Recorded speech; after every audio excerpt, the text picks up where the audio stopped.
misinformation open at up your times. mouth Okay. and say I've been- something you or probably accuse someone, be a little bit or closer to any of the getting the moves conviction. she's Still, made, it's you know, like only I'm not trying to made set it bad vibes worse. to her, but And I really have to I wonder am really who the shocked heck is at making ever these since moves and this calling happened. the shots. And yes, I do Meg, believe she got hurt. But again, ever since like, you know, this I happened, know she wants to be every seen as the victim, public but instance also that this is the she's thing I decided caution any to entertainer. open You up her can't mouth control the and narrative. say You can't something control the internet. or No one man accuse can do it someone either. Neither or can I. any of the moves she's made, People have it's seen a bunch of only information from made it different outlets. worse. They're making And up I their really minds. have to You get what I wonder mean?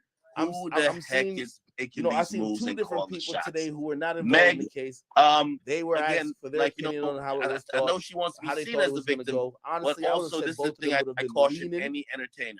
You can't control the towards narrative. You can't Meg control the in the internet. No beginning. one man can They do both it either. said Neither Tory. You know can what I I. mean? Anyway, this People have seen case a is bunch of coming down to information from what different we now outlets. know They're it making up is. their mind. You get what I mean? I think we all deserve an apology because I when seen we two used to different point out people any today who were doubt, not it involved in was the like, case. yo, They were you asked for their guys opinion are on how it was like, thought, first of all, you know what's so how crazy? They thought it called was you going to go. misogynist. Honestly, I would have believe said it. both of them would have been I can leading. believe it. towards I couldn't believe it. Meg in the beginning.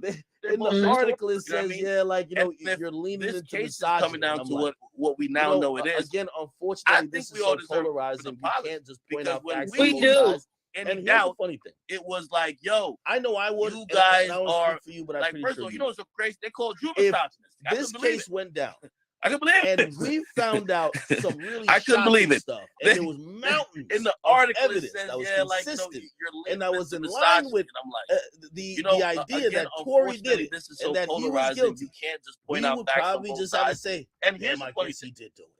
I But know that's not I what would, happened. and I won't speak for you, but I'm pretty sure you would. If this case went down and we found out some really shocking stuff, and there was mountains of evidence that was consistent and that was in line with the idea that Tory did it and that he was guilty, we would probably just have to say, damn, I guess he did do it. But that's not what happened. let me tell you something. I agree with you wholeheartedly. And babe, I would have absolutely said that. Tory ain't got no goddamn spell on me. If I felt like the nigga was lying or the nigga was out of line or whatever, bitch, I'll tell you. I don't. Yeah. So again, I think that's a really idiotic move. But didn't I say? I said this, and I'm not sure if I said it to you or I said it to Mo from Lawyer for Workers. I said, listen, I know Meg at this moment has to be huddled with her team, plotting. What are you gonna do when that verdict comes down tomorrow night or Friday morning? You now are going to listen. And by the way, this is the thing that Meg has to realize: you can't control the internet. Some people, whether you were lying or not, quote unquote, they're gonna look at you and say you're a liar. You're gonna have to deal with that. And I'm gonna do either a statement. You're gonna see some powerful people try to speak out on her behalf, but she's gonna go into crisis mode. If this is the beginning of crisis mode to attack mostly Black independent blogs, this just shows her decision making over time has gotten no better, and possibly that's what. Exactly, because that is the stupidest shit you could do. Yeah. Yeah. No, I agree. I thought that was the dumbest shit she could do. Throughout the duration of everything, I feel like she's been handling it poorly, her and her team. Yeah. So I just feel like that's this. You want to come for all these different outlets? Okay. And it will go nowhere. For anybody sitting up, who did get hard, thinking that shit gonna go somewhere, that shit will go nowhere. The fuck? I don't give a fuck what I tweet, bitch. Excuse me, misinformation, or bitch. I ain't never said who. The fuck? That sounds stupid. It's desperation, nigga. Then everybody gonna have to stop tweeting. What's the difference? Yeah. And by the way, for anyone watching on my Twitch or my YouTube, I did mute my mic, so that should be good. Okay, calm down. But anyway, so here where we're at now, right? We're about to watch potential fallout. By the way, ain't it interesting? The two bodyguards missing in action the whole time. Pop up today. Up a day too late and an hour too late. They was trying to get them notes, and they came up in there about 3 different times passing notes to Kathy South. And I'm like, what the hell is going on? And then she left out the courtroom, came back, and then when we got done, somebody who had been in the hallway was like, yeah, they found Justin. And Jody Little was like, yeah, I need to talk to her right now. He needs to go in there. Bitch, please. Was that before Tory's team declined on bringing Jaquan, or after? After. Okay. Yeah, I've never seen such desperation. I mean, Kathy ashamed of herself. She's supposed to represent the people of California, and she's supposed to represent the people of LA County, and she made them look unprepared. She made them look biased. It looked like it was a witch hunt. And you could tell some of these underhanded tactics that she probably was unsure about. Without saying too much, you could kind of see the things trying to come to light. But I mean, all in all, I feel like she understands this is going to be an easy sweep. And I believe she's only hoping for a potential 1 count to be found guilty. So a 1 and 2, there's 3 counts. I think it'll be a 3-0. But I believe for her, if she gets 1 count, she would be extremely happy, because even her closing statement seems like it wasn't. If you are gonna say that, if y'all believe Meg, Right, that's the worst thing you could have said. I sat up there and said, "Bitch, I know you fucking lying. This is what you ask the people." Hell no. Yeah, a horrible case, a weak case, and I'm gonna be honest with you. When it's said and done, I think that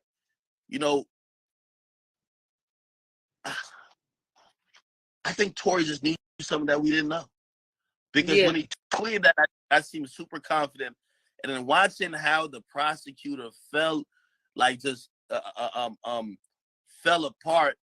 I don't know. It's interesting. It's very interesting. I'm wondering if any so potentially a verdict could come down tomorrow, right? I'm wondering who's gonna. Yeah.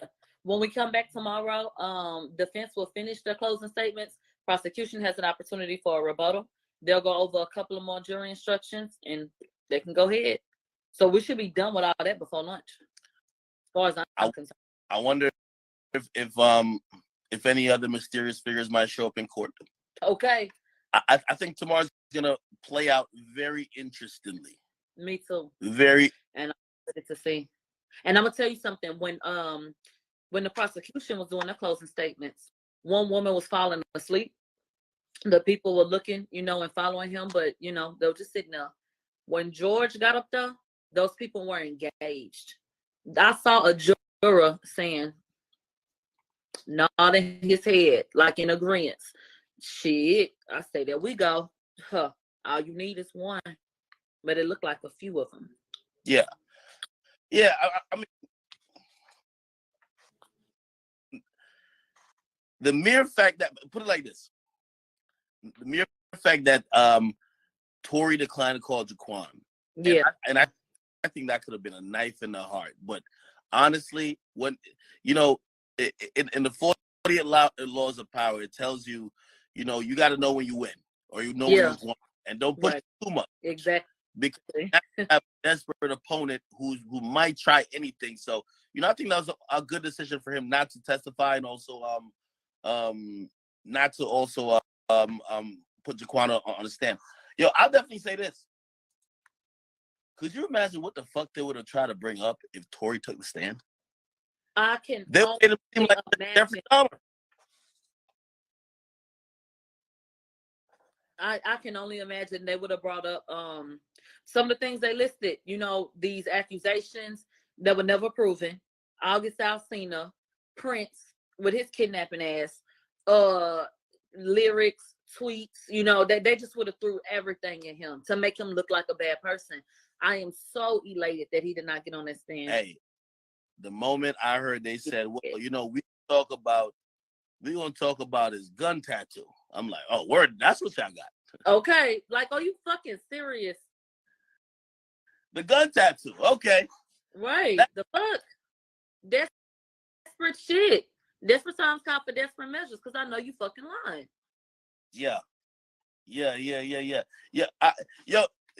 know what? I gotta give this lawyer that Tory got some credit. Yes. With all due respect to Sean Holly, I don't think she had the dog in her. You know what I mean? You need somebody. You need somebody who had the dog in him. And I think George knew when to kind of chill out. He did. I think he turned his up.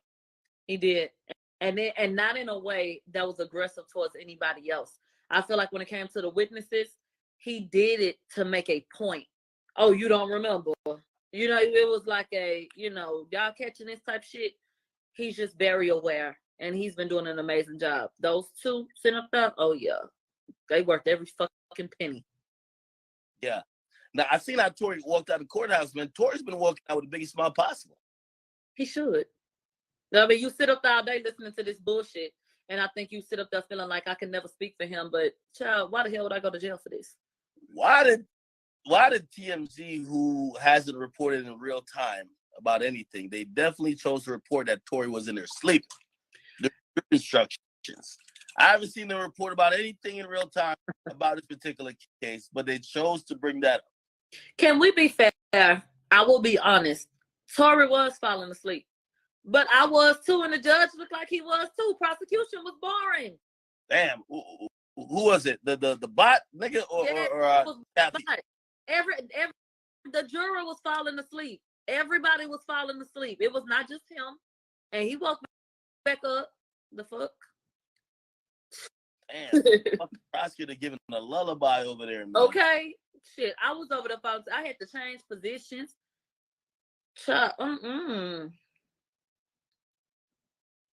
Wait, hey, why y'all keep saying the stream was echoing? Hold on. Falling asleep. Everybody was falling asleep. No, it's not. Oh no, we should be fine. Oh yeah, but yeah, no. So wait. Did it see? I'm wondering how it goes when like he didn't finish his closing statements. Does he kind of run it back a little bit tomorrow? Because the closing statements is like a pitch. It's like sales pitch. Right. I hope that he does. And I was kind of glad actually that they paused it. At first I was like, no, let him finish because he was on a roll. But we get to come back tomorrow. He can reiterate certain points, and they don't have to have the prosecution be the last ones to get their word in, or the first and last, because I don't think they get a rebuttal after that. Just prosecution.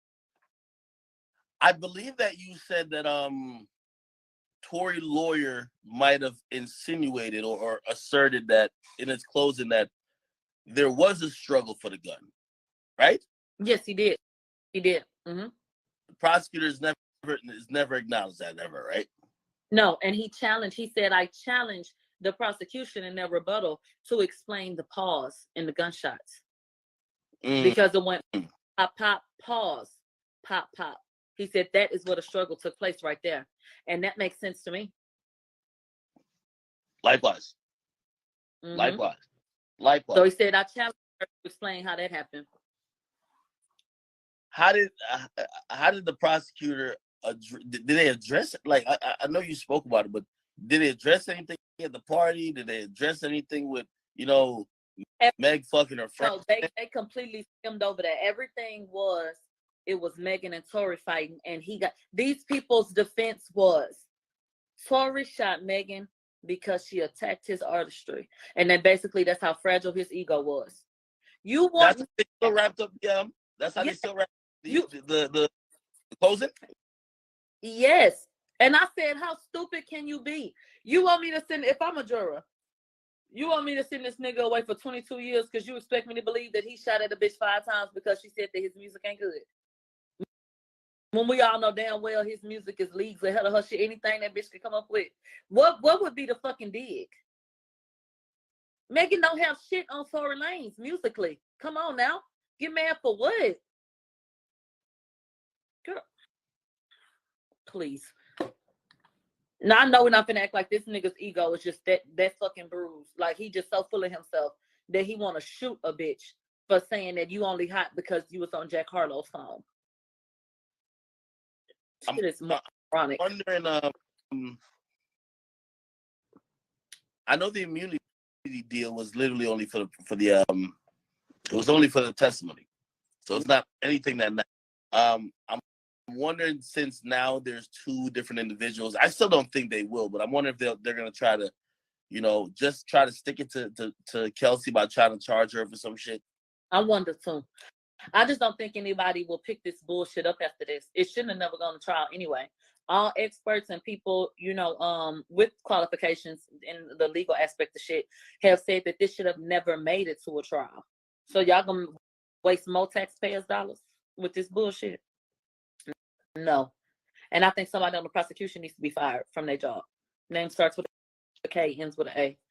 Epita. Because bitch, you suck. Well, so this is just a theory. I have no proof of this, so this is a theory of mine.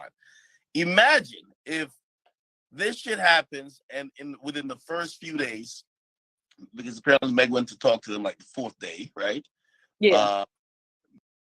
maybe someone who got some influence and power may have already dealt in like politics or dealt in the judicial system at Rock Nation. Maybe they made a call over there and be like, yo, listen, our artist was shot. You guys better prosecute. Now obviously they didn't have enough evidence, but they were kind of like their arm was twisted to go forward, not only because of somebody calling over, but because of the public pressure to try to prosecute a case they didn't have enough evidence for yet. Right. And another great point, that was made by the defense was the fact that prosecutors use DNA to send people away every day, and they argue this every day with DNA evidence. But they now want to tell you that DNA does not matter. We can overlook the black and white things that matter, and so I just could not see this man getting guilty. That just an appeal would need to be filed within 2 seconds. That everybody would need to protest, and I hate that people feel like they can't understand that this could be your daddy, your brother, your cousin, your nigga. That can be him.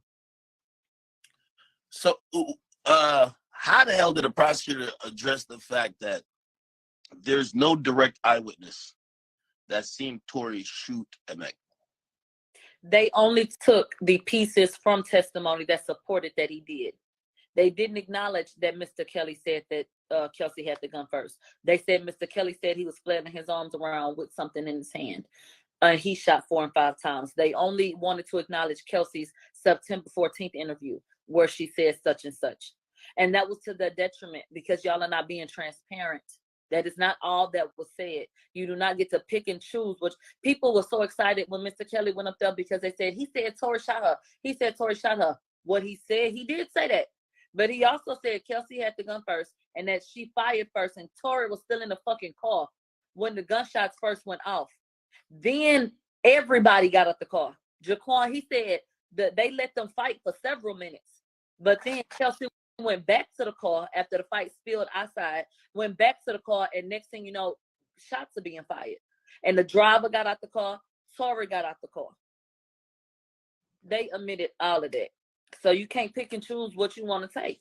And all of them are reliable. Even if you feel like you believe what he said, they all said something different, so you can't use it. They lied. Yeah, no, definitely. I'm wondering if I definitely know right now Meg is probably cooking up a statement. I'm wondering if Kelsey's going to talk. Me too. And I'm wondering if Kelsey, again, I think some of the blowback of the narrative is going to go towards Meg. But I think if you watch this case, you're probably even inching towards saying, well, Kelsey did it. And I'm wondering if any type of vitriol and hatred or, contempt from people, if she's going to get that. You want me to be honest? I do not think that Kelsey would get too much backlash because as a woman, these hoes sit up on Instagram issuing threats and doing all kind of shit behind, little shit like that every day. What woman wouldn't identify with getting upset because this woman not only slept with somebody behind her back, but this ain't the first time. I do not think women are going to be upset with Kelsey if they conclude that they think she did it. I really don't. I really don't. Especially black women. And y'all some fucking hypocrites if y'all do. Because y'all the first ones to, bitch, this is what I would have did, and I'll fight that hoe and I'll do all. Okay, well, that's what the fuck she did. She pulled the bitch up out that car about it. I really want to know if there's gonna be anybody probably on from Meg's team there tomorrow. I know she probably won't be there, but I would imagine someone would probably be there. You know what I mean? I'm thinking of maybe this only happened at murder trials and shit like that, but usually you have people who either supported the victim or whatever the case is, probably are hoping for a particular result. I'm wondering if that's gonna be a thing. They probably got somebody in the cut. They probably do. I'm sure, they probably do. There's a woman that I didn't see for the first time until Megan came through that I saw again today during closing statements. I cannot confirm that she works with her, for her, has any relation, but I only saw her when Megan came, and she was there today. If this shit doesn't get legal, I'm on the legal side. if this doesn't get decided by like Friday, we got to imagine it's gonna be a mistrial. Ain't no way this is gonna come back after the holidays, right? So No way. like Friday is gonna be the 23rd. Yeah, no way you come back for the holidays. It gotta be and deal with this bullshit. It gotta be like a mistrial. You're not bringing them back to trial again. Too much money wasted. Just too much of too much. You get what I mean? Mhm. And I think it's probably gonna get. I think it's gonna get wrapped up really quickly because I think these jurors who've been sleeping throughout, like I think they realize they're hearing redundant points.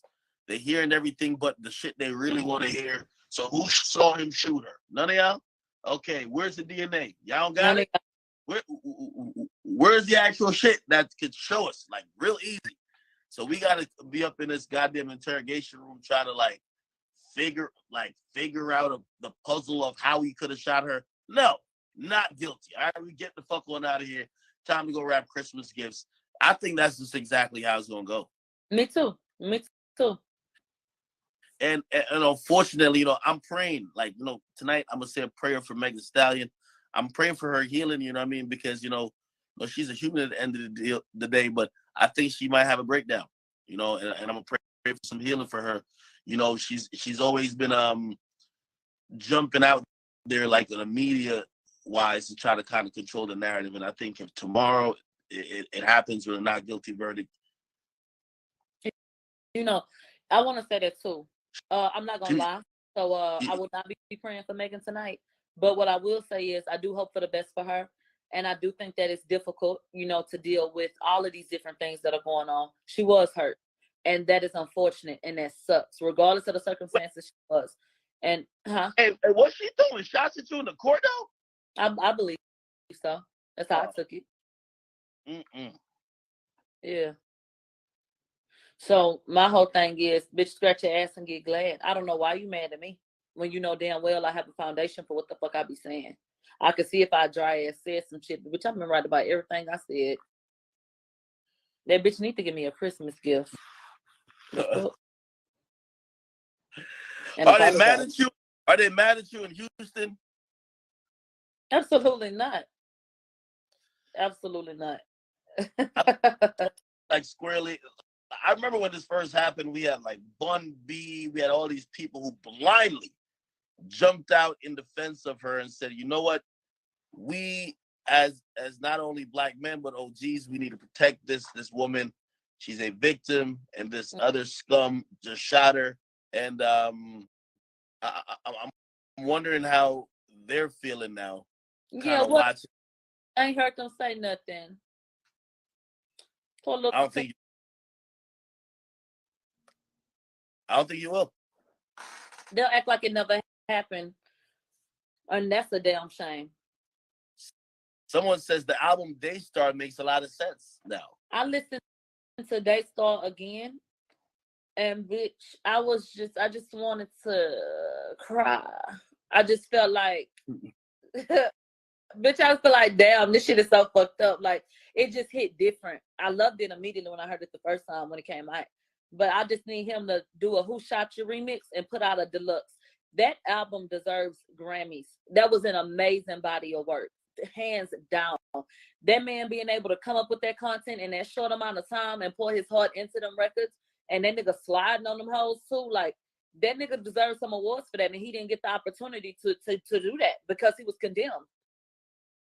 Yeah, one of the good things about, especially one of the albums he did, the CD Alone at Prom joint, I think he could bring back. You know, I think that was timeless. People love that album. Timeless, really timeless music. Yeah. As far as jury instruction goes, you know, I kind of asked this question to Mo earlier, and he didn't really have an answer. So let's go with the theory, right? That they were fighting over the gun, and the gun got discharged. He's charged with 3 things: discharge the gun, right? Assaulting Megan with the weapon. Right.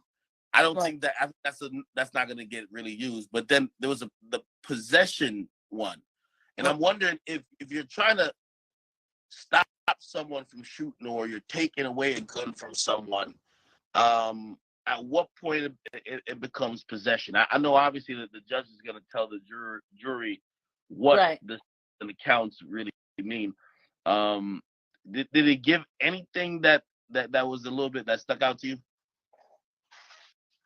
No, there was nothing that was offered up that would make me feel like he should even get that. Because to sit up and say and this is the craziest part, that could have been Tory's driver. It was his driver and he was driving. That's fine. But prosecution said that it was Quan gun and it was in the console. Okay, so how the fuck y'all gonna blame him then? That still ain't his. They've only blamed it on him because he was sitting in that seat. But Megan was originally sitting in that seat. So I think when it's all said and done, that's not something that should be able to stick either. Because you ain't never proved it though. His DNA not even on that damn gun. Unfortunately, I think that Meg, if you've ever been really lit, and keep in mind, allegedly, Meg might have went through like 6-7 bottles of Henny. You know what I mean? Like she's a now. What happens with that usually when you get to that point of like inebriation is like sometimes the night or the moments of the night is skipping. So you remember major things, but those other little moments get right. So just like how she's like, I looked over my shoulder and I seen him or whatever the case is. Let's just say that maybe she's seen something of the sort. I'm wondering why the prosecution didn't try to rely, or at least, kind of rely on her memory a bit to kind of clean up some of the other loose things that the defense is throwing in the mix. Like, for example, the defense is kind of saying, yo, that gun came from the Louis bag, and the Louis bag was moved, or the luggage bag, whatever the case, right? Now, yeah. Now, if I'm the prosecutor, I would have asked Meg, why the fuck y'all move that shit? Like, come on, give us something to go with. They ain't got nothing. Nothing. They don't even want to acknowledge it. And there's a picture of it being in a different position than originally stated by EJ, right? Yeah, EJ said he put the stuff in the trunk, and it was in the back seat. Yeah. So this is why I think that maybe Meg's memory of the night may not be all the way there, because if it was, the prosecutor would not be ignoring so many gaps. Big things. Right. They would have. Okay, no, this is why this happened. No, they ain't get no gun out of it. No, she just took a Band-Aid out. I don't know, whatever. Yeah. Right? But that's not the case. The prosecutor don't know what they don't know, and that's just the fucking point. On one of those records, Tory says, and obviously this is a song, so it's not to be taken as a literal fact. But on one of my favorite tracks on the album, he said, you yourself don't even know the full story. Why you let these people escalate it? And I just really feel like, yeah, you was drunk as fuck. And you really probably don't know what the fuck happened. Now, once again, like you probably know like big pieces, but you really probably don't. You probably have misconstrued what took place. You probably really do not fucking know. And you and these stories you've been giving, bitch, make me feel like you don't, girl. It was better for y'all to say Tory shot you than Kelsey. You do get more traction when you say that. Like, let's not act like there wasn't particular people that wanted to sign that man. Like, let's cut the bullshit. Because honestly, this shit bigger than Megan, actually. Yeah. And it sounds okay. Let's talk about the fact that everybody meets at a Rock Nation brunch. Megan was trying to put Kelsey on him, and then she come in and swoop in and get on him. How we know they weren't advised to do so? And all this trauma bonding, with we bonded over our mothers. It's just too much happenstance for me. I don't believe in coincidences. Too much. Drake said, "Don't think about it too much," but I did. Yeah. Hey, I don't know how to call it, yo. Okay. We gonna see. Yeah. One more day, hopefully. Hopefully. Hey, listen, for tomorrow, I'm trying to think, I'm about to hit the liquor store early. I'm gonna take a shot. I'm gonna take. I just had Megan. Take 5 Megan. I'm gonna take 5 shots for the verdict. And, you know what I mean? And I got to keep it fair. I got to take 5 shots to Tory too. You know what I mean? Like we got to keep it fair. Well, how do you plan to kind of I won't necessarily say celebrate, because I'm just saying getting this whole ordeal over with. having to get up every day, wait in the line, get in the fucking courtroom, wait for them to. Are you ready for this shit to be over? What you about to do? I am ready for this shit to be over with. I cannot wait. If God says the same, it'll be a clean sweep, and you gonna see a black girl standing outside waiting on Tory to come out, and I'm gonna pop that confetti. From point, I swear to God. But after that, I'm gonna go back to work. You know, I don't know what people think in terms of me doing commentary on this, but I've been following this case since the day the news broke because I was actually reporting and looking into another case that day. So I've been doing this shit for like 5 years and commentary that is. And so I'll get back to just doing mob radio and people be like, you should have your own show. I've been having my own show. So I just like I said, I do Twitch and YouTube and Station Head. So I'll get back to that. Get back to work. You know, work don't stop. Yeah. I need to catch up on a lot of shit. Yeah, no, definitely. I mean, this is the biggest thing so far, though. It is. That's why everything had to stop for it. Yeah, this is and the Gunna files. Yeah. Yeah. By the way, I definitely like how I like how the defense attorney downplayed his height a bit. Say, yo, you know Tory 5'2". How the fuck you about to shoot over the goddamn? Like that. Okay. Hey, put a little sauce on it, get it happening. You know what I mean? Okay. You know, I think he might downplay Meg's height a little bit. And I heard Meg might be 6'2", built like the Liver King, allegedly. You know what I mean? So I don't know. When I looked up and I seen that damn girl, bitch, I say, oh Did she my make eye God. contact with you? Huh? Did she ever make eye contact with you? No. Or was she just crying too much? No tears. No tears. I ain't seen not one, swear to God. I heard the sounds and I saw the faces. I ain't seen not one tear file. She dabbed her face. I ain't seen not one tear file. Damn. On that Amber Heard shit, huh? Yeah. I said, girl, please. It was ridiculous. But she's not the best actress, so I wasn't surprised. Oh man, hey, you know, I'm gonna send my prayers also to Party. You know, even though I think he should be equipped to deal with some of the revelations in this trial. You know, he has a tattoo that says feminist. So, you know, hey, you got to take it. You got to take it. You got this is exactly what you. But I know he gonna have a hard time. You know, probably digesting some of the stuff that kind of came out in court, and also he probably got to be there to support her. Right. But you know what? I don't know. We'll see. I just feel like this was a bad look. This was a fucking mess. Of course. So yeah. I still want to just lie about Tory fucking. Like, why?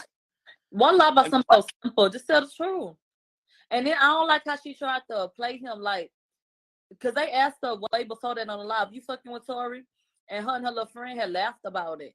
Like, bitch, why are you trying to play that nigga like that? You ain't even have to answer the question. But you want to try to play him?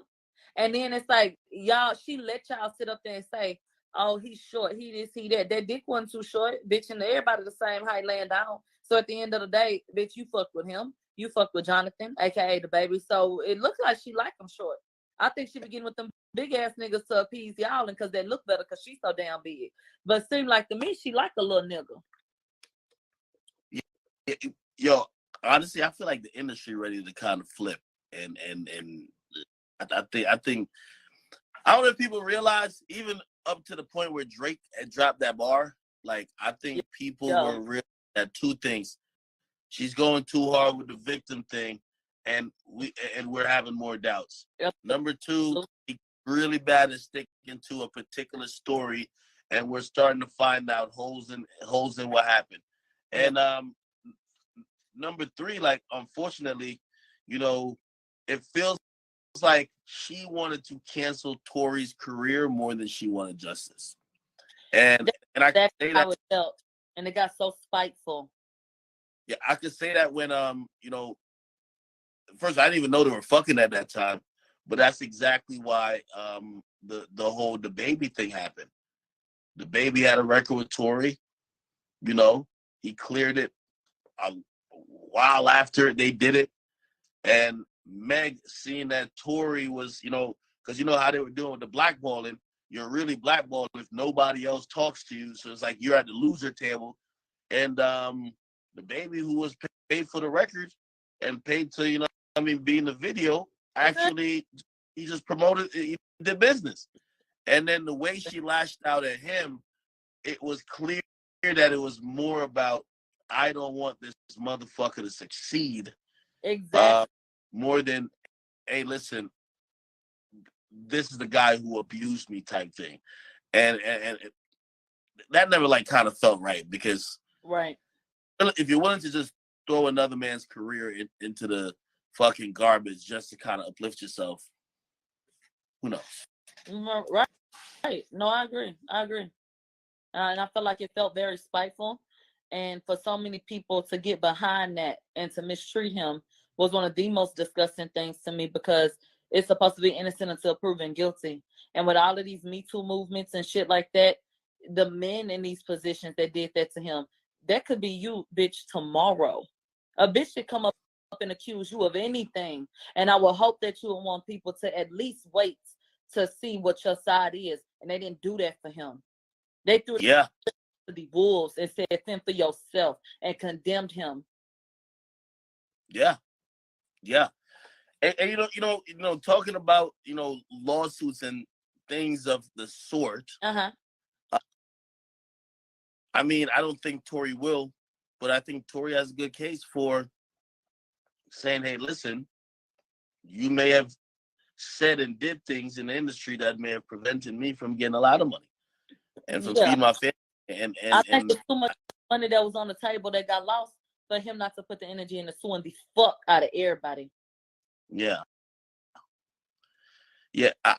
I seen somebody just mention. I also thought it was definitely bullshit. Like they're acting like Kelsey didn't refute her statements. They're like, "Oh, let's just keep referring to this September."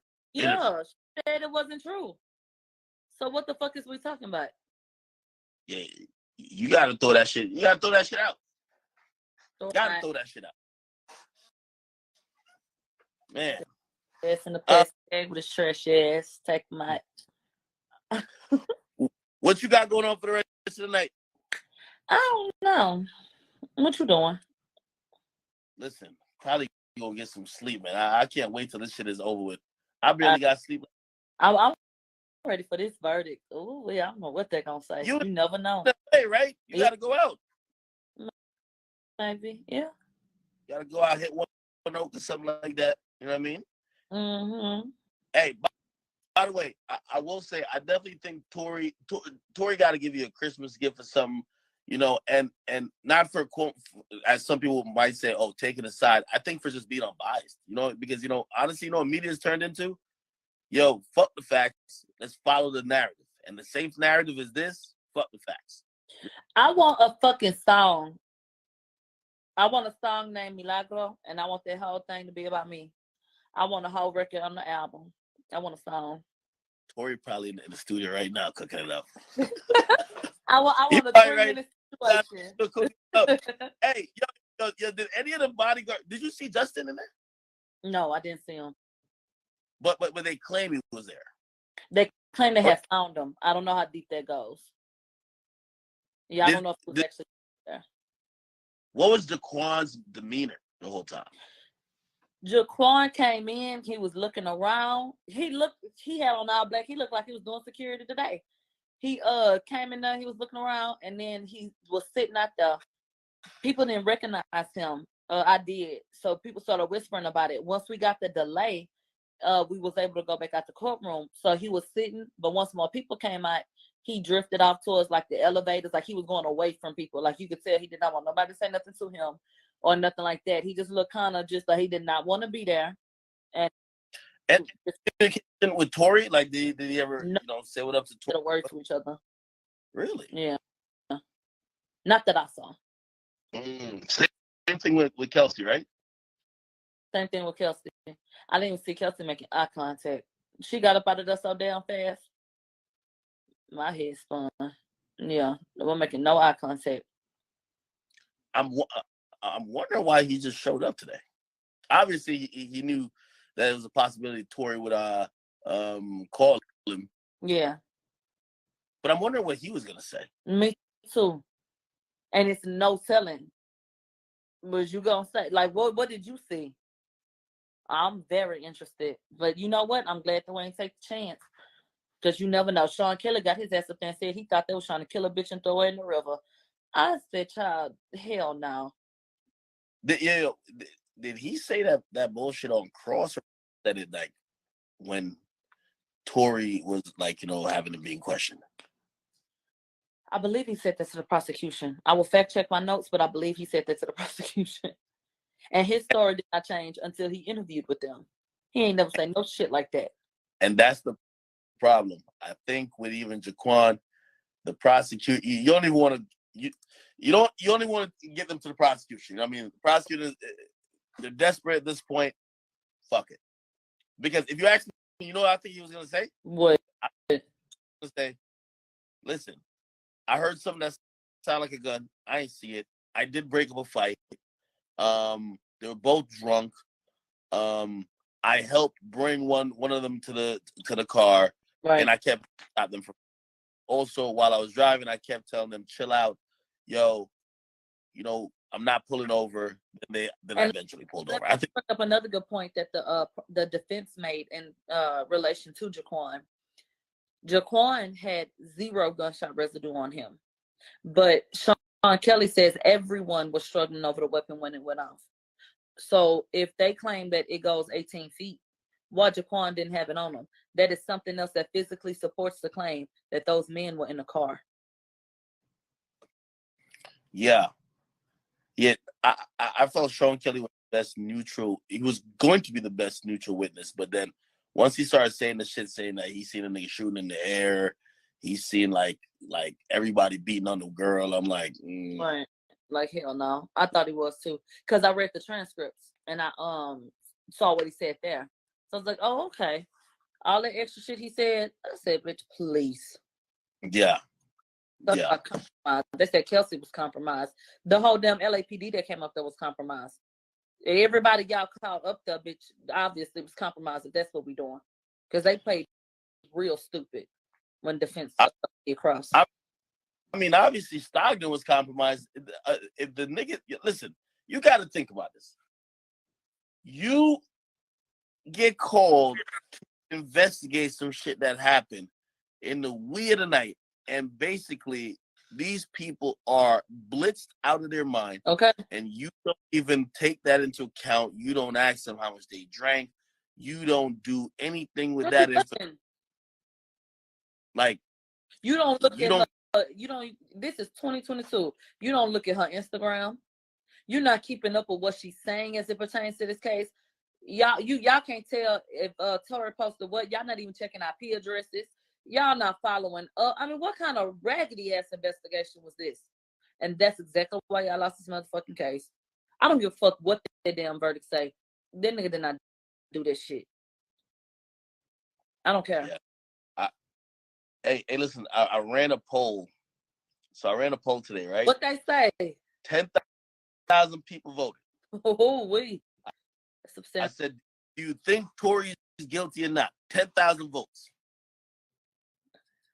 The majority voted for Tory. You want to hear the percentage?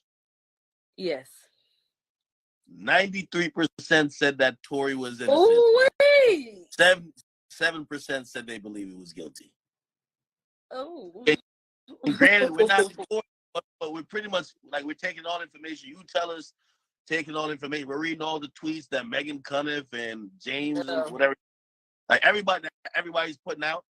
Mm-hmm. And the consensus is, man, y'all wasting that nigga time.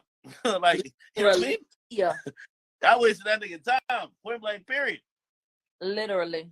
Wasting that nigga time. Yeah, 93 fucking. Hell. 93%. That leads me to believe, just on a range of probability, that if they have 12 random people vote, that majority and those say the same thing.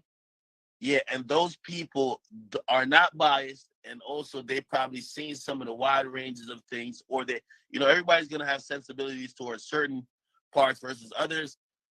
It appears that this should be an easy verdict return for not guilty. Right. Absolutely. Yeah. And they definitely got told about what beyond a reasonable doubt means, which means that it ain't no, oh yeah, nah, I think it could have went down like this, or nah, this, none of that. See, either you know or you don't know. Fuck that shit. But yeah. Whew. I hope the next time we talk, we got a verdict. We will. Well, maybe we talk at lunchtime. If not at lunchtime, I'm hoping by the end of the day when we do talk, you know what I mean? We're talking about not only this case wrapping up, but what's next steps for like everybody included. That's the conversation we gotta get to. Yeah. You get what I mean? Yeah. And also maybe at that point we could kind of revisit what each side did wrong or what each side could have done better. Fuck it. Right. Right. Listen, everybody, make sure y'all keep supporting Milagros. Like, listen, she's been amazing, giving us very quality entertainment. For all the mainstream outlets out there who are very upset that, you have tens of thousands of people who would much rather listen to her give a breakdown more than reading your boring reports. Yeah, great. You use your big words this and third, but we want culture. And honestly, I really believe this is how media should be represented. It should come from us. You know what I mean? Good. Like it should be it shouldn't be in these random people who not even to call this particular lady out, but she was she saw Tory Lane's father, and Tory Lane's father identified that lady I asked you about, and she said, "Hey, this is my wife." He says, "It's my wife, not my girlfriend." Mm-hmm. And the lady said, "Oh, okay, yeah, they've been talking about it on Africa Twitter." And I'm like, the mere fact you said Africa Twitter, we already know what you got going on. Like, you know what I mean? Like, this is the exact reason why we need our voices in there. You said, exactly. Huh? No, I said exactly. Are you fucking kidding me? Yo, go watch the video. It's on her page. I'm gonna go watch this shit.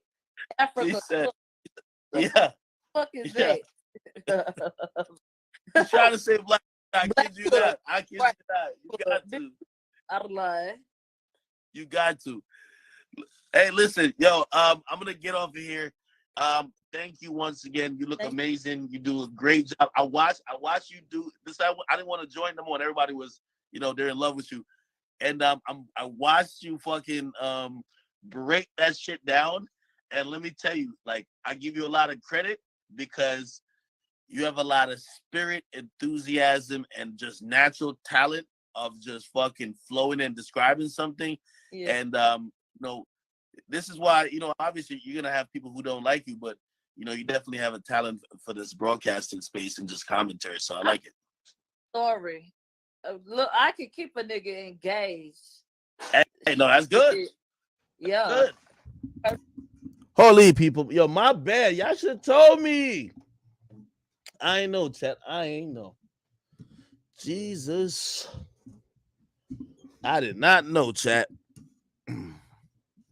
I know the audio at first. I didn't mute myself. So y'all were getting all type of feedback this and third. But we are good, and thank y'all. Thank y'all. Thank y'all. Thank y'all.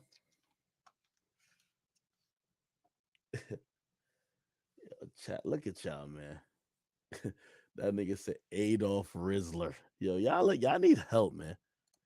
Y'all motherfuckers need help, man. Did I miss anything? Look at y'all. Y'all trying to be in that pool with her, huh? Oh, boy.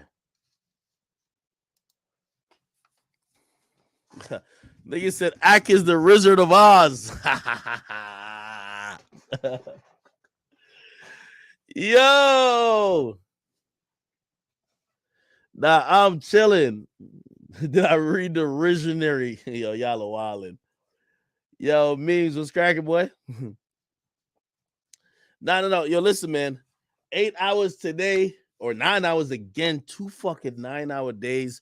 Tomorrow, I undoubtedly we're gonna do another 9 hours again. Somebody said, "Yo, Ak, your girl about to throw your hat again." Bro, I be trying to tell him like, this is content. You gotta chill, like, you know what I mean. Like, listen, I'm with the boys, like, you know what I mean. The chat want to see me.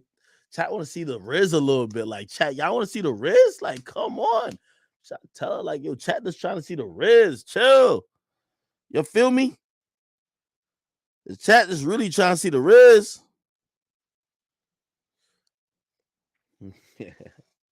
Nah, this content, boy. All right, yo, hold on. Let me see. Let me get up in Discord real quick. See what's going on, man. Yeah. Yo, boom, man. what's popping, nigga? What's the verdict, man? I need your vote. Like, seriously. Come on. Free shotter, nigga. Team Stallion. Know what I mean? Team Stallion? Team Stallion, bro. Boom, where you at? Why niggas asking for me? Yo, y'all really ran my nigga Kyrie away? That nigga say he had the vineyard right now, bro. Nigga said I took it to the winery. Like, yo, some nigga in the chat said, "Yeah, I'll take my lager to the winery for sure." Oh my god.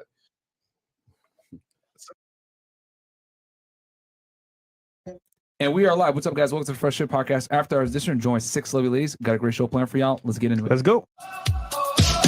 All the night is my world. City light, painted girl. In the day, I'm in mother. It's the night, time is matter. I live among the creatures of the night. I haven't got the will to try and find out against the need tomorrow, so I guess I'll just believe it. I mean, listen, if you want to get out, if you want to leave, you're more than welcome. I asked you to stop with the question and you didn't. Do you Get want out. me to That's leave? serious. Yo, put your shoes on outside. You don't got to put them on in here. I know the night is not as it would seem. I must believe in something, so I'll make myself believe it. It's like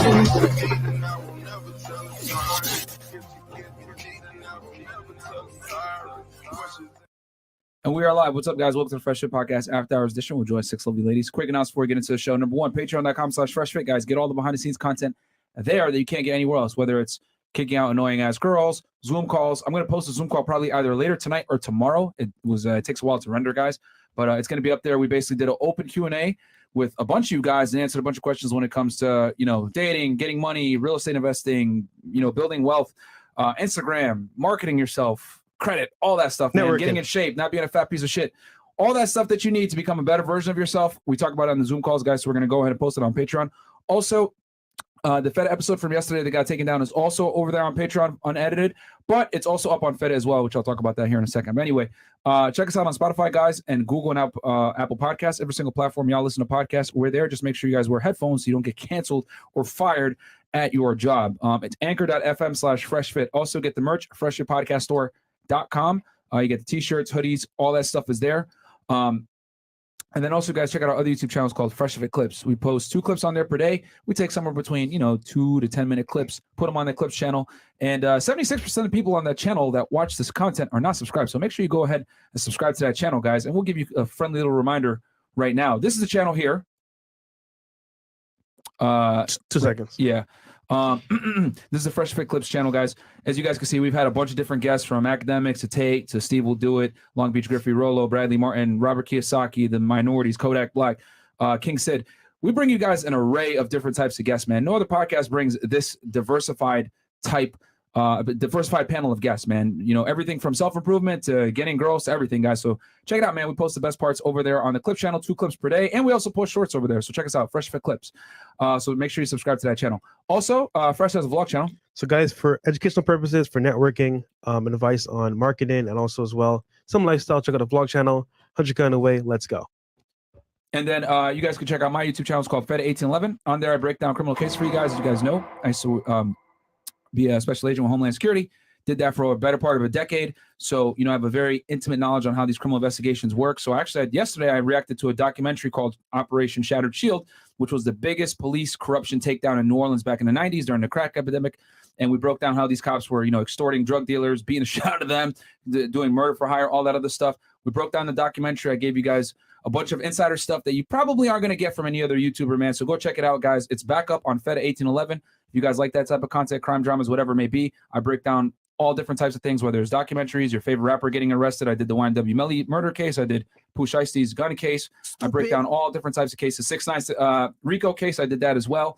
And the timestamps are there, guys. So if you guys want to learn how criminal investigations are done from my unique perspective, go check it out, Feta 1811. But without further ado, go ahead, Chris. Ladies, DM me RNC Poxon on IG. Make sure if you're sending DMs to our Fresh and Fit podcast page, I won't be able to see it. Send it to my personal page, RNC Poxon. And if you're flying in from some other state to Miami, book a session with us. Let's make it happen, ladies.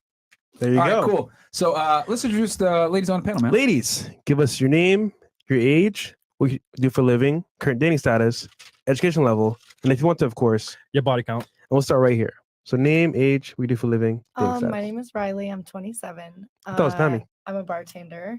Yeah, pay me in high school. I'm a bartender and I am not single right now. I'm in a relationship. Cool. How long? A year. Nice. Okay, and then you said education level? An associate's in college. Cool. All right. What'd you get it in? Business administration. All right, cool. Nice. All right. Welcome. Okay. Hey, I'm Trey. I'm 23. I am dating. Not in a relationship, not single. Translation, smashing dudes. Oh, I'm just kidding. I'm in school for education and a minor in legal studies. Mhm. I currently work at American Airlines. Nice. Cool. You a flight attendant or just No, just corporate? customer service. Okay, cool. So when anyone wants to change their flight, you're the one answering the phone call. Call me. Yeah. Hey, I don't want to. I want to change my flight. I'm in Miami. I don't want to go back to New York or wherever I'm from. Yo, why is it so hard to change a name on a flight? Should be taking forever, bro. 9/11, my friend. That's why. Oh, It's a lot. okay. Yeah, I mean, they got to make sure the ID matches. You know. Correct. So, You misspelled one letter, bro. You got to do a whole bunch Yeah. of. This is Tia. This is federal. yeah. Okay. It's a big deal. Okay. You could blame those dudes from 9/11, so that's why they're so strict. Your cousins? Marin people. Yeah, my cousins. What about you? My name's Julia. I'm Uh-huh. 22, and I am a flight attendant. Okay. And I'm also in a relationship. All right. Nice. How long y'all been together? A little less than a year. Okay. Mhm. Cool. Is he in the airline industry as well? He is not. No. Okay. He's Fair a enough. Businessman. And then highest education level completed? Man. I'm still in school, finishing my bachelor's in math.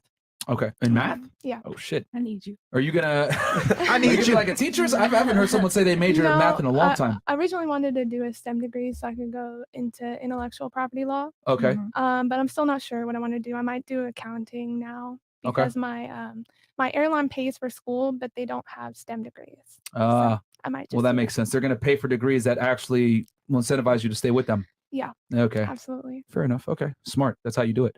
All right. What about you? Welcome back. Hi, thank you. I'm Lily. I'm 26, single, education level, EKG technician. And I currently work for my dad. He's a commercial contractor.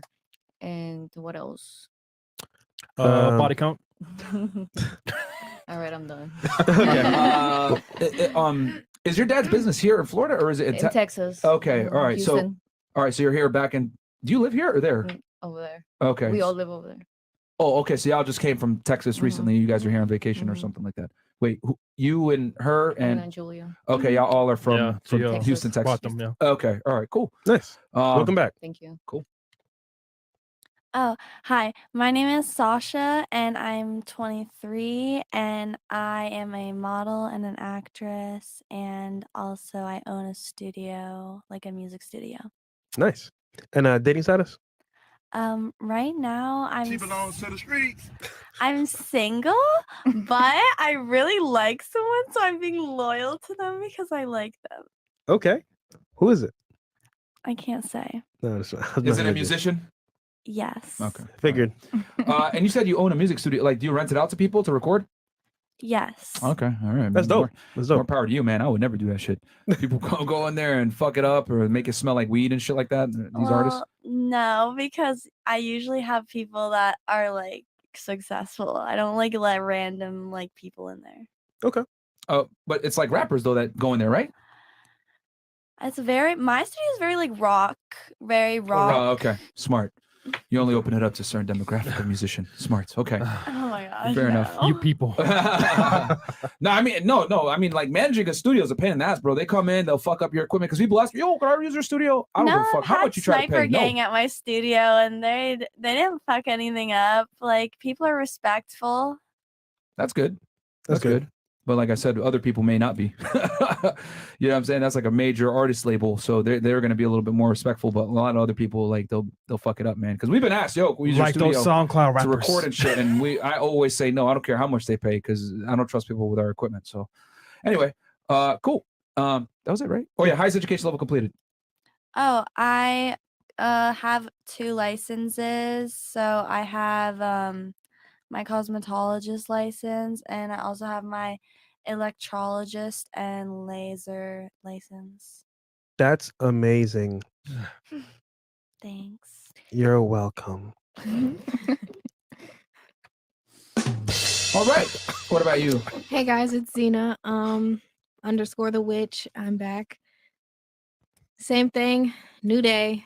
Still single. On the market. Happy. Any of you girls that want to come on Fresh and Fit, DM me.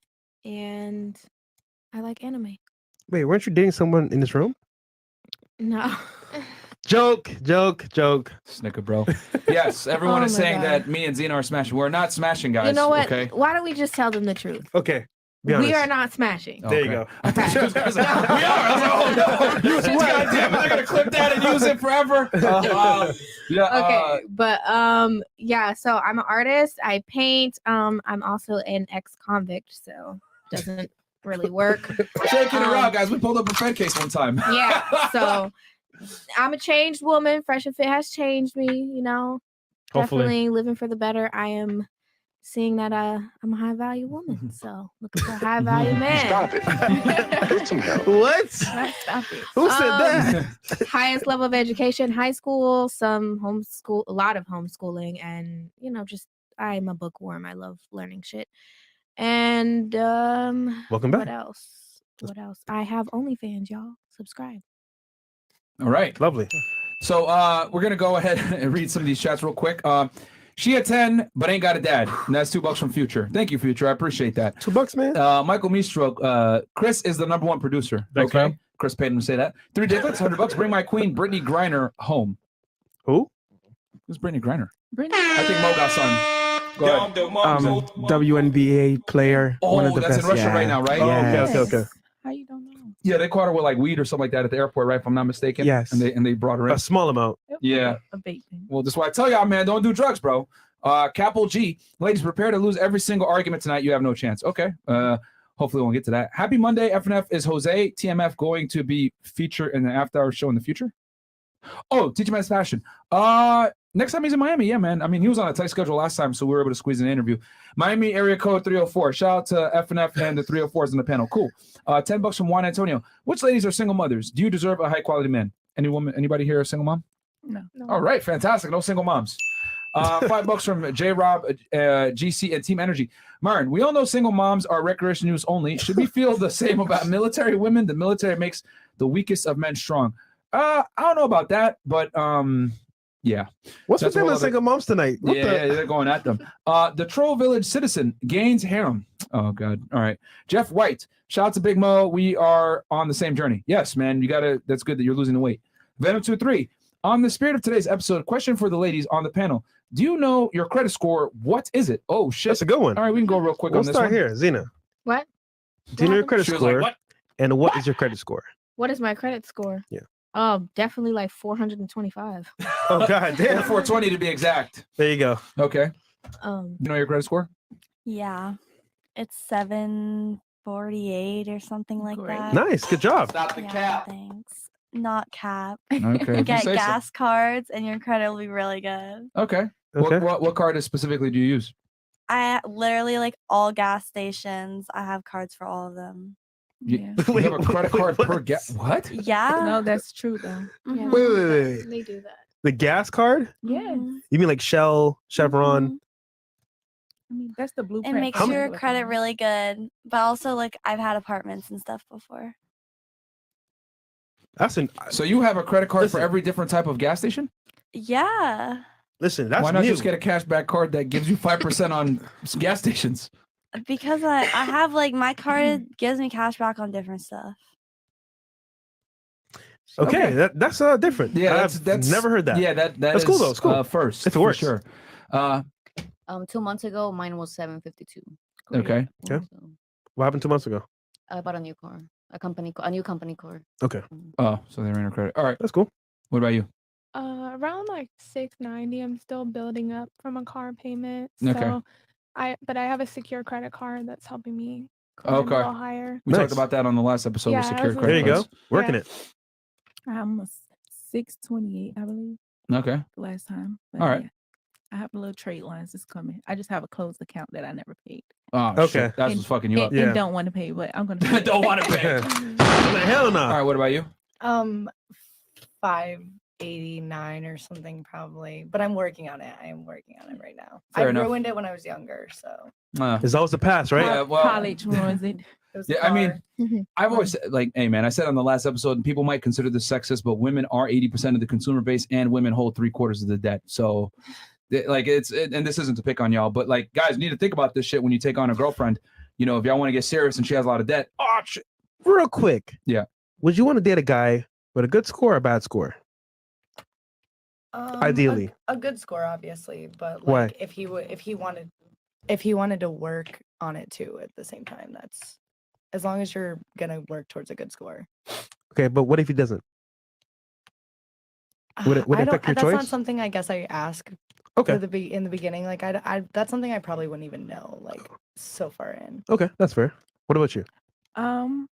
I'm not gonna say that was like a question at the beginning, but now like my dating preference, I believe they all have good scores. Like we talk about that. That's incorporated in our conversations now. So I'd rather a good score so they can teach me something. I'm younger and I date older a little bit. So, you know, How old are you? I'm 23. Okay. What about you? I would say if they're younger and they're working on it, then I understand because when you're younger, you have less on your credit, so you can build it up pretty fast. But Do you if they're date older older and they have poor or younger credit, then though? no. Huh? What do you prefer, older or younger? I say slightly older, but not old enough to where they don't get my jokes and like Twitter and TikTok references. They need to understand. Okay. Yeah, Okay, how much older is your current boyfriend than you are? about a year and a half. Oh, okay. Okay. Yeah. That's nothing. Yeah, that's not bad. I do prefer them to have a good credit score because I don't want to be the one like with the responsibility all the time to like take things out under my name all the time. Like, that's Okay. That's a good point. Like that. Yeah, I would prefer that they have a good score. Like, yeah, but if it was medium and they were trying to get it up, then I'd be like, okay, that's fine. All right. All right. Definitely would have to have a good score if we're trying to be in a serious relationship because I'm $87,000 in debt with the federal government. So What? I can't, put an apartment on my name and Oh, yeah, eh, I pay restitution. every I was month. gonna say Yeah. restitution. Yeah. So I paid a lot. Don't get me wrong. I was $97,000 in debt, so I paid 10 grand. Do you want me to break it down for them Right, real for quick? her. What that Yes, restitution is? please. Yeah. She was convicted of a crime of fraud. So she defrauded a bunch of people Okay. For credit cards and stuff like that. Her and her people, her co-defendants. So she has to pay restitution back to the U.S. government for the people that she defrauded. It's a part of her plea agreement. Yeah, so that hit my credit really bad. And when I violated my pretrial from the incident with an ex I had, a case I caught violated me, my car got repoed while I was locked up. So that hit my credit too. Wow. Yeah. I mean, if you really think about it, then damn, actually, that car was 25,000. So that means what the? I'm over $100,000 can in probably debt. get the repo removed. How old are you? I'm 26. It doesn't matter. I'm a girl. I'm pretty. Someone's gonna pay it. You You know the crazy part is she ain't lying. No, Some nigga is good. Someone's you're right, probably DMing her right now. You're right. I'll rescue you. I'll You know pay what I'm it. saying? Like Yeah, that's the benefit. Like, yo, real talk. I know some of you guys might get mad about that, but this is what I'm trying to say, man. As a man, I talked about this on the Zoom call yesterday. Some guy, I'm not gonna say his name, obviously, but he was talking about, hey man, I need to really, I don't have the motivation to get myself to work and make money. Like, what should I do? And I had to scream at him and tell him, yo, listen, you're not a pretty girl. No one's gonna come and fucking rescue you, bro. Yeah. Like, no one's gonna come in and say, oh, I'll help you out and give you a loan or some shit. Like, nobody gives a fuck about your problems as a man, bro. So you can't rely on your looks to get you out. Even the most attractive of men, let's say you're the top 1% of guys being super attractive, you're still more than likely not going to get a sugar mama, bro. And if you do get a sugar mama, she ain't going to give you $100,000 loan a lot of the time. Okay, so the chances of that are extremely slim, even if you're a fucking Chad 6'5", looking like Chris Hemsworth. So it just ain't going to happen. But Yo, that's a good telltale though. Imagine asking a girl, "What's your credit score?" That tells a lot about a person. Not necessarily, Not because some people necessarily. also make mistakes. Like, okay, one thing that, but I paid that off. But I had my first apartment. I was like 19. I became a dancer. I got my first apartment, got my first car. That car's done with, like, paid off and gone. The apartment, I moved to Canada. I was on some wild shit. I went to Canada, got married in Vegas, and then I was subletting my apartment to this female, and she was pregnant. So I felt bad. You know, she gypped me. She's a pregnant girl with no baby daddy. So I was like, okay, you could stay there. She didn't want to pay rent. So I had my friend and my mom swoop in, take all her shit, destroy it, and kick the bitch out. So at the end of the day, I still got left with the rent thing because nobody Yeah. paid it. So, you know. We were actually talking about that on the last episode. Why you should never ever be co-signed for anything and or make anyone an authorized user on your credit card account because of shit like that. Yeah. Because you become kind of like if you're they don't want to responsible. pay, now you're responsible, and now you're in trouble. And the bill collectors will come after you, and your credit will take a ding as a matter of fact with that. But yeah. So guys, just so you guys understand, like anytime you get convicted of a crime where you like embezzle or there's like a financial angle to it, 9 out of 10 times as a part of your plea agreement, the government or the state, whoever's prosecuting you, is going to go ahead and try to get some money back on it. So yeah, that's what it is. Yves Simonis. Fuck Sprint. Well, yeah, you're banned from them, right? Yeah, they press charges on me, and I can't go into any Sprint store. I'm not It's, gonna lie like, though, Sprint is trash anyway though. Yeah, trash know, anyway. right? Who here Why would you uses defraud them Sprint? trash ass niggas? Anybody here uses Sprint? Sprint? Wait, do they even exist anymore? I thought they got bought out. They got bought out. T-Mobile, right? That's why they had to sue, because they were so fucking broke. They were getting bought out. They needed that money, but their system was so flawed. That's why the fuck we were able to hack into it. And I can say that because my case is closed, and that's what happened, and we admitted to it. So yeah, fuck you, Sprint. Yeah. All right, Chris is always throwing shade at Fresh for his looks. Let's settle this once and for all. Question for the ladies: who is more attractive in the looks department, Fresh or Chris? Oh God. You guys don't have to answer that. No, we're good. Ladies, I'm on the toilet. Do you like that? Okay, great, babe. What the? All right. Michael Mistry, a question for all the ladies. What is your favorite sex position? This nigga, bro. Are we going to do that? No. I mean, sure, why not? On top. Okay, on top.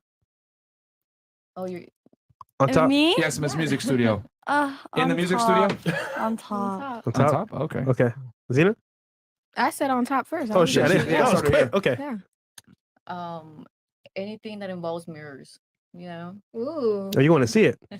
I'm a visual person, you know. Okay. Wait a minute, but that's not a position though.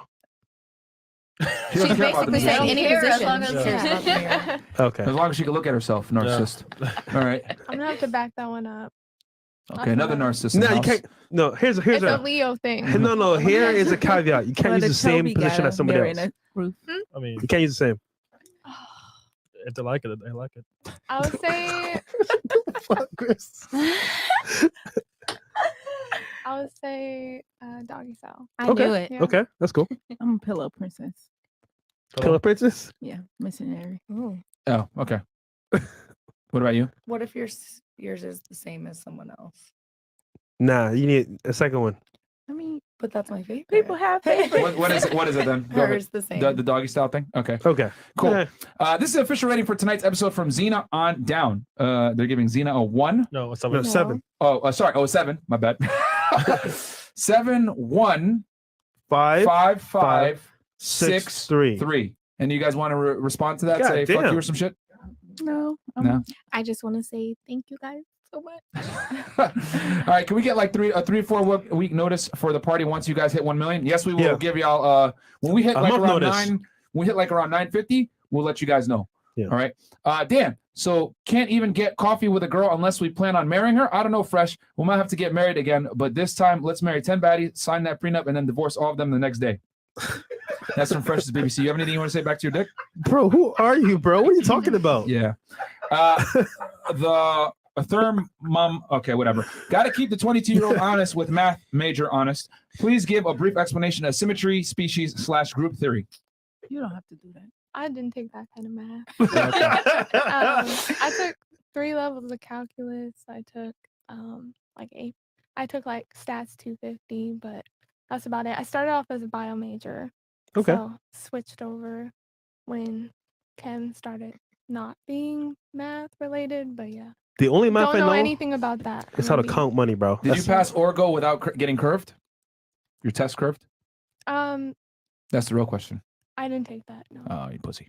Okay. It wasn't a requirement. in my It wasn't a university. requirement? Okay, yeah. That's like has like one of the highest failure rates. Organic chemistry. I did not pass organic chemistry. I will say that. Oh, you did not? That's where I quit. Oh, so you did take it and you failed. Is that what? Yeah. Okay. Most people fail organic chemistry in the beginning. Yeah. They have to take it twice. It wasn't that I failed. I saw it for about a week and I was like, no. Okay, so you quit because I was This like, isn't for me. Yeah, okay, fair. To the women from Texas, what's your opinion on men in Miami versus Texas? So Ooh, I that's guess a good that's one. for the three ladies here on the panel. We can start with Ms. Camouflage. Where is she? I haven't really met a lot of. I just got here today, so I've never been to Miami before, so Okay. I haven't met a lot of Miami. Did you bring your boyfriend with you on this trip? No, I did not. Oh shit. Oh. Are you in Miami? He works. He's at work. He's a what? He's at work. He's He has to go to occupied. work. Oh, he's working? He's Yeah. occupied. Okay, so you tried to bring him with you and he said no. No, but he probably wouldn't have wanted to go anyway. I mean, okay. All right. I mean, what happens in Miami stays in Miami. All right. What about you? What was the question again? I'm sorry. What is the difference between Miami men versus men from Texas? Again, like she was saying, I haven't met too many men in Houston. I live in Dallas currently. that are Okay. From Miami. Okay. But yeah, Florida people are just always a different breed. Okay. Go ahead. Describe. So, When are you like, going to take offense? I work on flights Okay. a lot, and those are usually the flights where something goes wrong. Someone is having some kind of meltdown, or some couple is very upset that they're not sitting together. It's always something, you know. Okay. So they're crazy, basically. It's like what you see in the news. Wow. You know, they migrate here. They She's trying to be nice. You know that trend Yeah, that went she's trying to be around nice. where it was like Google your birthday and then Google Florida man. That's Okay. the vibe that Florida people give off to me. We got you. But I think they're fun. I think Texas people are fun too. But I'm from California originally, so Okay. we're a little more judgmental. Okay. Little? That's an understatement. Well, I mean, people from Florida in general, I'll be honest, are stupider and No, and they ruder. come from up north, and then they come here and be stupid. Well, I mean, Yeah. a lot of locals I've met are retarded, but that's just me, especially here in Miami. But that's a whole other I think the thing. heat can make you go crazy anywhere. Their brain melts. Yeah. No. I mean, whatever just happened to people being stupid? I mean, why do we give people so many goddamn excuses for being stupid? Like, I look at it like, yo, we have all these like things like, oh, well, I have ADD or I have this or, oh, yo, you gotta understand, I have like, an inability to pay attention when people are giving me information. I have to explain to me in a certain way. Blah blah blah. It's like, no. What about you're just fucking dumb? What about that? I think. Why don't we call people stupid anymore? My opinion is people here are kind of shady, kind of fake, two-faced. They'll laugh in your face, smile in your everywhere. face, and then but here's like a different like story because people dap you up, talk shit about you right after you leave. It's crazy, Well, man. that's you attract who you are because you guys are attacking Miami people. Nah, Miami is man. not Florida. It's Nah, true. They'll be I friends can- with you for years. I can take my- with you the whole time. I can take feelings out of it and just be totally organic and realistic. That happens all the time in Miami. I think like the main The difference. thing is, the fun shit that's going on in Miami is all the tourists. That's Yeah. where we're partying and all that. That's the fun stuff. The actual locals. I'm from up north. I'm not stupid. I'm a little crazy, but I'm not Florida crazy. Little I crazy? didn't catch my first charge until I came to Florida and started hanging out with Florida locals. So I'm Mm. blaming the Floridians. All right. Y'all love it here. Matrix. Y'all here right now. I think the main difference between Texas guys and I guess Florida or Miami guys, Mhm. Miami guys are way more attractive. Okay. Houston has Fair. no attractive guys at all. Yeah. So It's the I think that's the main for me. And then also Houston guys are more like Southern gentlemen, like softer, Yeah. Miami guys are too like flashy, too like arrogant maybe. I don't know. It's just different. Yeah, I mean that's in general with Texas. I mean, people are just fatter there. Yeah. Texas is one of the fattest states, United States, and then Yo, I saw the buffets there. No wonder why. The barbecue buffets. I'm like, God obesity is real damn. in Texas, man. I think if I'm not mistaken, San Antonio is the fattest city in the United States. And then Dallas is another, I think, in the top 10 as well. So yeah, I lived in Texas for 4 years. So Texas, I mean, it's a great state. If I wasn't here in Florida, I would be in Texas. I think it's a better state overall than Florida. Right. But yeah, the women are fatter, and they're not as many attractive women. But that's just in Miami in general. Like, it's very competitive here. You got a lot of attractive people. You got guys with money, whatever. So if a dude is ugly and he lives in Miami, you're probably gonna have some money. So It's one of the two, or is capping one of the two. Yeah. JBX. So the women from Texas. What's? Oh no, I read that one. Official ratings from Myron on down from Final Drive production. Okay, so give Mazina 7 starting there. 3, 5, 3, 3, 4. And you guys want to say anything back to Final Drive Productions? No. I'm Thank you. What was that? Go ahead. I'm 1 point better, so like it's okay. There you go. Ladies, can you describe your worst and best sex experience? Describe how you met them, and do you still talk to them today? You want to go around the table on that one? Let's start here. I'm gonna pass on it only because I really don't have like a crazy story by any means. Well, it's not about being crazy. It's about the Or best like one. even The best. Oh, so she's just saying her boyfriend right now is mediocre. Saying it's whack. I'm not saying that at all. I would have said my boyfriend something. Left them home. Damn. You could just easily be like, yeah, my boyfriend. Yeah, my He was the boyfriend. best by far. He rocked my socks off. Okay, I second that. There you go. Bruh. That's what I said. Oh wow. Yeah, that nigga, if you're watching, That's a lot luster. she's here in Miami by herself too. Your spot is not secured, my friend. Secured. What was that? I said it's secured. It's secure. Okay, For if you now. say so. What about you? she's like, oh, nobody watching. Say it with your chest. Yeah, just say the best. You don't got to say his name or nothing. No, It's no, very I'm not easy. gonna Yeah. say no name. I'm just saying like people just be in your business. But the worst one was where he was blessed and he just didn't know what to do with it. Like I did not make a sound and he was like where I should have been screaming and it was not nothing. And he was like, "You didn't like it, huh?" And I had to teach him. Wow. Like, and I was fairly new to the game. God. So my Wait. best one where I had my first orgasm. So, question: how would you teach a guy how to have better sex with you? That's when you get on top and you ride and you get what you need out of that. Okay, fair. I mean, that's just what it is. I'm not gonna hold your hips like I'm riding or something. Like you need to teach me, but I'm gonna do what I need to do and then send you by your way. So let me ask you this: after that experience, you talk to him again? We were cool, but it just never was consistent. Like he'll reach out and I'd be like, okay, because we went on nice dates. Oh, you know? they paid. I'm a sucker for a date. It's not paying. I didn't care about money then. I don't care about money now. Stop the cap. All right. Okay. What about you? I will say I'm with the best of the best, and fuck everything before that was the Period. worst. You're a I flight. should have said You're a that. flight attendant. You She's gotta have some definitely part of stories. the 50-mile Great high flight. club or whatever. No, actually, I'm a new flight attendant. Oh, I know. Yeah, I've been, not yet. you know. Hold on. in a So, relationship so you long time. travel though. Mhm. So you never stopped at a location like Mexico. You got Honestly, off. No, I mean I've stayed overnight in many countries, many places, but Any fun stories? fun stories. Snuck into zoos in Costa Rica. That was fun. How's that? I've been to. I was telling them before. I've been to Panama City. That was really dope. Where else have I been? We go to Interesting. A lot of women Cabo a lot. don't talk about like it's I guys that like love- South America. What I've realized is like girls don't like South America, but You know, guys love it. South But- America is scary to travel as a woman alone, and Yeah. I'm usually It's alone. dangerous.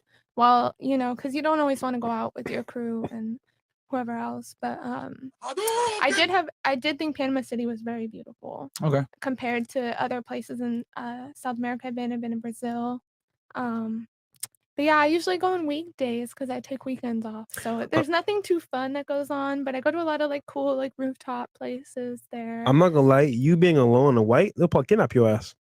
I know. You know what? I used to be blonde and I dyed my hair. I'm a natural blonde. I dyed my hair dark before I became a flight attendant, so I'd be less valuable in other countries. Wow. You're, That was easy. Okay. Okay, but listen, like in like Taken, they wanted the blonde girl because she was worth more money. Bro, girls really be watching the fucking thing thinking it's real, bro. Like this is hilarious. It is real. I mean, it's what's not- happening yo, every day. Getting kidnapped is not as common as you think it is. I'm telling you. It's not. Unless you live in Houston. I beg to differ. Houston? I had 3 Amber Alerts on my phone this morning. I say for kids, definitely a lot more of a chance. I mean, there's like hundreds of kids that go missing through like the foster care system, like every month. Yeah, but as a grown adult, man, the chances, like the probabilities of you getting kidnapped are still very slim. A lot of women watch way too much crime drama and think that it's extremely common, and it's not. I had I like the, Definitely not, bro. 2 Never kidnapping zero. attempts. I like the concept though of being not blonde because let's think of it from a sexual standpoint. Most guys want a hot blonde. If you're not blonde, you probably won't be like the top pick. Yeah, you get less attention. Yeah, but you still get picked up regardless. Yeah. if you did. You can never be too safe though. Like No, feel I mean, like of course, paranoid. exercise some safety, but you know, I it's felt like not as I feel common. like this was an ambush. Some people like people. What? Black What was the ambush? hair. Here, because the girl who invited me is in here, so I'm just like, where I'm coming to. No, she sources for us. Oh, okay, but She yeah, brings you you. know. You're on a podcast with almost 6,000 people watching live. We'd be the dumbest criminals ever to I kidnap just you didn't live on know air. what I was walking into. I mean, you should ask questions, but I would say you want to be like, you want to say that's on your head, but that stuff does happen, and I've run into a lot of stuff in Mhm. other countries that. Yeah, I can mean, in a definitely foreign country, rub you it's the wrong different. I'm way. talking about the United States. Yeah. But Yeah, I would say- Panama City, I will say, very interesting. I went there for a case a couple years back, back in like I think at end of 2019, and I was at this bar, and it was weird because the girls had to pay to get in, and my coworker was like, "Yo, you need to come to the spot, bro. It's fucking lit." I was like, "All right." So it's like a cigar bar, and the girls had to pay to get in $10, and they had to get a wristband. I was like, "Wait, the guy's getting it for free?" He's like, "Yeah." I was like, "What the fuck?" Then I sat down and I realized all the girls were standing and walking around in a fucking circle. And I was like, what the hell is this? And he was like, oh, yeah, they're all prostitutes. They can't sit down unless a guy lets them sit down at the fucking table. And I was like, what the hell? And all right, this is the kidnapper. Let's go. We out here. Let's go. Let's go. It's all right. ambush. No. It's an ambush. No. What? There you go. How you know?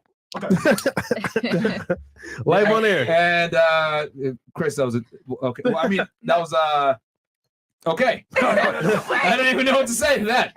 But anyway, what was I gonna say? Panama. So yeah, so I thought it was very interesting because I was like, holy shit, this is weird because like the dating dynamics completely flipped. Like the guys were the one that the women were pursuing, and they were fucking aggressive, man. I never paid for box before, but it was strange. I will, you know, they're like, oh yeah, no, baby, come with me. I was like, nah, bro, I'm not paying you for box. Like this is strange. I'm good. You survived. Yeah, I survived, but it was a very interesting dynamic to see what it was like to be like a girl for once. So it was yeah. But this is why so many girls like don't like South America. So that's what I'm saying. Like a lot of guys go to Colombia, Panama City, whatever it may be, and you don't really see Western women in these places traveling. Because I know girls that went to Colombia and like guys will wait by elevators or wait by like, you know, their apartments that they were renting and just like being goes 3 or 4, pick them up and then kidnap them. Like it is wild, bro, for girls to travel alone. So you're brave because goddamn. Yeah. It's not really in a woman's bed. There's no W for you as a woman traveling to South America, bro. At least dudes go down there to get laid. Like for chicks, it's like I don't know why you're down there. Why are you there? Yeah, you know. Okay. All What right, about you? Did he say best or worst story? Yeah, best or worst. Okay. Yeah. So my worst story was that I'm 1,000% sure that this guy was a virgin, and it was horrible. It was the worst. That's all I'm gonna say. I'm right. sure he was a virgin. What gave the tips away that he was virgin? What gave it away? Because he was like flopping like a fish. Like there was no hip movement. He was just flopping. It was horrible. He was going like this on you the whole time. Like, Yeah. what the fuck? It was horrible. Yes. That's all I'm gonna say. Bruh. So what did you say? Like, did you say, okay, I'm just gonna head out, bro? Yeah. Did you let him finish? Yeah, you know she did. Barely. Oh man. Yeah, it was horrible. God damn. All right. But he was a nice guy. He was a what? He was a nice guy. Good boy. You gave him a nice guy. I gave him a nice guy chance, you know? Good boy. You gave him a chance. Did you ever talk to him again after that? No. This is why you don't be a nice guy, guys. No, he sucked. It was not because he was not. I a nice guarantee if guy. he sucked, but he said, "Hey, bitch, you like that?" You would be like, "Oh, damn." Okay, you're a pussy, but you know what? No, I would have give it a cussed second him out. chance. You too bold. Calm down. I know you ain't talking, Miss Ambush. You can't even pick where you want to go with being worried about ambush. Like trying to tell us that you can exercise discretion with that. Come on. Hey, listen. Okay, what about you? Beth, I know you got a story or two. Okay, my worst. There's a lot of worst. Okay, top 2. Give us the top. Yeah. I guess the worst of worst is like I remember when somebody they had their like elbow and they were like on my chest like doing it but like with their elbow on my chest and it like left a bruise. What? He tried to kill you. Elbow in your chest? Yes. He's trying to kill you. Nick was just like, yeah, you like that? Yeah, you like that? Yeah. Okay. What else besides the elbow? Throwing the bows? Just like really small, like tampon size. Tampon size? Yeah. God damn. Could you imagine a nigga listening to Nook if you buck while smashing her? Yeah, you like that? Nook if you buck. All right, what about you, Zena? Tap plus X. Best and So- worst. Okay. So the best was I linked up with this really, really hot guy in California. Okay. Really good vibe. Shit was amazing. Chemistry, all of that. Like the room was on fire. Like it was best sex of my life. Don't care. Okay, I was gonna ask, was the room really on fire? Okay. No, the room was on. That bitch was on fire. Did a I don't know. firefighter show up? Okay. But that room was on fire. That's all I'm gonna say. That Okay. shit was amazing. Mhm. It didn't last too long. But then again, I was giving like really crazy head because I don't like to suck dick, but like I was kind of broken. I was broken up with my ex at that time too. So I was like, oh, Does he I'm know gonna this? go in. And yeah, he know. Oh, Fuck sure. that nigga. Okay. So I was like, oh, I'm gonna go in. This nigga of my dreams. So anyway, I went in. I was also kind of sort of drunk, and I don't drink like that, but I went crazy. It was the best dick of my life. And I don't really care for sex like that. So that means a lot. Worst was with my ex, and he was off of Molly. And Oh, he was on the come down. I don't know, but one time, like, it was just, you know, when that bitch is soft and they're trying to smush it in you somehow, and it's like, that's not gonna work, buddy. And you're trying to go to sleep, and they're just so determined to where you fall asleep while they're still going at it, trying to get it to fit, and you're just like, I'm going to sleep. I'm not doing this. So it was the worst. And then I woke up with, you know, shit all. It was disgusting. It was just the absolute worst. And then he wanted to again. Nigga busted a nut. Somehow while I was sleeping. So by the time I woke up and he wanted to do it again, now it could actually get hard. So I was like, let me get my fucking nut at this point. So I had to get on top and whatever. All right. My niggas said, fuck this shit. I'm gonna bust a nut anyway. All right. But I had a worse long before then too, and same thing, except it was my other ex. I only have 2 exes. And he was off of coke or some shit. I don't know, but it was that, like trying to smush a fucking short penis in me. Guys. So you know when it's already small, when it's hard. But when it's soft, it's like, I don't know. I don't know how to describe it. Don't do drugs, kids. There you go. Yeah. This is why it's important to go to the gym and take care of yourself and stay in shape. And then they'd be like, oh, play with my butthole. What? What? Let me stop. Let me stop, Yo. because I could really do it. Shit, I'm out. Yo. Okay. I have the video. Oh, shit. Put this blue vibrator. You know, like girls know the little blue vibrator. All right, the little clip one. sorry, so, all right. Okay, let's move on. All right, Let's I- move I on. put it up more his chats. ass. Sheesh, okay. Yeah. All Wow. right. Well, she clearly easily made up for all the other girls' terrible stories. Samson, Adele, Worse for me, Adele, because I have a visualization. she- know what I'm she's a talking storyteller. I have a visualization of it. It's grosser for me. Because you know who I am. Ew. Oh, okay. Samson goes, I see you, Myron, with the veins. You've been working out. Pause. Thank you, man. I appreciate it. I've been going a little harder with the gym. Psych goes, get comedian Theo Vaughn on here. I don't know who that is. Lord Ill, what's up, fellow? Suggestion, can we get a show where delusional women come back like how Quantum and Subway Karen did and do a reaction video on their previous visit on what they learned from watching themselves? That would be hilarious, though. Yeah, I mean, because here's the thing with Quantum. She watched the show back. She messaged me. She's like, dude, yeah, no, that was bad. You know, some girls actually watch the show back and like, yo, this was not good. So, you know, it happens. Official Apocalypse Phoenix goes, can Pinky spell credit? I think he's talking about you, Miss Music Artist. Can you spell credit, even though it's right there? CREDIT. That wasn't very smart for you, my friend. Last thoughts goes $5. Fresh, did you hear Sharp No Jumper call out? Seems like he wants to be on the show. No, we didn't. Oh yeah. I saw a video where AD and Sharp mentioned coming on the show doing like a game off. Okay. But a game off? Yeah, like who has more game? What?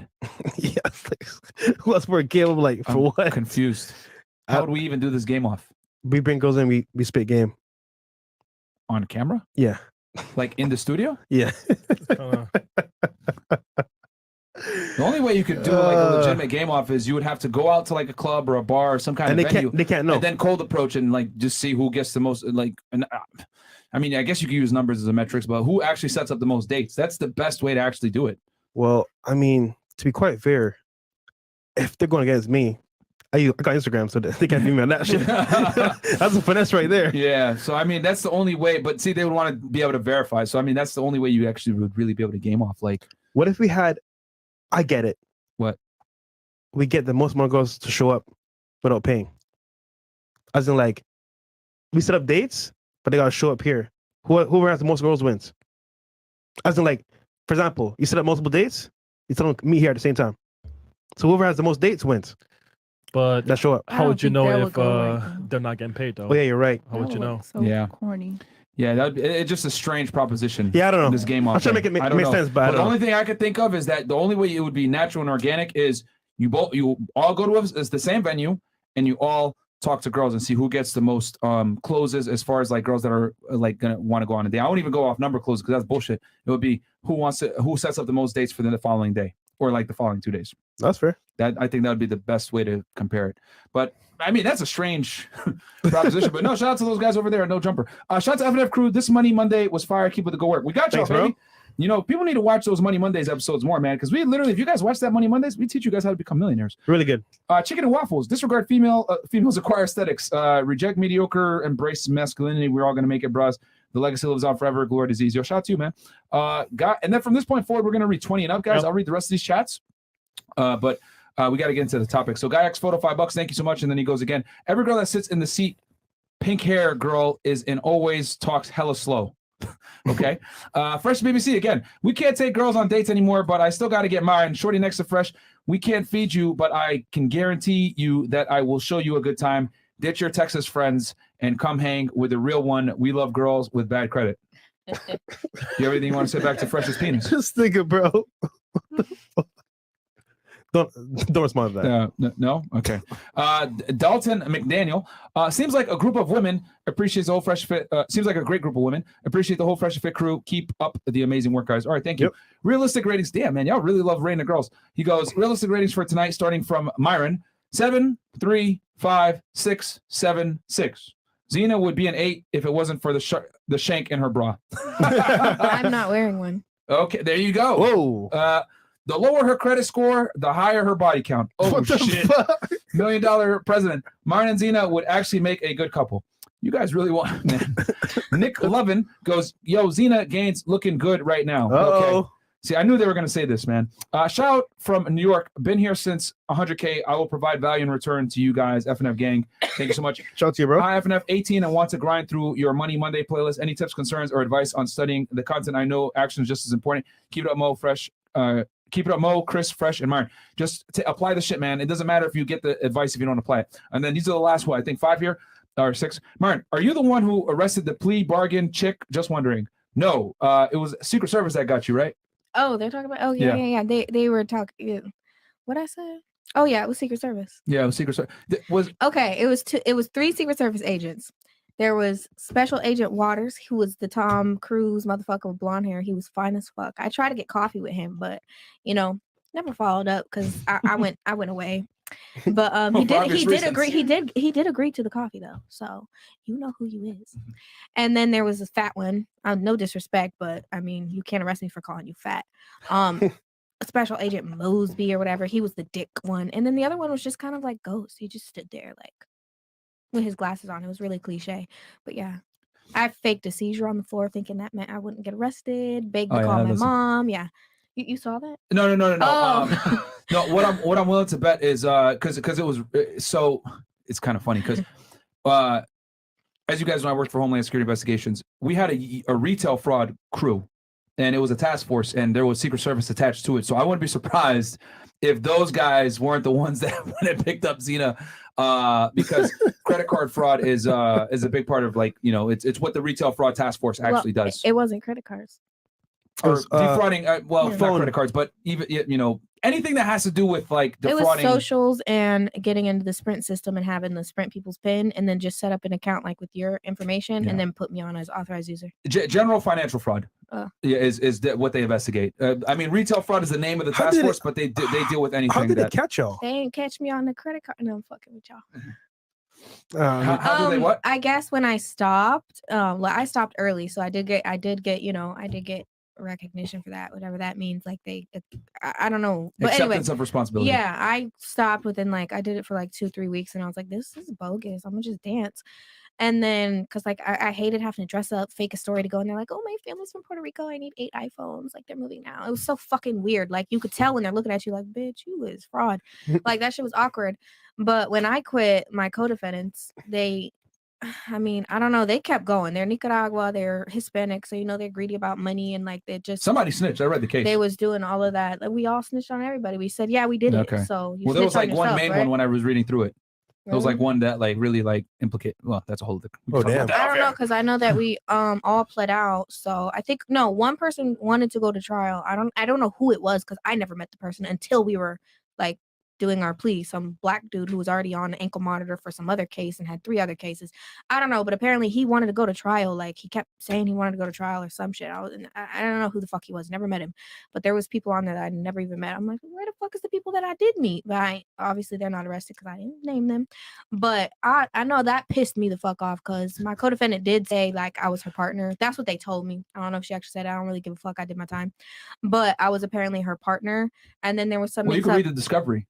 Yeah, I can have read- my discovery and Yeah. I read it and like You can it read was- their reports and it'll tell you what she said. You have a lot Yeah. going on. Yeah, so I'm not saying she was snitching on me or anything, but I know that there were certain people that should have been on that case that was not on that case. 4 people that I know were not on that case and didn't do time. So I was just like, you know what? They probably want to pick them up afterwards, though. No, they never got on that case at all. You're not gonna Never. know that. They never did time. None of that. You're not gonna know that. How? If it's one case, wouldn't it be on my discovery? I'll talk to you about all. Oh, okay. Because them bitches was sure living free on Instagram. But Yeah, there's. It's very smart sometimes to not make all combine all the investigations into one for a bunch of different reasons. But that's a whole other thing. Mang ENT, hey Fresh, ever thought about blurring? And then, there you go. You guys got a little episode of Feta right there. Hey Fresh, ever thought about blurring the girls' faces out to keep them in the vlogs? No, that'll be whack. Yeah. The mono mix. Facts, if you have a learning disability, which means you can't learn, isn't that what stupid means? I guess so. H-Town got no attractive guys, disrespect, and that's from Dr. Mo. $100. I think he's from Houston. Fresh BBC, homie, your spot is not secure. Do you know who your girl is next to? Oh, okay, he's talking to her boyfriend. Okay. And then we got what's he here? Chris stuttered through the mask. I'm stunned. Nigga said you get abducted. So Shorty really got up, pulled up to the spot. So Shorty really got up, pulled up to the spot, signed a waiver, gave her phone up, put those headphones on, introduced herself to the world. They claimed that she got ambushed. Shorty, big stupid. It was before I pulled up. Yo. Yeah, the Shout out to the chat, man. Shout out to the chat, man. Yo. Hey, on that Magic Carp nigga, hopefully my boy is Gyarados these days. Okay, 907. And then the last 3 here, Platano goes, there's definitely that side to Latin AM, but to those of us regular people from the region, those women/men are degens. We are, for the most part, very Catholic, and morality is important, especially the family structure. Okay. Then we got Scott Aragon, $100. Shout out to FNF fam. Been a while. Myron looking buff, bro. 2 months on the Keno Body Program and down 12% body fat. Good stuff for you, my friend. Thanks for always introducing us, men, to the best training programs on the market and invest in ourselves. Got you on, Scott Aragon, $100. And then Big Mo. Yep. Chris, you got that? Oh, yeah. Come on, man. Get with the fucking program. All right, Big Mo, gain the mics of gals for a couple of DBs. Okay. What? Offie 121. He's just telling me to turn the mic up. Yeah. Cool. Already on it. Game. Okay. Okay. So, ladies on the panel, some of you are single, some of you have boyfriends. Give me your take on this. So, if you're a woman, right, you meet a guy, you have that connection. Do you believe in love? And is your love gonna change if they change? So, I mean, for example, let's say you meet a guy, you fall for him. Are you gonna love him to a fault, or would you choose your best friend over your guy? So, who would you have loyalty to, your guy that you love, or your best friend? Real quick.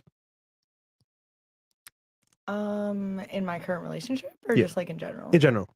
I think it depends on how much I care about the person that I'm in. Let's say you love your boyfriend. Who would you have loyalty to? Your best friend or your boyfriend? How long? And don't cap. I'm not sure. Honestly, I really It's don't tough, know how right? I would answer that question. I really don't, honestly. It's tough, right? Yeah. It But is, it's don't you really love your tough. boyfriend? I love my boyfriend and I love my best friend, Like, how do you? Well, If you had to pick one, who would you pick? Probably my boyfriend, just because like I guess you would have to spend the rest of your life with them. That's someone you build a life That's with, just your like that boyfriend. kind of thing. Oh, you guess? Nigga, are you watching this? I feel forced into an You're answer. not married yet, so- but Okay. Yeah. No. This is her opinion. Cool. Gotcha. Okay. What about you? okay. I actually was in a situation like that, but I was younger. But I was in a controlling relationship. He made me cut my best friend off and stuff like that. But I mean, who's here after the relationship? My best friend is back with me. But it just depends on what type of guy it is. I can love him, but if I know he's not headed in the direction that I'm, that we're gonna get married and stuff like that. Hold on. My best friend. Let's say you love the guy. Uh-huh. Who are you gonna choose? I can love somebody but don't see a future with them. That's what I'm saying. It depends on like what type of status that we're in, because I used to like hood guys. If I was with a hood guy, I'm choosing my best friend because in a few years I'm not going to be looking at you. But I've matured. I'm not into those guys anymore. Oh, no more Tyrones? No. Stop the cap. This is true. The guys I'm dating right now has careers. So you're gonna choose best friend over boyfriend? I don't know. No, one or the other. Best Boyfriend friend. or best friend? Who are you choosing? Best friend. Best friend? Okay, cool. What about you? I would say I think both your best friend and your Right. boyfriend can burn you at any time. Well, You know. But in your opinion, If who are you you gonna see choose? yourself, if you see someone like being your husband, I would say you always have to pick that person Mm. at the end of the day. But what about you though? We're not talking about third perspective.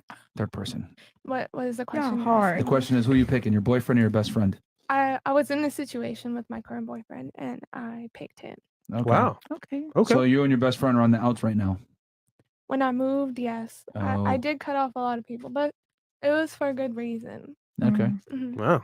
All right. Yeah, I would go with boyfriend. Okay. Even if he flops like a fish? He wouldn't be my boyfriend. All right, fair enough. Okay. What about you? For me, I would probably choose my boyfriend. Okay. Zena? I guess it depends on who the boyfriend is, because well, I'm not gonna say anything throw it. I'm just saying like previous experiences, I've definitely chosen best friends. Like Montasha, hands down, bitch got my back no matter what. And my best friend, she passed away, Crystal. Like I would choose my best friend in a heartbeat, because I feel like if it comes to the point where a man is making you feel like you have to choose, I don't think that that's the man that I want to be with or that's Correct. right for me, because I feel like that's way too controlling in the sense of alienation, to where I'm gonna lose myself trying isolating to be with you. And I've dealt with that previously. So yeah, but for new man, yeah. Sorry, Monty. Well, If he question- says you gotta go, Monty, you gotta go, babe. No, I'm playing. It was for a guy and girl best friend. It wasn't like no gender. We didn't No. we didn't Yeah, specify it's gender not wise. specific. We didn't specify. So- if we made it with gender, it would have been harder for y'all. Yeah. So back this way now. If your best friend that's a girl or guy was gonna cheat on their other, would you tell the other that they cheated?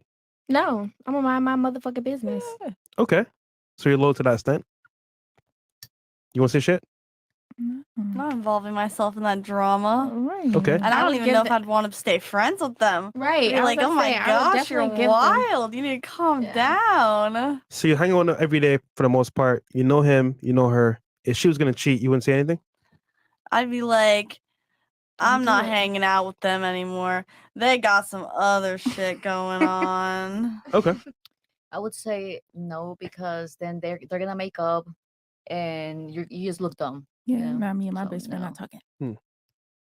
I'll say I wouldn't say anything, but you have to question their morality to a certain point. Mm-hmm. You gotta know if someone's doing snake shit next to you, that they could do it to you. Right. So keep an eye out. Interesting know, how but- these are interesting responses. Okay. Oh, okay. Yeah, I honestly wouldn't say anything, just because if the shoe was on the other foot, you just don't know how things play out. You don't know what they got going on. You don't know. You're not in their bedroom, so I'm just not gonna say something. I am gonna say something to her or him personally, like, "Hey, why you tripping like that? Like, he cool. You got him around me. I don't want to seem fake when it do blow up. You know, I'll give them. You don't that. want to get ambushed. Yeah, I'll do that to them. Like, I'll give them that respect and tell them respect me too. Like, just don't bring me around no more. Okay. But I'm not telling. All right. I agree with her. Like, I would give them my honest opinion about how I felt about the situation, and then I would say, but leave me out of it. Like, I'm not part of that drama. Okay. Facts. So Very interesting. we got a video to play. Okay. It kind of highlights these questions asked earlier, And Mo, you got a Before we video? play this video, guys, come on over to YouTube. We're gonna kill the Twitch, Facebook, and Twitter stream. Okay, because I don't know if this video is appropriate for these platforms. So come on over to YouTube right now, guys. Type in Fresh and Fit.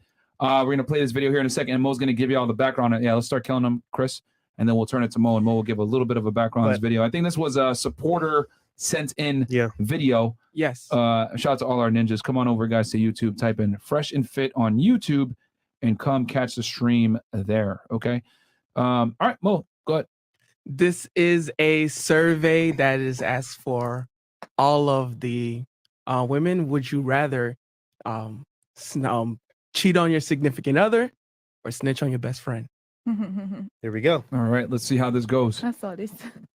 Your boyfriend. Cheat on your boyfriend. Or snitch on your best friend. I'm cheating. I'm cheating on my fucking nigga.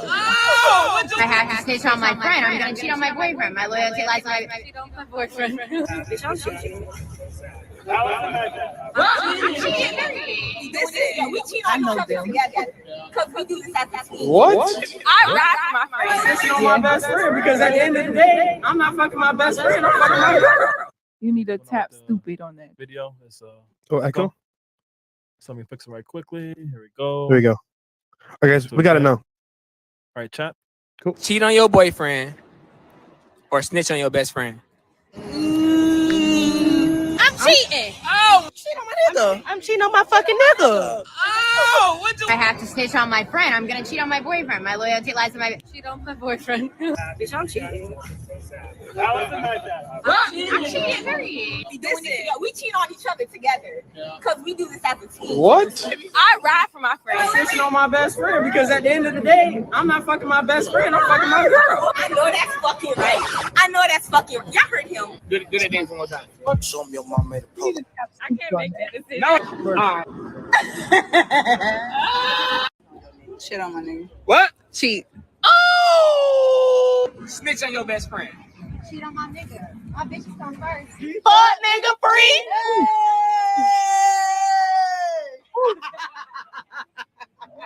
Damn. She belongs to the streets. Wow. God damn. All right. Okay. Thoughts on the video? Like, are we answering if that's what we would do or not? Well, their responses were kind of like shocking. Is that like normal, you think, or is that like crazy? Is it I like think that's shocking too. Yeah, I would probably, if it came down to it, I'd probably snitch on my friend. okay?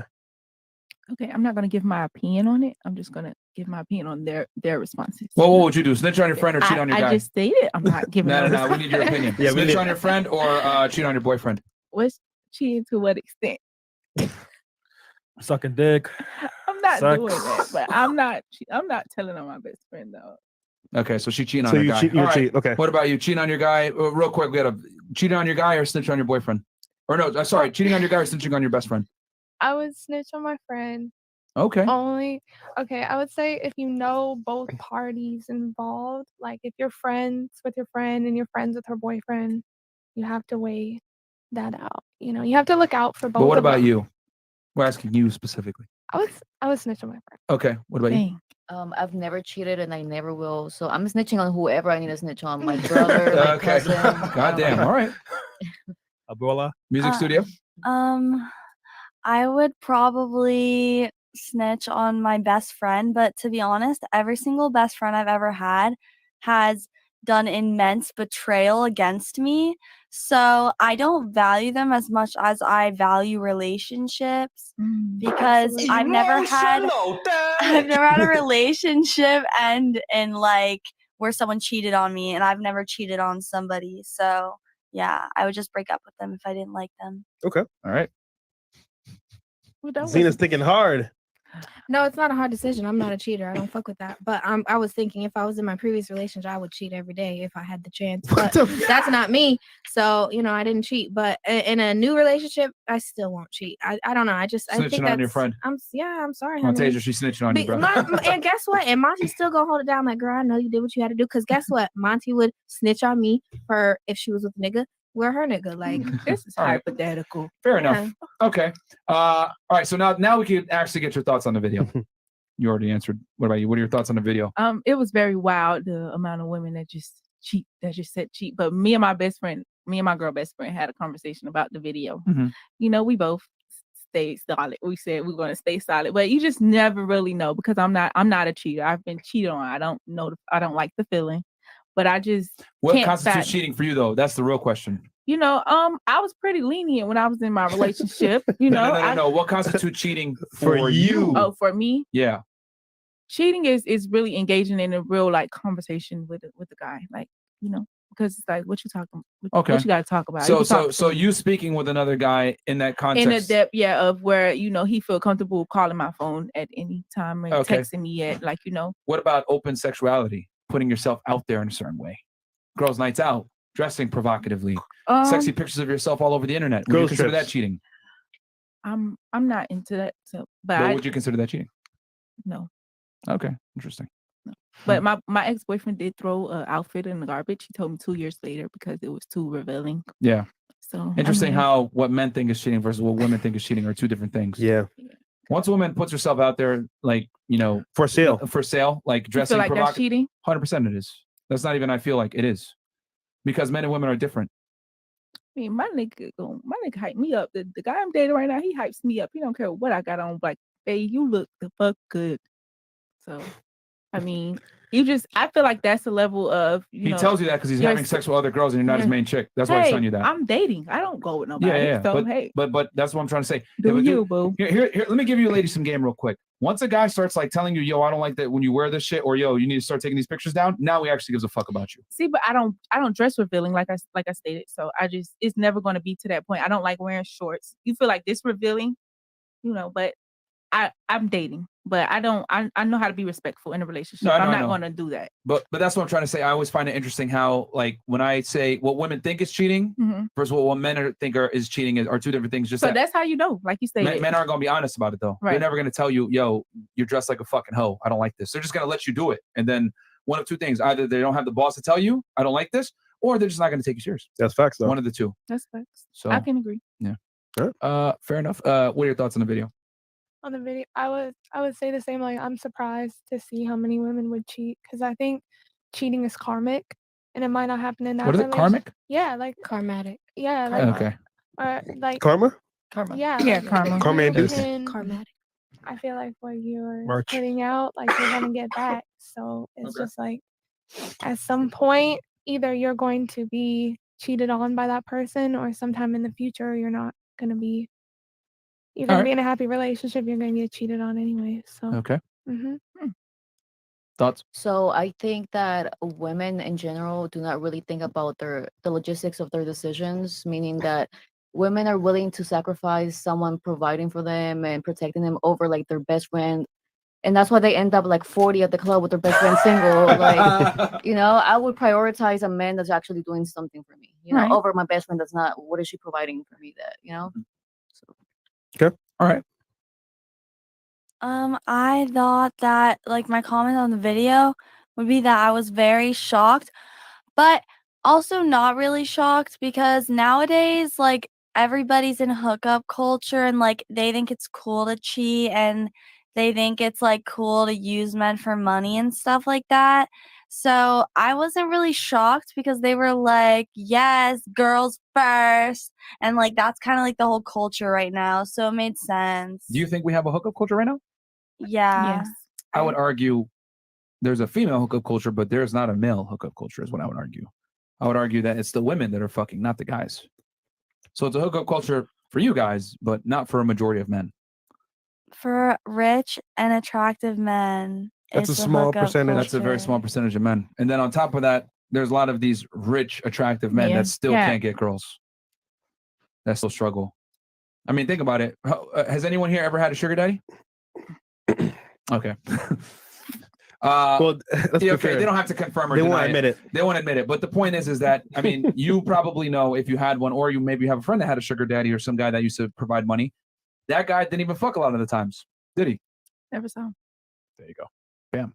So even if you have money, you still are going to struggle to some degree. So I would argue against there being a hookup culture. I would argue that there's a hookup culture only for women, not for men. And shout out to Rolla, we had a discussion on this. In 2018, there was a study that came out that showed that that men were reporting lower levels of sex, and then on top of that, there was another study that came out, I think in 2020, that reported that 1 in 3 men is either celibate and or is a virgin between 18 and 30. So, I mean, even in your personal lives, yeah. Look how many guys hit on y'all on a daily basis. You don't talk to all those guys. You curve most of them. So that alone tells you those guys aren't getting laid from even you, but they get curved all the time. So it happens. I mean, you could be like a great asset on paper as a guy, and a girl will still curve you. Yeah. Like, that's just how it goes. You know what I'm saying? Like, women curve you for any reason whatsoever. Like, you can have all your shit together and still take it out. So, is there anything else you wanted to say? I don't know. You were talking about hookup culture and what else? I don't know. That was pretty much the end of my statement. Do I agree with you on the topic of it's just for women? No. Okay. Why do you not agree? The reason that I don't agree is because there's plenty of men who are players, and there's plenty of men who are not attractive, who are players, who have no money and who are lame and are players and fuck different girls every single day. So to me, I get what you're saying as in statistics and whatnot, but in what I see in the everyday world, to me, I think it's just a hookup culture for everybody, especially if you're on TikTok and you see how young people are nowadays. Well, the reason why your argument is weak is because you're basing reality off of your own perception and interpretation of what you see. The issue is that you got to go out of your own two shoes and observe what's really going on. So what you're talking about, guys that are having sex with multiple girls, social media influencers on TikTok or whatever, you got to understand that this is not accurate representation of men overall. So even though you may, because the thing is too, you're in the music industry, right?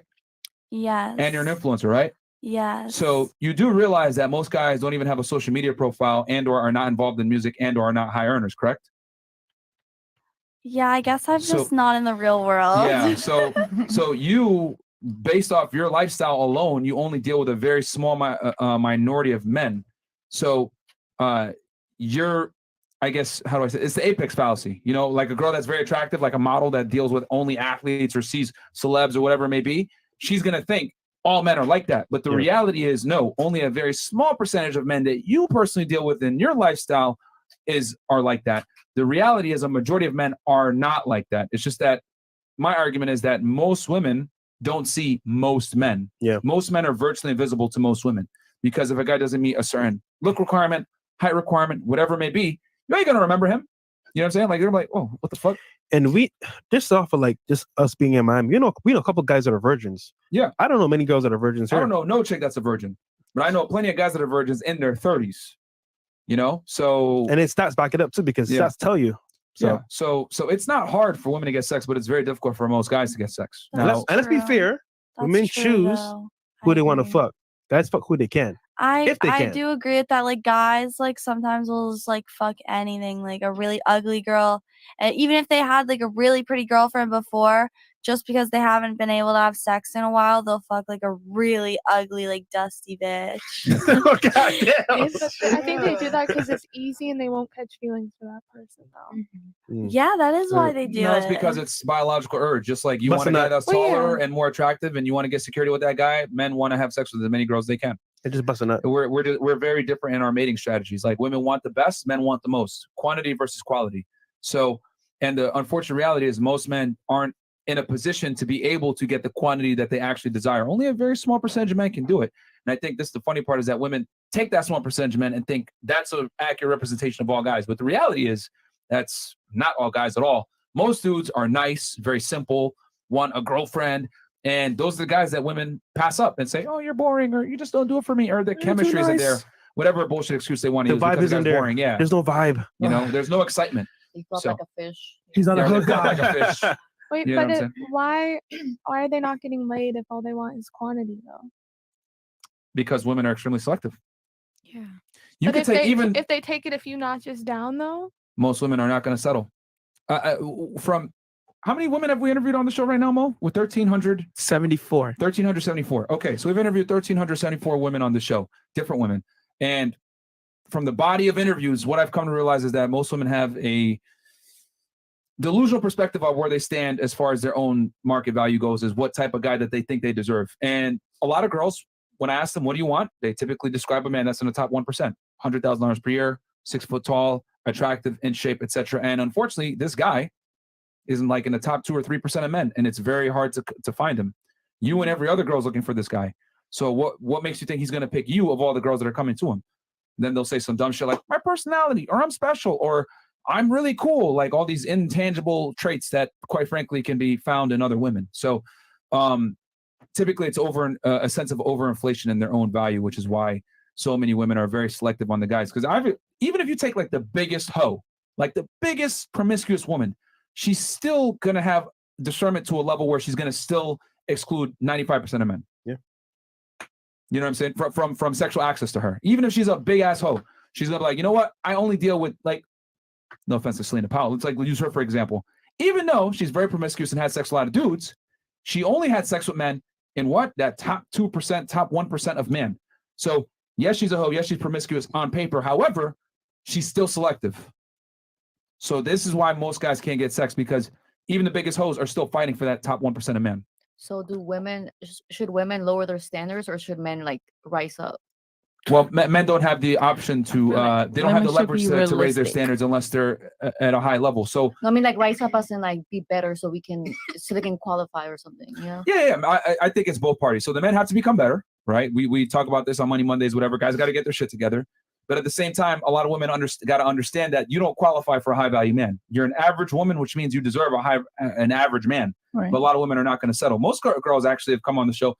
I'd rather die than than settle down with an average guy. I'll have a dog and cat and stay alone. Because the average man, if we put it on paper, 5'8", about 35,000 to 50K per year, in that range. Yeah, see, look at her face, right? So most women don't want a guy that's average. It's a two-way street. Yeah, for men and for women. Yeah, so it's both. Guys got to become better, and then women have to lower their standards. So let's be real here. But it ain't happening. Are women going to settle? Probably not. Fuck no. They work too hard to get to where they are right now to settle. Yeah, So, feminism has basically made it where women will not concede and or settle on a man that's more average. And I would say, if anything, I think with the way feminism is going, women earning more money, women entering the workforce more, we're going to see way more single women, because as a woman makes more money, that's a very big predicator on her ability to lock a guy and down. even the average girl has so many options. Why settle? I mean, you got celebrities hitting you up, guys with value hitting you up. Yeah. Why settle? So okay. Did you have anything else that you wanted to say on that one? Well, I guess I would agree with you on some aspects of it now, because I do see where you're coming from. Like, I do know that a lot of guys that are average are like celibate for really, really long, like not by choice. So yeah. I do get it. All right, Zena. Thoughts on the video. That's where we were. On the video. Yeah. So, and then can I reply to Oh that? yeah. And then if you Okay. wanted to talk about So that. thoughts on the video, it's not surprising. Like these females are straight up like ridiculous hoes, and they think it's cute. Like they do. Like I know I twerk and I dance, but at the end of the day, I'm not bragging about, oh my God, girl, I fucked this guy and this guy and this guy and this guy, and like all in 1 week. I don't know. I just think that that's really trashy. Like I already am a dancer, so I understand that I look like I'm some type of hoe, but I have morals. So, and then I just think that's trash, but it's expected from that shit. And then, especially in Miami. And then in response to the settling thing, like I have settled for 2 people, very low, zero value, actually, not even low value males. Yeah, that guy was the guys are below average, way below. Both of them, but and that's they both was young, so of course they're not going to be high value males. So let me not just straight up talk shit. But at the end of the day, I tried not to be that delusional person, because back like 2019, Zena, I don't give a fuck about none of these niggas. I was getting my own money. I wasn't dating. I wasn't sleeping around. It was just straight up me. And you couldn't even talk to me unless you were making more money than me. So, but I felt like at the end of the day, guys like that wouldn't take somebody serious, because one, you already know. So, and then when I did try to settle for less, like that shit's miserable. So that's why these girls don't settle for average. Like the shit was fucking miserable. You're picking up the slack. You're paying the bills. You're trying to build a fucking bear. You're trying to build a man. Yeah. And then when it starts getting toxic, it gets more toxic, because you're trying to fight to keep the relationship fix it. Because at this point you've put so much time and so much effort, and you've lowered yourself and devalued yourself so much that it's like, nah, fuck this. We gotta make this shit work, because now I'm looking fucking crazy and bad. And the more crazy you look, the more crazy you get. And yeah, it's not worth it. don't devalue yourself. Get Totally you a high value agree. male, but don't be overly dramatic and delusive. But the problem is that, Zena, there's not enough to go around. There is. There's not enough. Now, I'm not saying find a male that's making $100,000. Find a male that's ambitious. Find a man that's actually trying to work That and y'all try can to do come that. I'm up not saying he together. has to be rich, but a man that pays his own phone bill, not his father paying for his phone bill. Find you a man that knows what responsibility is, because you're out here taking care of yourself. And if you're going to build a relationship with someone, well, he has to understand, like, it's got to be understood that eventually he's got to be the one that's got to be the man, and he's got to lead, not someone that's okay with you leading. But here's the thing, though. Yeah. Like, that sounds great on paper, but we talked about this on Timcast, actually. There was a study that came out that women found most men is economically unattractive. I was about to say, if you do find that guy, right, are you going to give him a chance? Because there's a bunch of guys that willing make to- 60, 70K per year, average, maybe a little bit above average, but Yeah. they're not tall enough. They're not good looking enough. They smell. They're strange. They're awkward. They're weird. They're creepy. Tattoos and They're that. not, they don't have game, or they're not in shape, or they're fat, whatever it may be. So like they might meet certain metrics on paper, but these are the nice guys that often get curved by girls. You know what I'm saying? I had a roommate that he wasn't rich. Obviously, he was my roommate. He was living in a house that I was paying most of the bills, but he was a roommate. Like, he was a nice guy. Obviously, I ended up starting to give him a chance because he did start wanting to help me and pay for stuff. Like, he was giving me his full paychecks, and they weren't big, but he was trying to be that person. Oh, So wow. I was like, you know what, fuck this. Like, he wasn't cute, not to me. He wasn't attractive, but his his effort is what actually ended up attracting me. And I was like, I'm gonna give this guy a chance. So, How long did that last, though? well, he got obsessed. He did get obsessed. Like, Yeah. I have videos. He let me tie him up with my best friend, and we'd walk up through the house and whip him with shit. Whoa. Oh my God. No, I do have the videos of it. But yeah, anyway, he did get obsessed with, like, it just, why I cut him off was one time, it was Mother's Day. I don't know, he took the initiative to contact my mother, and I'm like really weird about my family. I don't like that. If you haven't met my family, do not. I thought you would fucking have cut him reach out off to with the them. walking on him and the hog tie. No, because that was that's a fetish. That's sexy. Like, you let me walk you like a dog, and then like reverse roles like that. He didn't get to do that to me, but that's Did he sexy. bark? Yeah. Okay. Yeah, I don't think any woman is really attracted to Azine. I got a No, call. that's Come on, bro. Hot for you. Yeah, like Not for him. Yeah, you're degrading him. Like, no woman wants to degrade their guy. Like, the guy that I'm not gonna If say his it's- name, but he probably would never let you do that bullshit. Now, He ain't gonna let you walk him like a dog. if you let me put a toy in your ass, let's be real. Let's be fucking real. All right. Okay. Anyway. Yo. Yeah, women want a leader, guys. But yeah, we do want to. Don't let a girl walk you like a dog. Like Zena. It's when you're having sex and you're playing like BDSM role play, though, that shit does happen. That's not necessarily a bad thing. If you're open care sexually, how- that shit can get you hot. Like, I'm Yo. sorry, I like bisexual males. Like, obviously I stayed with a nigga that liked his ass played with. Like, the shit's hot to me. So while I'm making my jokes, it was still kind of hot. It's kinky. Like, let me put that strap on and be the man. You must hate that nigga. Okay, You she's must hate that exceptional nigga to like the 20 rule. times. Most girls will People not have kinks. deal, Most deal girls with don't. Listen. most girls will not deal with a bisexual Okay, man. man. I have a dog. He has a leash. Yeah. It's for a dog, not for a human. Okay. So Question for the ladies: would you date a guy that is bisexual? And don't worry, Zena won't attack you. I promise. No. Okay. Yeah. I knew you would. I can tell we've been vibing all night. Yeah, I would. Is your guy right now bisexual? He's not. How many guys have you dated that are bisexual? One. One. What happened? Why'd that relationship end? It was just like a high school relationship. We went to college and just Oh. went separate ways. You broke up with him, or he broke up with you? He broke up with me. Oh shit! Yeah. wait, how'd you know he was bi though? He told me. While you guys Yeah. were dating, or after? No, before we started dating, I already knew. That nigga brave. He broke up with her. He was like, "Yo, this is way too hot. I'm gonna go on Grinder." The dude in high school. He wanted to go- I'm legal now. Yeah, like yo, real talk, man. Like I've always thought it was kind of funny. Like, Turn 18. I okay, this might be a controversial take. I genuinely don't think that there's a such thing as a dude that's bi. Because if you're a dude, right? Think about this from like just a human perspective. If you get the same sexual gratification of dealing with a woman that you're dealing with a guy, human beings are intrinsically lazy creatures. You want to go with the path of least resistance. There's a reason why we have technology and all these modern conveniences to make life easier, right? If you get sexual satisfaction from dudes and chicks, well, what's easier to get? Dudes. Why the hell are you going to go through the effort of courting a girl, spending money, having to meet all these prerequisites when you can go ahead and just smash a guy and be done with it? You know, so I generally don't think there's such thing as a dude being honestly bi. It's like, nah, bro, you like dudes more because it's gonna be easier. Yeah, I just can't believe that Strange. like you're cool with that. Maybe he realized it. I don't know. She's an exception to the rule. Yeah. You know. Yeah. But she Wow. said maybe he realized that.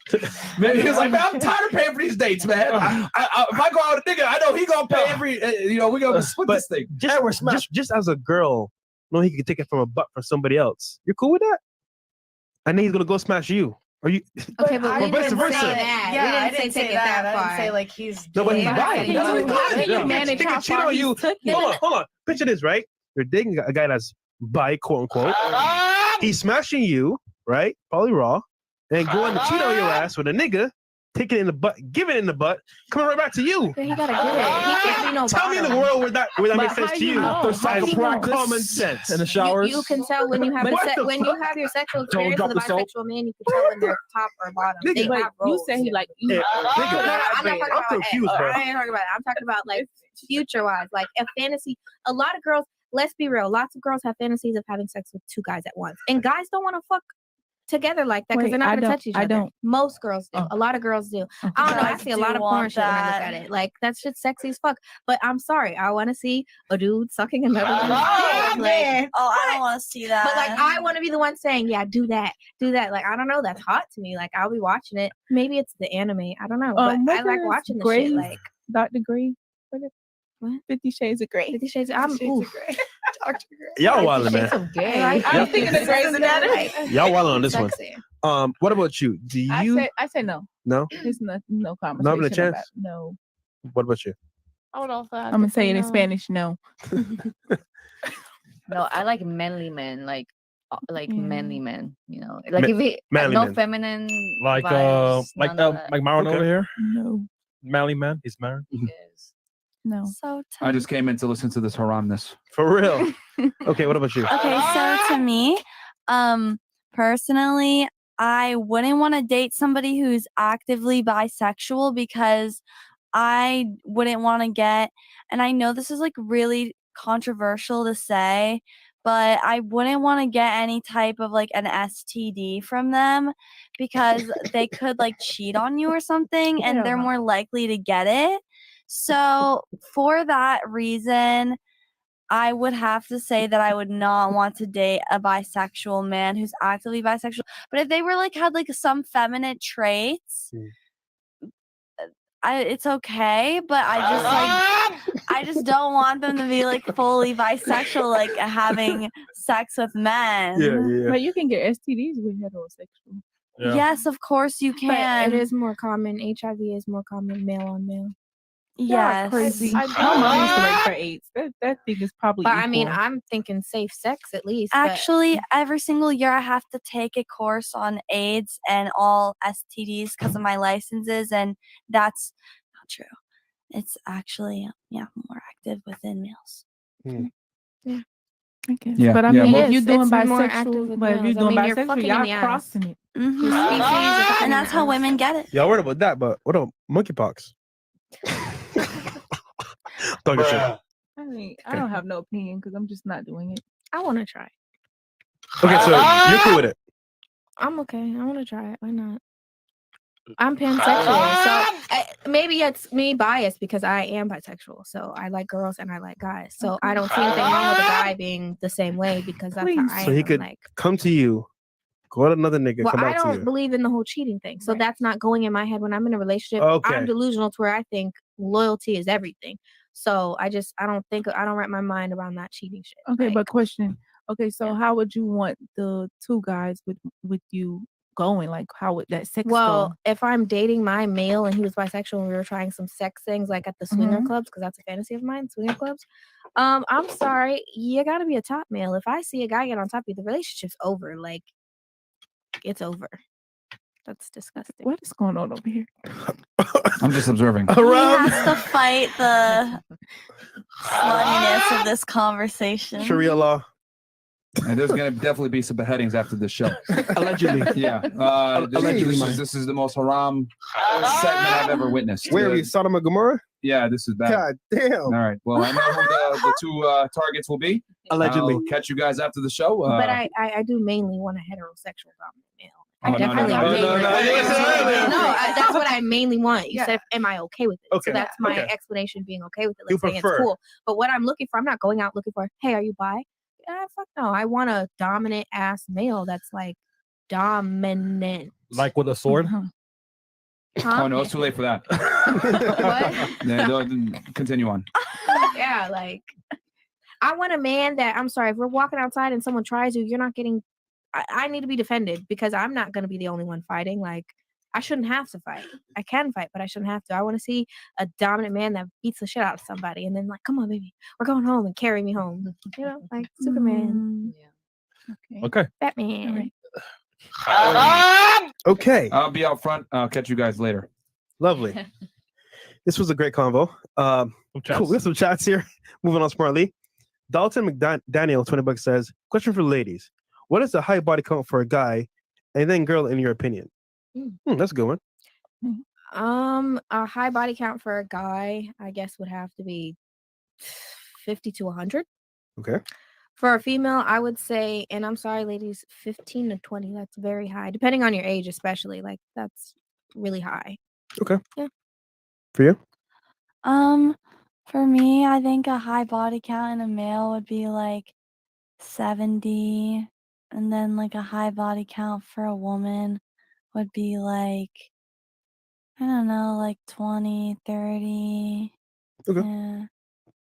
For women, I would say like 25. For men, I don't know, like 60. All right.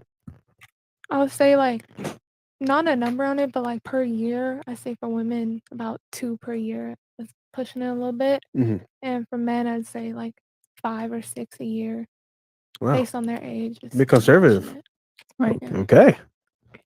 Well, for guys, I'm going to say for guys, depending on their age. Like if you're my age, which is 23, 40 to 50. I think that's pretty like, For a guy, it's the body count. that's high to me. Okay.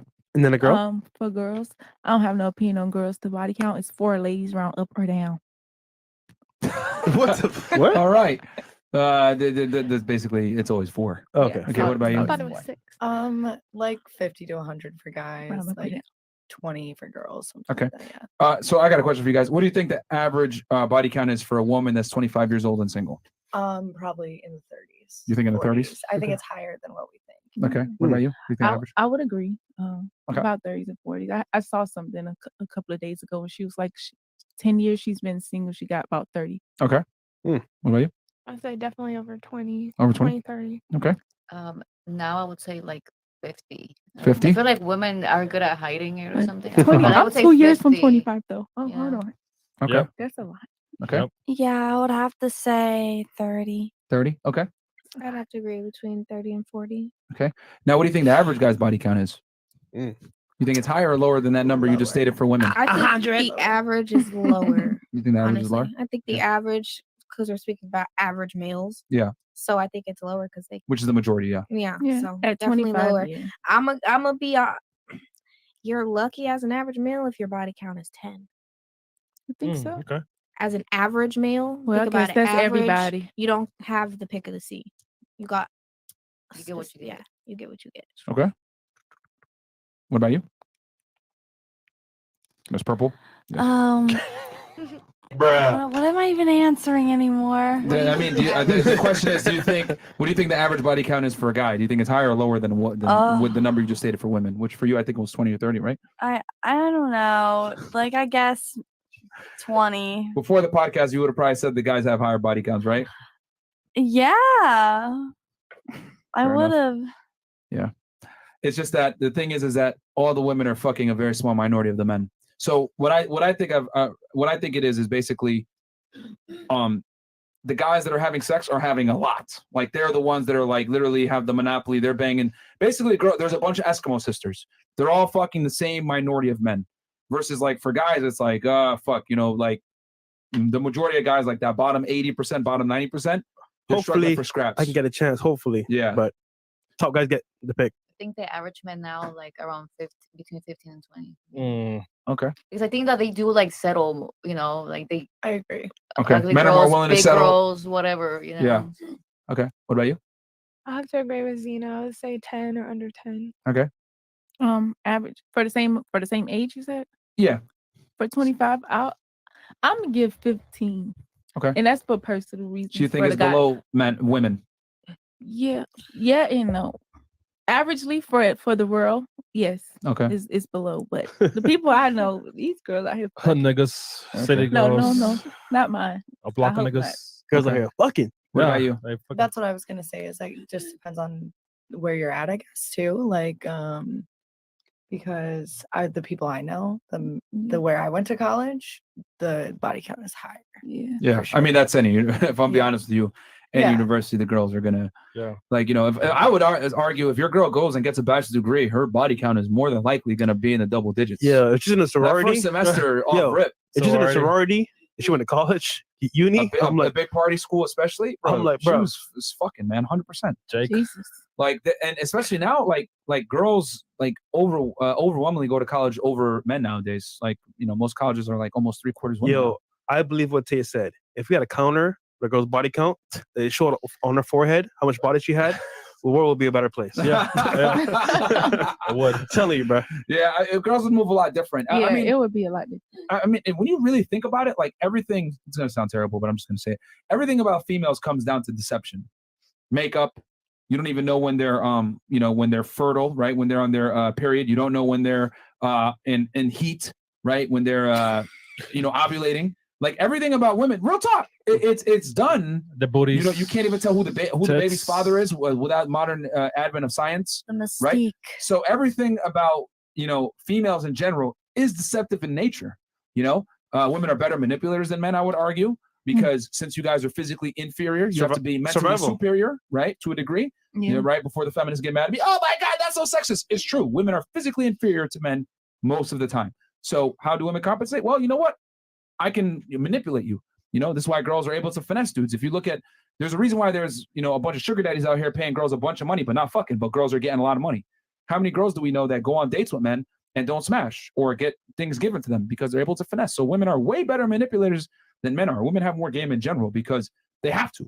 They have to be more cunning. They're not as strong, right? They're not able to impose their physical women on a man. Yeah. Or their physical will on a man. So they have to get it through other ways. So everything, if you really look at it, not sounding like an asshole, is deceptive about women when it comes down to, makeup, the way they make their clothes, wearing heels, makeup, body tighteners, right? To make their waist slimmer. Like I said before, you don't know necessarily when they're ovulating unless you keep track of it in the calendar, right? You won't know that they're pregnant until several months down the line. When they do have the baby, you won't even know if it's yours. You have to do a paternity test. So everything about women in general is deceptive to a degree.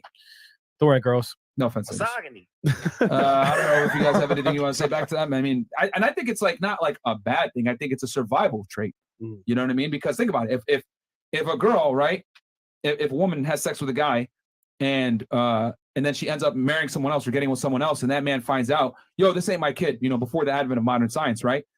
He would probably kill her. Like, what the fuck? So she, obviously we live in modern day times now. So it's like men can figure it out and they still go crazy. But I think that's kind of like a failsafe to keep women protected so that they were able to kind of exercise and get their best options surreptitiously without guys being able to figure it out, or not know when they're in heat, whatever. I mean, even going to the store, getting some $7 dress, it looks like a $1,000 dress. You never know. That was an inside joke. I don't know how that had to play with what we just said, but okay. That's Deception, though. He was on point. I think that's true. I No, mean, he was. we got a whole religion based off of a woman having a kid from somebody else. So What religion is that? come on, it's a joke. Oh. I was it's They didn't have modern science when a woman Christian. had a baby as a virgin, and now we Yeah, got a religion. The miracle Virgin baby. Mary. It was the neighbor's baby. It's a joke. It's a common joke. Okay, I didn't know because that's very. But no, yeah. So I mean that's kind of, yeah. No one has anything on that.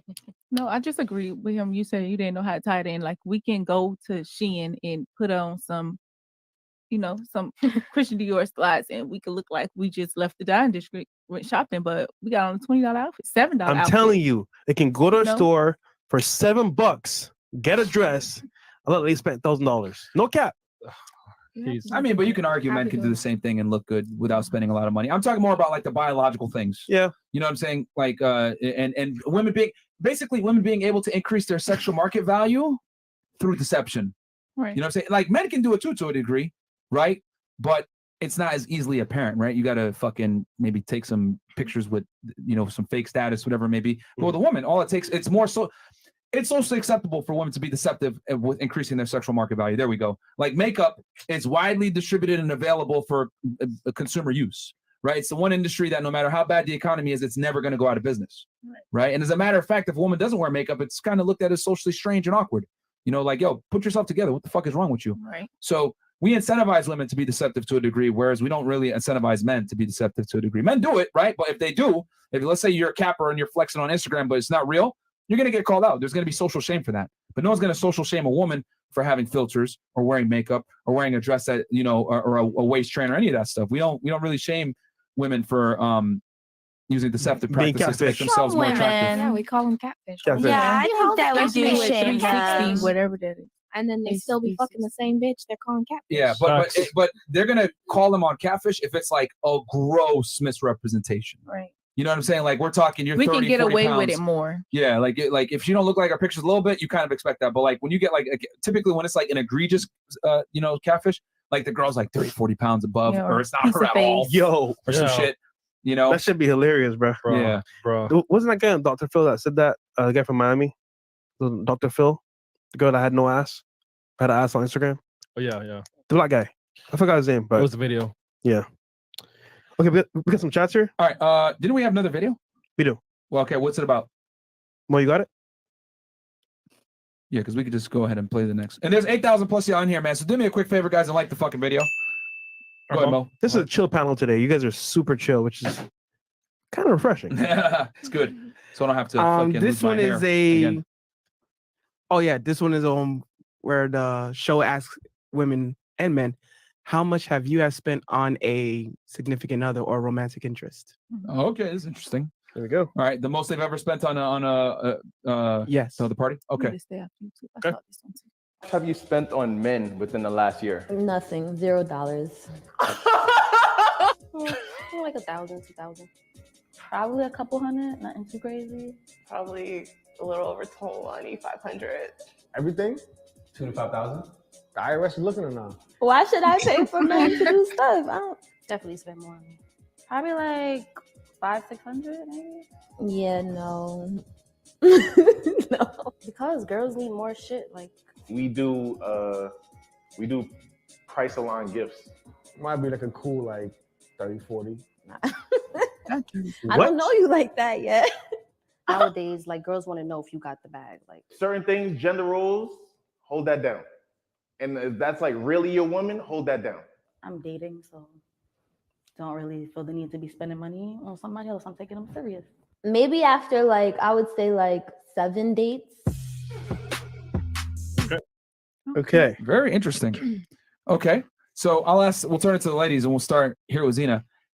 This year, how much have you spent on a guy?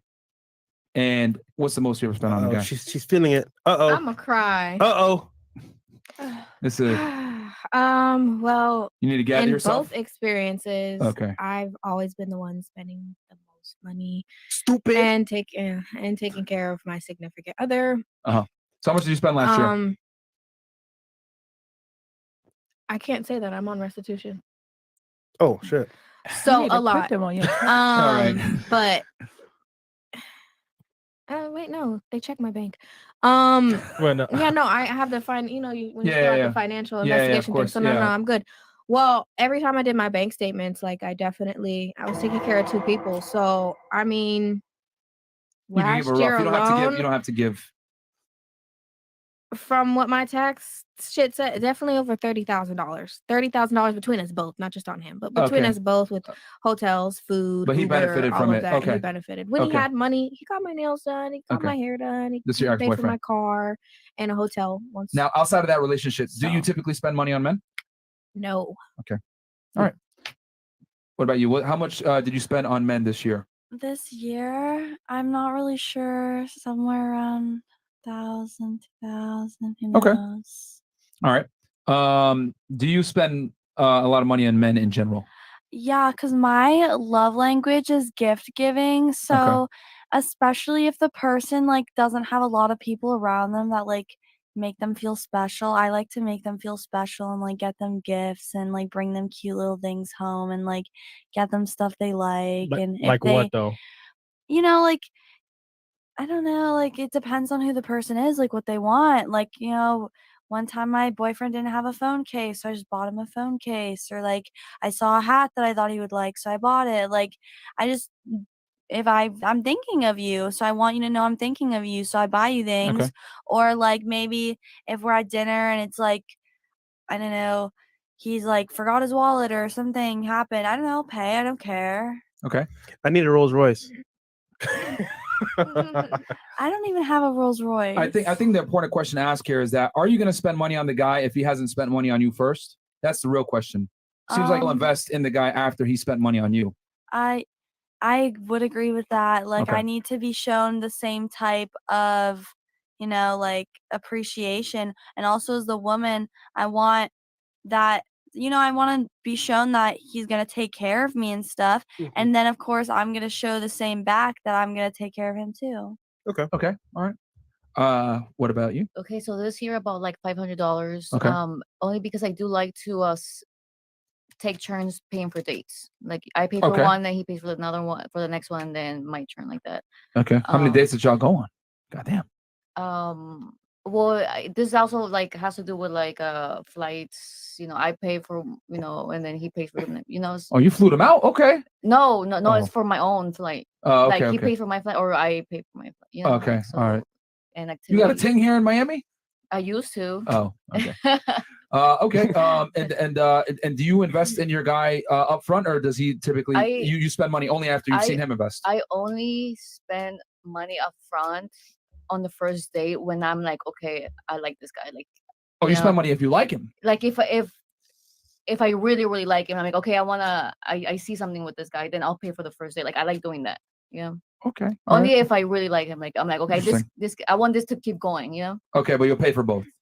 I think Yeah, that's the key. for- All yeah, right, all right. for- She's for the first she's date. paying her portion, but I She's gotta get the a fuck out of here. smart investor. Yeah, Okay. I see it as an investment, and because guys do realize that, like, okay, not every girl does this, Yeah. you know. So I want to set myself apart, Okay. and then also like I also don't want them to think that I'm only there for like a free meal or what, because I do have 2 younger brothers, and I put myself in their shoes. Like I wouldn't want You girls, watch them get finessed by girls. yeah, I don't want them to get finessed by girls Yeah. because you know. Yeah. All right. Okay. What about you? How much have you spent on a guy this year? I'd say probably close to like 3,000. Okay. Yeah. Has he spent more on you than you've spent on him? I would say it's about equal. Equal? Okay. Yeah. But he invested But first? No, I would say I'm usually the investor first. Oh, 'Cause, okay. like piggybacking on what she's saying, I think some guys do value that. Okay. And it does like it But you saw it potential kinda before you did it, right? No. Oh, you didn't? Okay. So you It took a risk. kind of just sets you apart from I think other women, because there's a lot of women who would go on a date, and if they paid for half the date, they would never talk to the guy again. That's very true. But That's so true. I feel like when you're Yeah. like still friends and you're still getting to know each other, like just pay for your own food. And if you can't, then that's kind of showing them that you're some other type of woman. Okay. I feel. All right. Merch. Well, 1,000 this year. 1,000. What you buying, niggas? It was just some Prada shoes and then like little Jordans, whatever. No, just some hoodies. Prada shoes and Oh, then okay. it's only like $100 left after the Prada shoes. What did they buy for you? Whatever I want. Okay. But I'm dating, so this is. He was tricking off on her, probably. Yeah. He was. I mean, He's this is spent- dating. All right, listen. You don't have to keep saying dating to remind us that you're casually having sex. What I'm asking I'm not. But I'm just saying I'm getting courted by the other. Hey. Other people. Yeah, other people. You're is what exploring I'm saying. options. Yeah, but I've spent money on one person. Okay. Prada shoes. Okay, but did that guy spend more money on you? Yes. Okay. Of course. Fair enough. So she brought Prada shoes. So was he proud of you? Yeah, he was proud of me. You get it? He was. What? I was trying to be funny, bro. What about you, Miss Texas? This probably like 1,000. Yeah, probably 1,000. Did he spend more money on you, or? Yes, he definitely spends more He invested first. No, I think it was probably just like equal, like with Lily. Like we would go back and forth on things, but now he just pays for a majority of our stuff. So Okay. Do y'all live together? yeah. Okay. All right. Yeah, this is very interesting because Zena, did you have anything before because I saw you just nodding your head like fuck man or shaking your head like this bullshit. Oh no, I'm just in disbelief from all my past decisions. Yeah, what I've noticed about most girls is which some girls here are a little different, but most girls aren't going to invest financially in you unless either A, they really like you, or they see a potential, which I guess you could say are the same thing essentially. But most of the time, the guy is going to have to invest to some degree or have a crazy amount of potential for her to spend her own money. The only way I've seen girls spend money up front is if, like, for example, they want to put investment long term and they can see, you know what, this might be potential, or they want to impress the guy and say, you know what, I'm different. Here's how I stand out. That's what I've seen. Yeah. Agree. Yeah. Yeah. I think women are far more intelligent when it comes to spending money on the opposite gender than men are with spending money on women. Because I don't know if you guys noticed it, but the girls at the table, right, they like kind of laughed, right, when it came to like spending money on men, and or if you notice what they spent on men was far less than what the men spent on women. Women are far like whether or not is what I've realized is that on average, most girls are not as willing to open up their wallet to a man, right? Yeah. Unless they see like some serious potential with it. If a girl spends money on you with gifts, good indicator that you actually might like, she likes you a lot. Versus, like, for example, you know, thanks for the date. It's been nice, whatever. No type of like effort like that. She don't really care. But if she spends money like that, she likes you. Yeah, and I think you made up a good point because I've talked about this before. Why guys have to pay for first dates? Because you know, not a lot of girls think the way that you two do. Like a lot of girls look at it as an insult if you say split the check. Yeah, you know what I'm saying. I would take it as an insult, or I would think you're like really poor. Oh wow. I would be like, oh my gosh, you're poor. I'm so sorry No. for you. I can't date you, but like I will pay for half of it. I think sometimes it's a test though. Yeah, it's On a low always key, a like test. sometimes big ballers, people with money will take you to really like low key places. They will take you to they'll take you to a food truck and I'm okay with that, but you know, better like, pay for it. stuff like that. But it's like, but what if you split it with them one time and they pay for it the next 10 times? Like you never know. No, I don't I want would to do that. split it man. for them, but like if it's the first time I'm ever going on a date with you and you're like split the check, I'm like, oh, so Yeah, you're but what if y'all don't hit it off? poor. I don't want he don't want to pay for your food. I think I agree on the Then he like doesn't if like you me. if you had the idea for the date, then maybe you should pay for it. Like if Why it's would I an have an activity- idea for a date? Like you're asking me, I'm the woman. No. What? She got a point. She got a point. Thinking? Yeah. That's not Like I'm not like, necessarily oh hey, so like, do you want to take me out to hibachi? Like who does that? I Like do. I would never do that to a guy. I slid in the dude's DMs, think about and it. he's I rich, he's a understand. baller, and you know where I told him to take me? A dive But bar. Zena, the like, average and I had the girl time of my life. wants got to be a leader. Hey, you want to take me out? Cool. But if you're planning the date, you should pay for it. You I don't think didn't so? pay for it. He paid for everything, but it was a dive bar. He was like, "Well, where do you want to go?" I slid in his DMs, and then he replied. I was like, "Oh my god!" Or would and you then he's prefer like, "Well, him where to do you want to tell go?" you, And I said, "Let's I'm go taking here." you out versus you tell him where to go? I like a man that kind of lets me choose a little bit. Oh, you're a little bit different. He might be Why different. not? Because I mean, most it was my different. first time meeting him. Like, come on, I know we're not gonna go get married and drive off in the sunset. Like, niggas But are like most celebrities, girls want a so- guy to lead I them was though, like, not just like she just answered it right there. The man was a celebrity. His high, Yeah. he already had high. She He hit got him a up and bunch he of had higher hoes, you perceived feel me? value. Like- Okay. So yeah, so I him, was like, "Yo, take me here." him let's having a vibe. small thing like that, like let's go here, especially if it's like in your best interest as a guy. Like yo, it's a dive bar. Like he offered a nice place. I was like, "Nah, let's go here," and he just went with it. So, what the fuck. Yeah. I mean, I went to his house. But in so- general, the guy should plan. But yeah, I Yeah. get, but I see where Walt's coming from and where you're coming from. She hit him a celebrity, so he already has higher perceived value, and she hit him up. So it's like it doesn't, you know what I'm saying? It cancels itself That could have out. been a setup. That could have been. You Yeah, don't could've know, been- man. yeah. That nigga was Not saying you do that. I'm just saying in general. Yeah, I would never go where a girl suggests. But, Hell no, but bro. Yeah, I mean, he did it. He went before me. I was too busy getting ready and then wiping off all my makeup to put on less makeup because I had on a whole bunch of makeup and I had on lashes and I was like, no, not this nigga. And I was wiping off my makeup and I was with Selena Powell at the time and she's like, girl, you need to go looking like a hoe. I was like, bitch, do you know who the fuck I'm gonna go link with? I'm not looking like a hoe. And yeah, best decision. I looked very Who was it? nice. I'm not gonna tell you. I'll tell you after. You know, I did tell you. I have told you guys. Oh shit. So I mean, with you, I think, and I know some of the ladies here at the table might not agree with her, but I appreciate your honesty because a lot of women would feel some type of way if the guy said split the check. Yeah. Because they like, okay, this is gonna sound fucked up. Most girls can't accept rejection. I'll just keep it 1,000. If you take an attractive woman that's 21, 22 years old, she might have been rejected less than 5 times in her life. I So agree. I don't like rejection. I'm like, I'm ugly. I'm like, why don't you like me? Like, what's wrong with you? Are you gay? yeah, well, a lot of girls share that same sentiment. So, so if a guy says, "Yo, let's split the check," even though he might even like her, he might just be testing her. But a lot of girls' egos like, "Oh, this dude asked me out and he split the check. He doesn't think I'm attractive." Then what do? I don't know if you guys took notes as that. She immediately shamed him. "Oh, are you poor? Oh, are you not? Can you not afford it? Blah blah blah." Knowing that the dude can't afford it clearly, but it's like, let me shame you because I feel like shit right now because you don't want to pay. Because most girls are, women know, man, their looks I would dictate their actually value. think they're poor. I would actually think that they cannot pay it because, like, I do not know why they wouldn't. Keep it 1,000. Like, you wouldn't be on a date with him if you really thought he was poor. Well, I guess if It would be a was hookup, surprise not that a he was date. poor. I'd be like, whoa, okay. I guess it's a difference than if it's a date versus a hookup. Because if it's Yeah, a date, like, if like it's you're a planning to see date. them again, like you're trying to get. If it's a hookup, like you slide, obviously I slid, nigga, I'm trying to link. That means I want to fuck. It's not serious. We both know it's not serious. So let's go to a dive bar. Let's get some fucking drinks and let's do it. So I guess that's different versus, oh, I like you. Let's go out. Then yeah, he has to pay. Yo, to keep it 1,000 though, right? Think about this. That If the makes girl's on a date with you, right, and you're making her pay, most girls are broke. So now you put her in a position where, oh shit, nigga, I didn't come with no wallet or nothing. Yeah. So you gotta pay. So it's like, yo, Yeah. if you ask her alone on a date, man, just pay for it, bro. Yeah, I'm a firm believer that you should pay on the first date every single time. Yeah. Not necessarily because you don't want to come off as poor or because the girl is broke or because whatever. It's just that I know how most women think. If you go out with 10 girls, let's say you did an experiment and you went out with 10 different women and you told them, hey, let's split the check. I would be willing to bet 7 out of 10 of them are probably not going to want to see you again. Yeah. So I know majority of women take a point of issue with that. So you're better off to be the most attractive universally to the most women.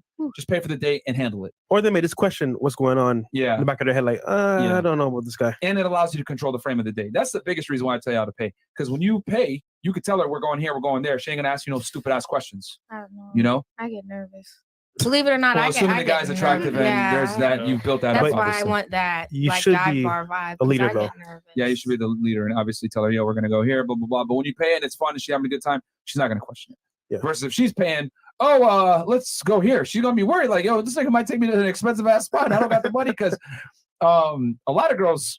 Okay, this sounds fucked up, but we already know 3/4 of the day is held by women, right? We know 80% of the consumer base is by women. A lot of women don't have money like that, bro. So a lot of them, like, when that check comes, it's a high anxiety point for them. So they're like, fuck, okay, I hope he's gonna pay it, or if he tries to split it, this is gonna be fucked up. So, you want to be able to kind of, how do I say that, handle that objection. Yeah. Anything, ladies? I think that Good. sometimes, I think definitely in my past too, I have taken the first date split kind of as rejection, but I think like if I don't really judge based off of first impressions or even second or third. So if you were trying to get to know someone and that was what they opted to, then I would say at least as a man, to all men out there, at least fight over the check. If she's offering to split it with you, and she's hard-headed, just be like, no, I got it. And she'll usually just, pay for her half at least. I think that's fair. I had to pay for my like, half on my birthday. yeah, I've paid for friends of mine on my birthday, which I On don't my even think is birthday. fair. But I just Don't be think like shy. if I'm thinking of if the first date's an activity and you picked out dinner and I picked out what we were doing after, then yeah, you pay for the dinner, I'll pay for what we're doing after. I think that's fair. But yeah, there is a stigma around it, and it still would kind of set off like a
that if he get locked up for some shit, he might have to tell about a murder from '86.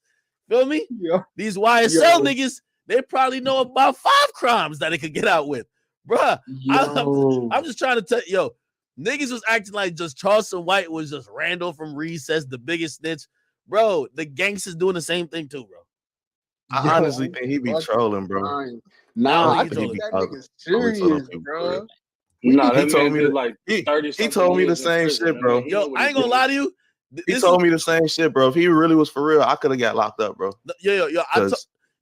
I know he's a trolling. great, he's has the potential of being a great comedian because this joke makes a lot of sense, but it's funny too. And he said, he's like, listen, there's a difference between I think he said telling, snitching, and getting something straight. He said, me, I'm just telling. He says, I will just volunteer some information. You don't gotta ask. He said, a nigga who's snitching, he trying to get out of some shit. And then he said, and then there's another way. He said, it's the getting something straight part. He said, nigga like Gunna, he just was getting some shit straight, nigga. He wasn't really telling. So you agree with me? I think we need a 2022 definition of snitching. Bro, the streets is over. That's what I'm trying to tell y'all. There ain't no street code. I feel like it'll be get something straight if Gunna wasn't a game man, but he didn't do nothing. He just got wrapped up in some shit that he just wanted to be a rapper. Here you go. He just got wrapped up. That's getting something straight because you really didn't sign up for this shit, but at the same time, you know what you joined. So you kind of did sign up for it. This is right here. Everybody got a problem with me telling them. I tried to tell them niggas there's a difference between snitching, telling, and getting some shit straight. Hey, sound like Gunna just got some shit straight. That nigga Gunna got some shit straight, man. This is what it is, man. Nah, AJ just trying to go to a Gunna concert. AJ, I'm like, listen, I don't care that he told. I'll still go check out his concert too. I fuck with Gunna. Hey, I got a question for you. What? You know how you be saying like you're a civilian, so you don't gotta worry about that. Yeah, I gotta worry about it. Say like you had some problems, right? And then like you had one of your homies handle it or whatever, and then they end up getting wrapped up, or you got wrapped up, and they was asking like who did it. Are you telling to come home? Okay. Or you? That's a great question. I've always been said this. Rule number 1, do your crime by yourself. Nobody can snitch on you but you. Do your crime by yourself. The moment you say you got your homie do it, you going with your homie, prepare for one of y'all have to tell. You know when you get locked up with a nigga, they isolate y'all, they put y'all in different jails, y'all not seeing each other. Doubt gonna come in your mind. They're gonna start telling you your man's lying on you. Oh, your man said it was your gun. Like they're gonna start, bro. I'm telling you. First rule of business: you trying to do some shit and not get caught. Do it by yourself, bro. Do it by yourself. What they don't got no mind reader shit. What they gonna do? Be like, oh, we seen you texting the homie while you were figuring out the crime, nigga. You ain't got nobody to text. It's just you. So for me, if I wouldn't do it, I wouldn't get somebody to do it. For sure. Now, granted, let's say it just happens to be another situation, right? I don't know. Say it's we go out, it's a full-on street fight or something happens, and or somebody try to do something to me, and my man step up, and my man's motherfucking, you know what I mean? Again, we're all involved. Like it's just a melee. And my man do something that's kind of also protecting me or protecting us. And basically, I don't know, it could have been like a fight that went wrong. Nigga, in that, like you owe that person some loyalty. So of course you shouldn't be taking no plea to point him out. You get what I mean? Now, granted, I wouldn't do this, but let's say I'm going to go rob a bank and it's me and my 3 homies. Now I wouldn't tell. You get what I mean? But I really, nigga, I think I always say this: niggas as loyal as their last meal. If you ain't feed them last, expect no loyalty. You think, bro? I'm telling you,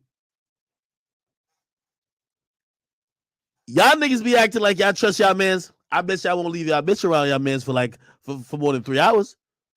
How much you trust your mans? So now, if you won't even trust your bitch around your mans, now y'all locked up and y'all facing 20, and they're playing with your man. Like your man's is a 2-time felon. He can't go down no more. It's incentive for him to tell on you, bruh. I think when you introduce another person, it's too sticky, bro. I would take, if I was going to ever do a crime, I would take my chance, Dolly. I wouldn't even tell nobody about it. I would disappear off the grid, go try some shit, and nigga, at least I could have some plausible deniability, nigga. Or not plausible deniability, but like, what happened? Kyrie, you sounded crazy. Is that Kyrie? The biggest crash out is usually the first nigga to snitch. I said the biggest crash out is the first one to snitch. The biggest what? The biggest crash out is usually the first. He said he's the first person to snitch. Biggest crash out is. Yeah, this nigga's on the Crash water, bro. out don't give a fuck about nothing. Bro. Yeah, you really can't put that snitch shit past nobody, bro. I done seen people who you expect to snitch who don't let a street life at all didn't snitch just because it's against their morals, and I done seen people who was the most savage tale. So like, you really can't put this shit past nobody. Yeah, and also that's a fact right there. Because I done seen somebody when I went to my first prison. He was from Miami. They had fucking investigators coming to the prison asking him about murders. He allegedly had caught 3-4 of them shits. The second he got put into a dorm, everybody thought he was gonna be some super savage. The second he got put in the dorm, he broke it off and was getting extorted. Yo, and also sometimes what happens with crimes is like niggas play it by ear too. Like, for example, this, right? Okay, y'all all go do a robbery, right? You and 4 of your niggas, right? You the getaway driver, right? It's happening right now in the X case. Shit, it was happening with the TK case, right? So you got the getaway driver, you got one nigga who's like a lookout, you got 2 niggas who's going in. Your man's both of y'all got a hammer, right? Cool.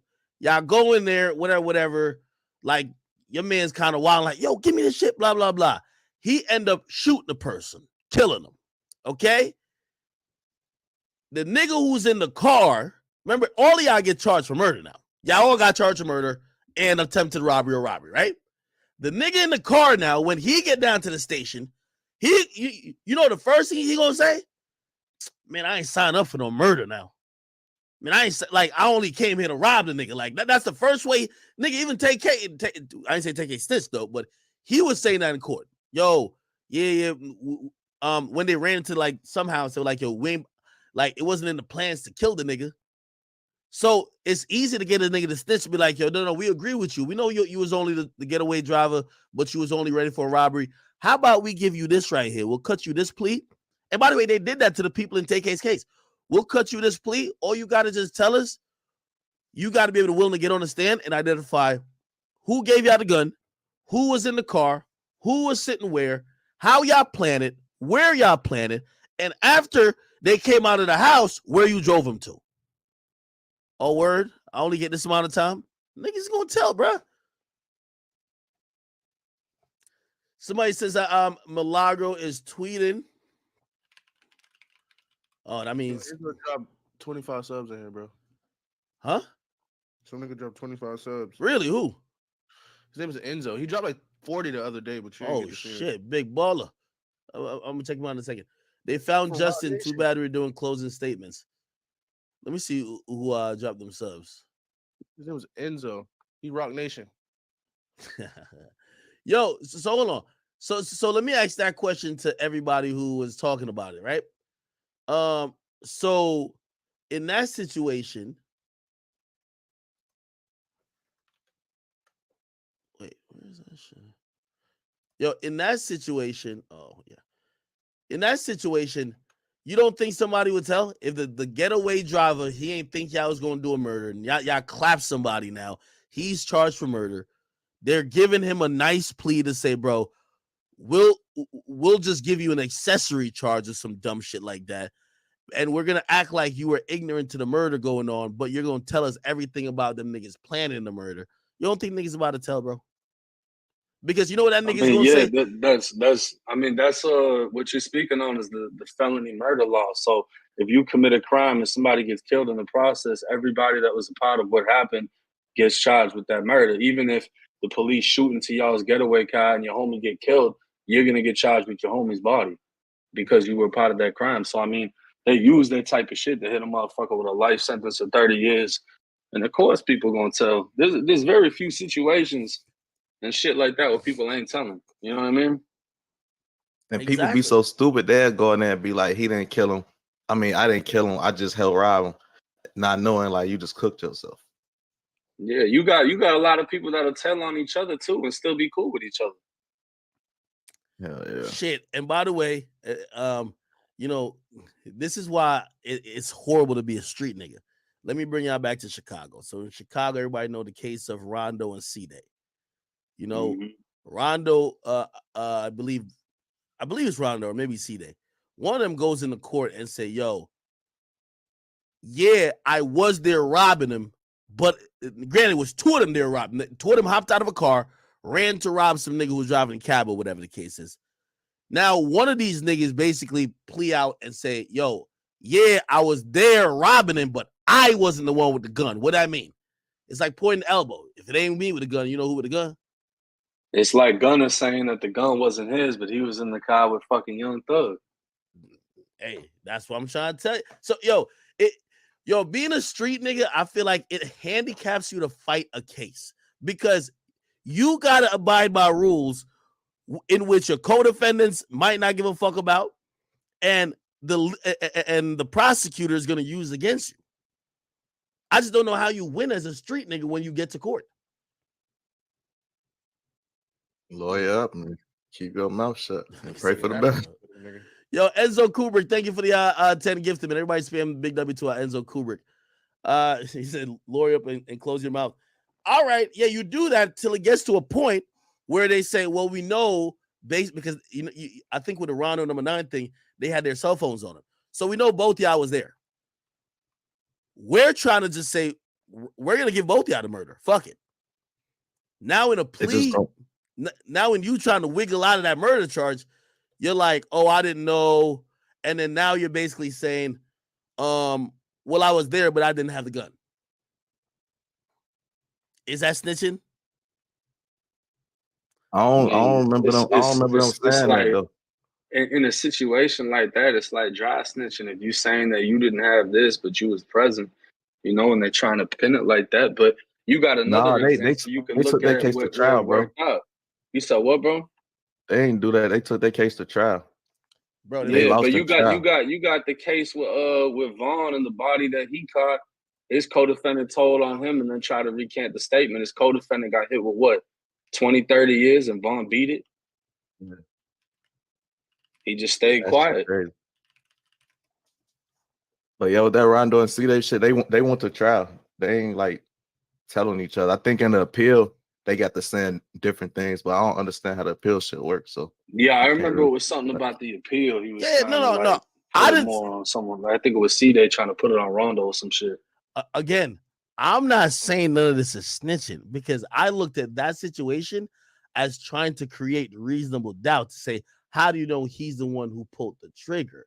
You get what I mean? Maybe our whole story is wrong. But here's the thing. Street niggas, being a street nigga, even that is too close to snitching. So basically, you can't defend yourself. Not in court. Hold on. I got a paper. Hold on. I'm about to pull a whack 100. Yo, I got to work.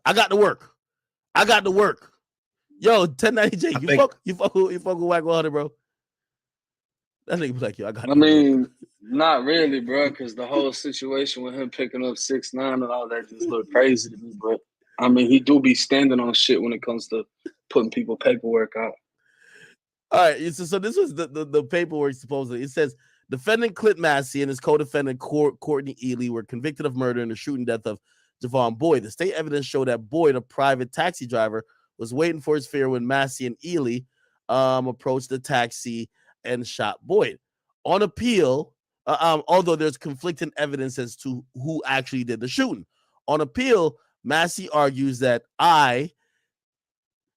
number one, his counsel was ineffective for not more vigorously pursuing a defense theory that Ely was the sole shooter. Okay, so yeah, I would consider that fucking because you basically solidifying C they ain't finna come home. Yo, being a street You nigga having is your stressful, lawyer, you complaining that your lawyer didn't say Yeah. C they was the shooter. Yeah. But here's the thing though. Does that negatively affect him, like with them going to trial and already getting a time? Does that I feel like this, bro. I feel like nobody gives a fuck. Because if Rondo got out, then you might hear something like, "Oh, you only got out because he didn't get out and this, that, and the third, whatever." But if he's just putting this shit in and both of them are still in prison, nobody's gonna even care.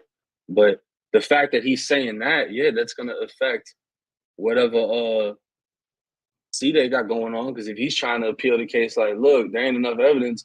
Well, now your fucking co-defendant is saying you were the only one that did the shooting.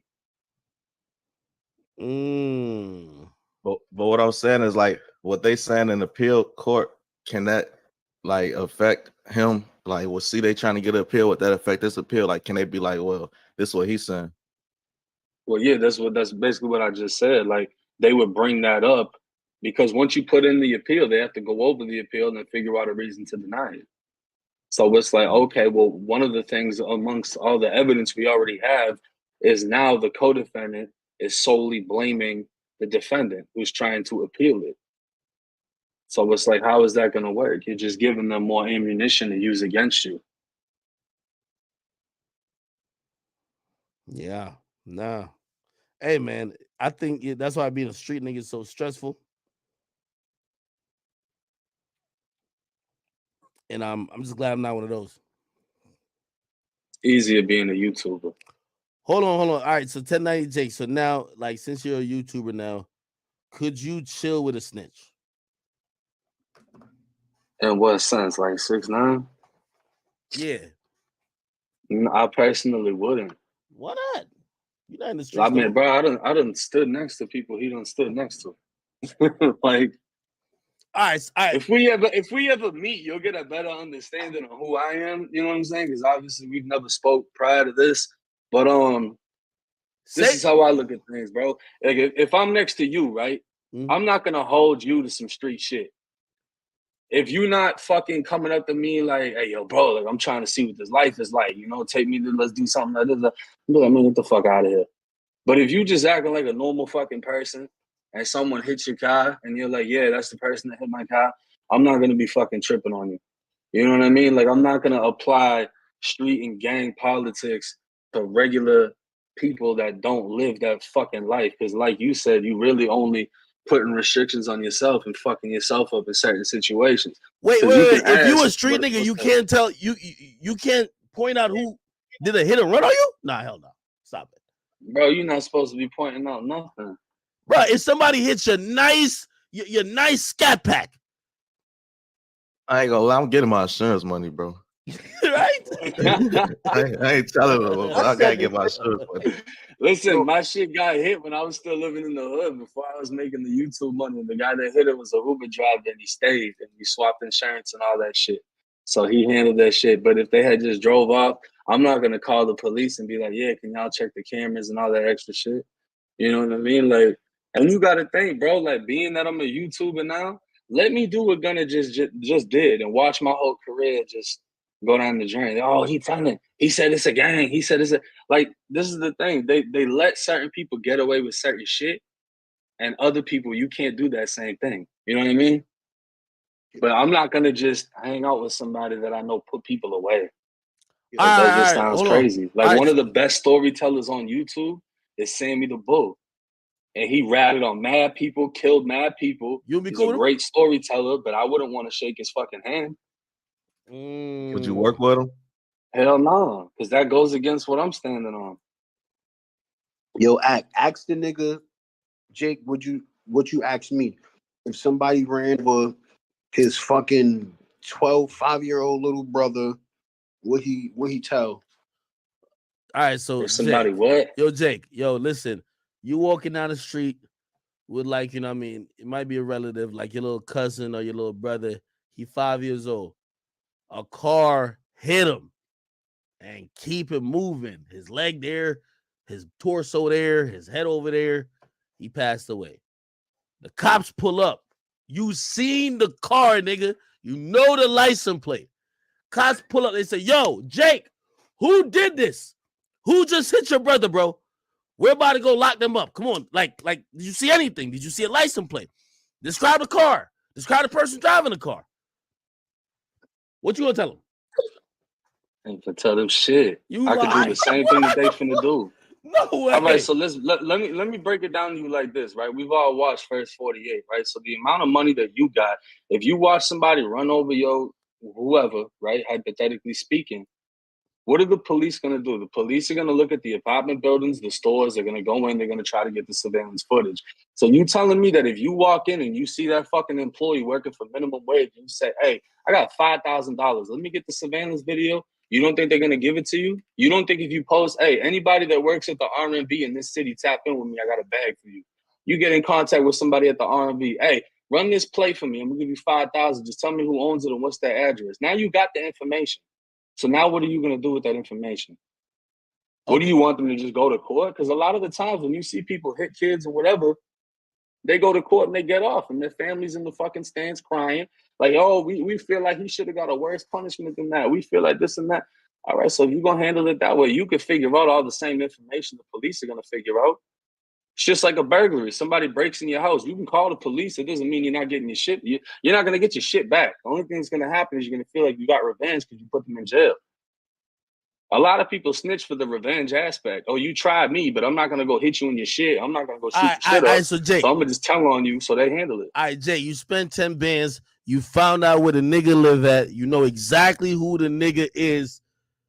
Keep in mind, if you tell the cops, he's probably most likely going to go to jail for life. Okay? But you could choose to handle it yourself, or you could just ignore it because you don't deal with the cops. So are you saying you're going to try to handle this yourself? I mean, if somebody harmed a family member like that, I would like to think I would handle that myself. But at the same time, I'm not about to incriminate myself on your big ass platform. I might call you and ask for advice. Be like, yo, bro, what should I do?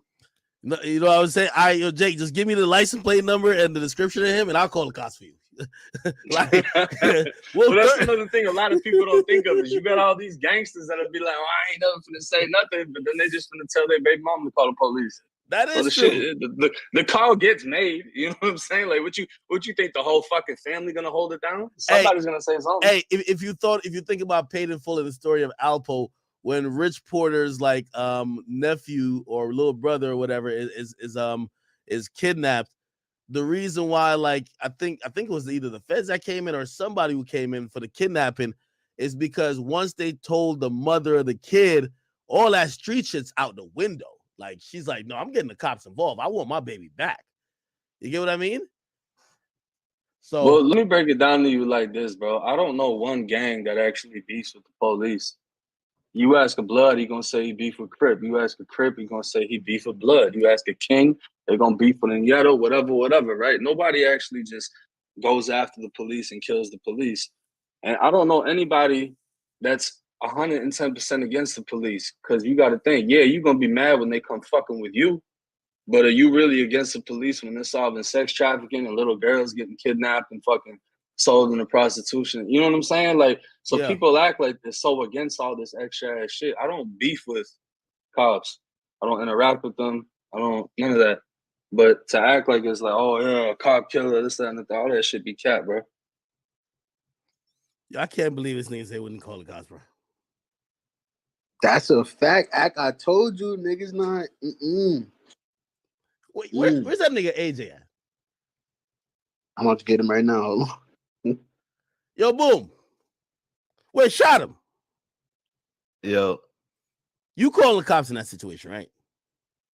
Hell no. Yo, shot him. You gotta stop it, bro. I think you only say that because you heard Jake say, stop it, bro. No, it just don't even feel right. Like, that don't feel like revenge. Like, they fuck around. Like he said, they fuck around, could beat the case, all type of shit, and they still living in jail. Like, they I don't know, bro. Like, that's, it's like you doing something. If you got a gut feeling, you're not supposed to be doing something that tells you enough. And if you're the type of person that you don't get that gut feeling, then most likely you not in the lifestyle you portraying to be in. If you like, hell yeah, till first quarter, all right, cool. That's probably because that's the life you live. Versus other people know there's repercussions for everything, bro. And 16 did that shit right now, but me and Kevo gonna drop that shit tomorrow.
Stop being so sensitive, bitch.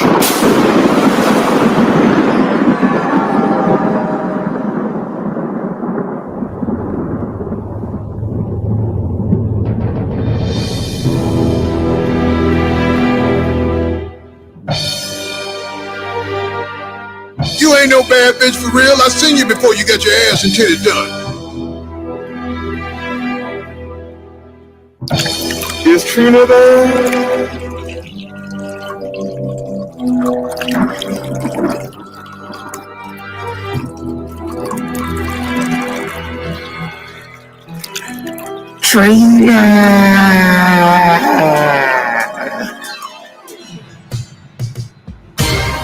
World, are y'all ready?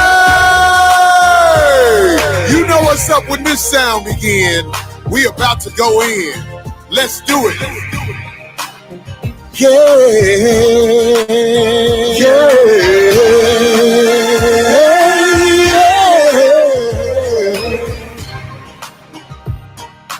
You ain't never seen no show like this. Cracking jokes and singing we won't miss. 5150 up in this bitch. Yeah. You ain't never seen a show like this.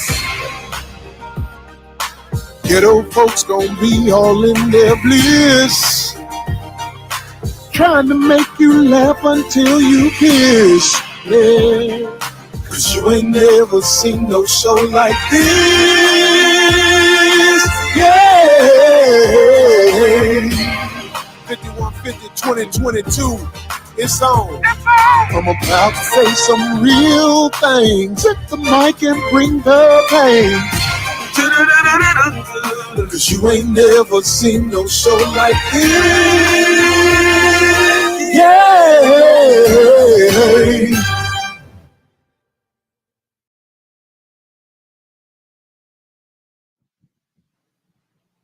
Come on with it. 5150 in the house. What it do? No doubt. Corey Holcomb. We are here another week with Darlene O.G. Ortiz. You know Marcus over there, goddammit. Yes, sir. Yes, sir. We in here. Thank you, Atlanta Comedy Theater. It's a hell of a weekend. Sold out all the shows. The last show, I think we missed sell out by like 10 or 15 people, or was it sold out too? I don't know. It looks sold out. It was, if it wasn't, it was great. Comedy, Atlanta, thank you for coming to see me talk that shit. I think they enjoyed all the shows. I ain't gonna lie. Man, them shows was cracking, dog. They was telling me that, boy. It was Hey, it was a great time, man. Them motherfuckers wasn't ready for that shit, dog. I was putting it down. I ain't gonna lie. I ain't no bragging ass nigga, but I'm saying, man, I be knocking these motherfuckers upside the head. I ain't no regular nigga coming to town. I'm Corey Holcomb. I promise you that. We in Houston this coming up week. That shit gonna be sold out. Arlington, y'all the week after that. Arlington, Texas, y'all the week after that. We coming to see you. And after that is the big show in Chi-Town, September 9th, Chicago Theater. I'm speaking about it because I want to sell this Chicago Theater out on my own like I'm doing. Everybody like, who else with you? I'm like the motherfuckers I bring with me, but I'm bringing funny heat on the show. I ain't got no Who else on the lineup? Well, I got this motherfucker from New York, and a lot of people know him. I've done shows with him before, but this nigga is talented, man. This motherfucker got a Spanish name. Who is it? You can't say it. What is it? Yeah, I'm finna say it. It's Smokey Suarez. Suarez. Oh, okay. He one of the guys on the show. Funny. Been doing it for a while too. Funny. We got Kevin Tate on the show. We got this the nigga who helped Marcus with his hair. Oh yeah, he's Al funny. Green. I like that guy. The big Al guy. Green, yeah, Al Green was funny, He's right? he's a naturally funny guy. Yeah. Yeah, Al Green got them In jokes. Ontario. That's where I saw him. Yeah. Yeah. We had to get him. He's good. We had to fly him on Southwest so he can have that seat and a half. Real shit. The emergency exit. Yeah. Al Green. We said, boy, you gotta get on Southwest where they don't schedule seating, and you gotta take that one flight. Because I'm telling you, boy, Al Green a big boy, but the show gonna be funny. All right, so let's talk this shit, man. But I want to tell y'all something. A lot of real OG niggas I know say, stop addressing them buster motherfuckers, and I will stop addressing them buster motherfuckers. Can you make the chat bigger? Can they make the chat bigger? Oh, you can't see that, Marcus. Oh, my hell no, I can't goodness. But see see, it. I got my glasses. Why don't you see? Oh no, I can still read it without them. I feel like my vision worse or something. I want to talk about the homie Rizza Islam for a second as we start the show, as the government is trying to ump their case on my brother. We put up something where y'all can read some information about what's going on. What's the basics? The gist? Can you let them know? Because I don't. Well, let me tell you something. Whenever you for the people, they put a case on you. No matter what, they can always put a case on you. The government can always put a case on you. Right, because like then you got to fight your way out of that. So they're like, okay. It costs money, costs time. The government put a case on you. They don't put a case on you if you ain't about shit. Especially this bullshit they coming at my man with some fake ass motherfucking them charges where the government say they gave you some money, and everybody who got them PPP loans, those are the same people they're gonna go after, huh? From public assistance that gave you the loan. They already know you lied. They want to be able to put a case on you. They have a lifetime case on you because you ain't who you said you was on them PPP loans. Motherfucker. That was their new way of putting cases on people who think they ain't gonna have a case on them. But now they can always put a case on you. My brother Rizza, I know him for doing more than talking. I've seen him in the community doing things for the people whenever he on the show. He always, it's always a good show. Go back to the $20 nigga. What they say? I still got love for you, Corey, even after you hated on my Avatar. Because you tell your truth. With that being said, can you reach out to Israel? united in Christ and ask them about Jesus' whereabouts. Shalom. Man, ain't nobody seen this nigga Jesus, but he get credit for all the good shit. And when the bad shit happen, they rub it in on something else. What you say, Nael? Uh-oh. We let them know. It'll let them know again. Oh, so Fix a lag. can they hear It's me? not matching up. Yeah. It'll be. Okay, so I think we finna switch the show over. We'll So start over bear again. with us a second. We'll be right back. Make sure you have your settings on. It'll.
Testing.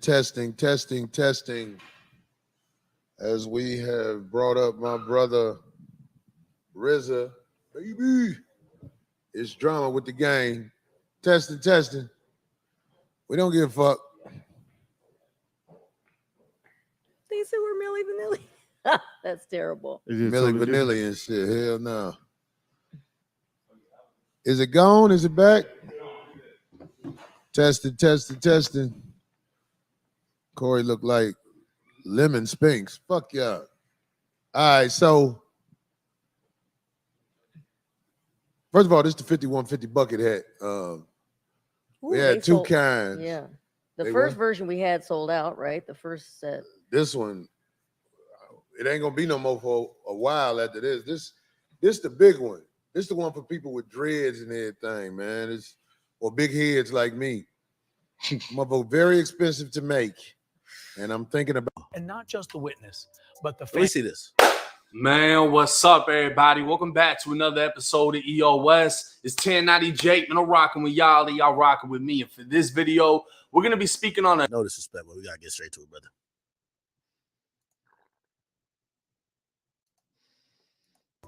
Kenneth Copeland, a.k.a. Lil Woody, has been identified as a snitch within the YSL indictment. Wait, the fuck? Wait, hold on. Time out. What the fuck? Wait, hold on. Oh, nigga, what?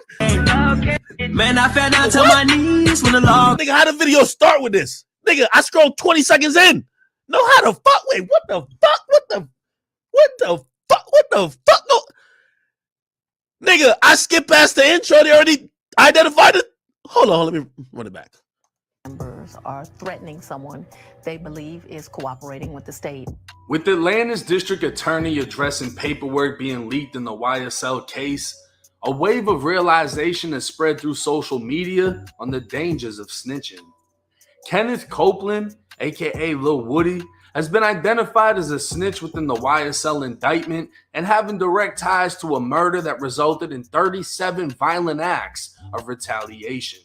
The DA would highlight the fact that his life is in jeopardy and his kids are also under threat.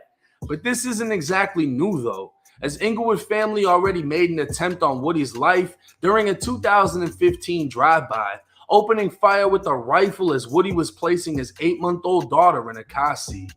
Inglewood Man, keep the kids out of it, please. Family has also been exposing snitches within YSL for years, and this video is another example. Lil Woody was the #1. Hey, chat, what's that sign they throwing up right here? What's this sign right here? Y'all gotta teach me. I'm scared to throw it up. I ain't trying to get some indictment. Within YSL for years, and this sign right here is another right example. here. What's that? These niggas got a cold or something? What's up with all this wiping nose shit, man? This is how you spread COVID. I'm gonna keep it a bean with you. This how you know what I mean? Like, come on, bro. Clear your nostrils, man. Lil Woody was the #1 target in the eyes of Inglewood family, who blamed Woody for having Donovan Peanut Thomas killed. Second in line on the Inglewood hit list was Shannon Jackson, who's more commonly known as YSL SB. Wait, hold on. Identifying the men who were said to have been in the car during the Big Nut hit. SB is rumored to have... Wait, hold on. We got to slow this down.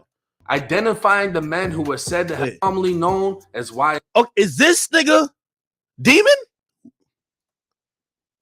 Is he Demon? The nigga in court? Demon? No, that's not the same nigga. Ain't no way. Ain't no fucking way. That's Demon? Oh, this is before he grew the hair out. Okay.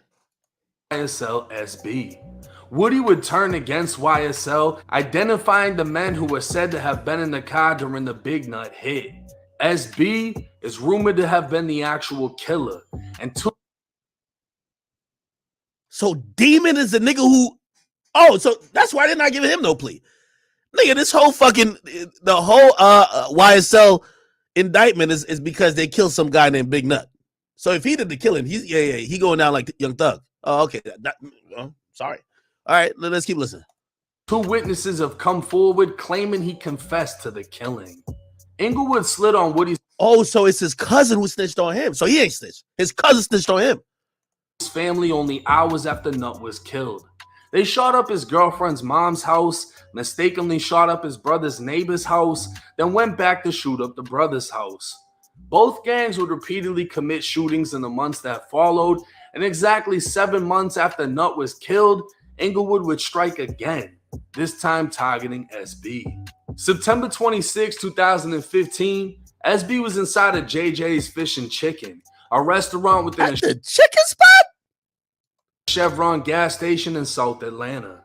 His girlfriend Shakoya and her friend Tierra were outside in Tierra's SUV when a red Camaro pulled up next to them with 3 men inside. One of the men got out and began talking to Shakoya. The conversation would last roughly 5 minutes, numbers were exchanged, and he'd walk into a restaurant opposite of where SB was. Shakoya would go inside of the restaurant SB was in, and he was mad at her for talking to the man. 15 minutes later, they get back into the SUV and drive off. Tierra was driving, Shakoya was in the front passenger seat, and SB was sitting in the back. Shakoya saw the bright lights of a red car before the deafening gunfire, and all she could do was duck down. A bullet had blown through Tierra's face, killing her instantly as the vehicle crashed into a tree, causing it to flip 4 to 5 times. Shakoya and SB were trapped inside, having to be rescued and transported to a nearby hospital, while 25-year-old Tierra was pronounced dead at the scene. Shakoya suffered a crushed leg which required amputation, while one of SB's lungs collapsed and a few of his ribs broke, but neither of them had been shot. Shakoya would share the details of what led up to the shooting during a police interview. And Holy. Shannon Jackson, which I think is Demon, the nigga we call him Demon, is thought to be a member of the YSL gang. Oh, Thug knew this shit was coming. During another interview with SB, he would tell the police he couldn't say who shot at him, but it must have been Inglewood family.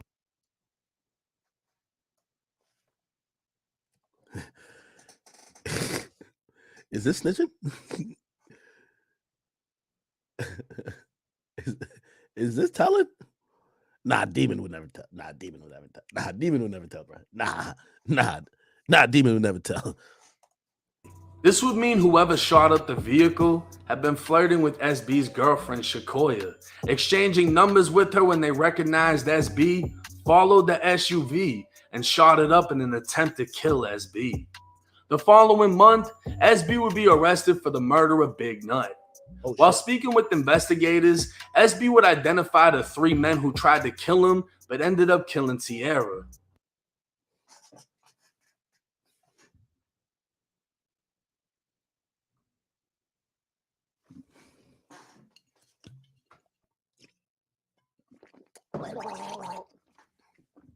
Nigga, what? What the fuck going on here, nigga?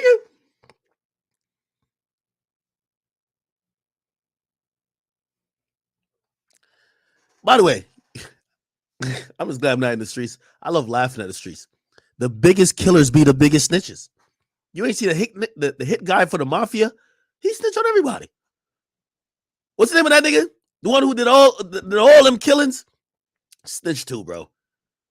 So you telling me that this demon was telling? The photographic lineup was shown to Demon and the defendant. What? And the defendant was allegedly identified by Demon. At that time, he stated the person that shot at him in September was defendant Morrow and Shaquille from the Inglewood family gang. Holy shit. I ain't gonna lie to you, man. Can somebody just answer this question for me, like legit though? If all this telling was happening and these niggas are saying they're in YSL, and this has been the niggas who are in YSL have been telling from this is 2015. 6ix9ine told in 2019 or 2020 or whatever. No, 2019. Why the fuck did niggas act like 6ix9ine was? Don't people act like 6ix9ine invented snitching? That's the only thing I can't get. Niggas really do act like 6ix9ine invented snitching. Like niggas never snitched before. Let's keep going. All 3 men are believed to be Inglewood family bloods. A picture posted to Reddit would show SB and detail the interview, stating he didn't know the shooters' real names, but knew their nicknames: Shell Kell, Smoke, and Merrill. When asked why he didn't provide this information when he was first interviewed, SB said he was concerned for retaliation against his family, specifically his grandmother. Smoke, who was identified as Barbie Hottie, was one of the 3 men arrested. He filed a motion to suppress evidence identifications, which detailed how SB identified him to police by photo lineup. SB would later recant his statement to police, but once again, paperwork against a member of YSL would prove to be true. And once again, a member of YSL was almost killed and ended up snitching on the Inglewood family bloods. This wasn't the end of SB's pleas for help. Still in jail for the murder of Nut, it was now 2017. He'd been incarcerated for 2 years, and his case still hadn't been officially indicted. A motion to reduce bond was filed on SB's behalf, and one of the reasons given for bond reduction is the fact that there have been multiple attempts on his life while in the prison system, and he'd already been hospitalized after being repeatedly stabbed. In another document, SB was pleading out in a separate case. His lawyer would stress the fact that SB had a keep-away order in jail, meaning there was another inmate, multiple inmates, or an entire gang that SB was to be kept away from as they... Is SB like just 6ix9ine then? Posed a threat to his life. The lawyer would clarify the keep-away order originated long before he was SB's lawyer, and he had to renew the keep-away order for the safety of his client. It was because of this the lawyer would ask for the judge not to sentence SB to any time in jail or prison in an attempt to keep him safe. The lawyer would double down by saying he believes at this point SB would end up a prison casualty.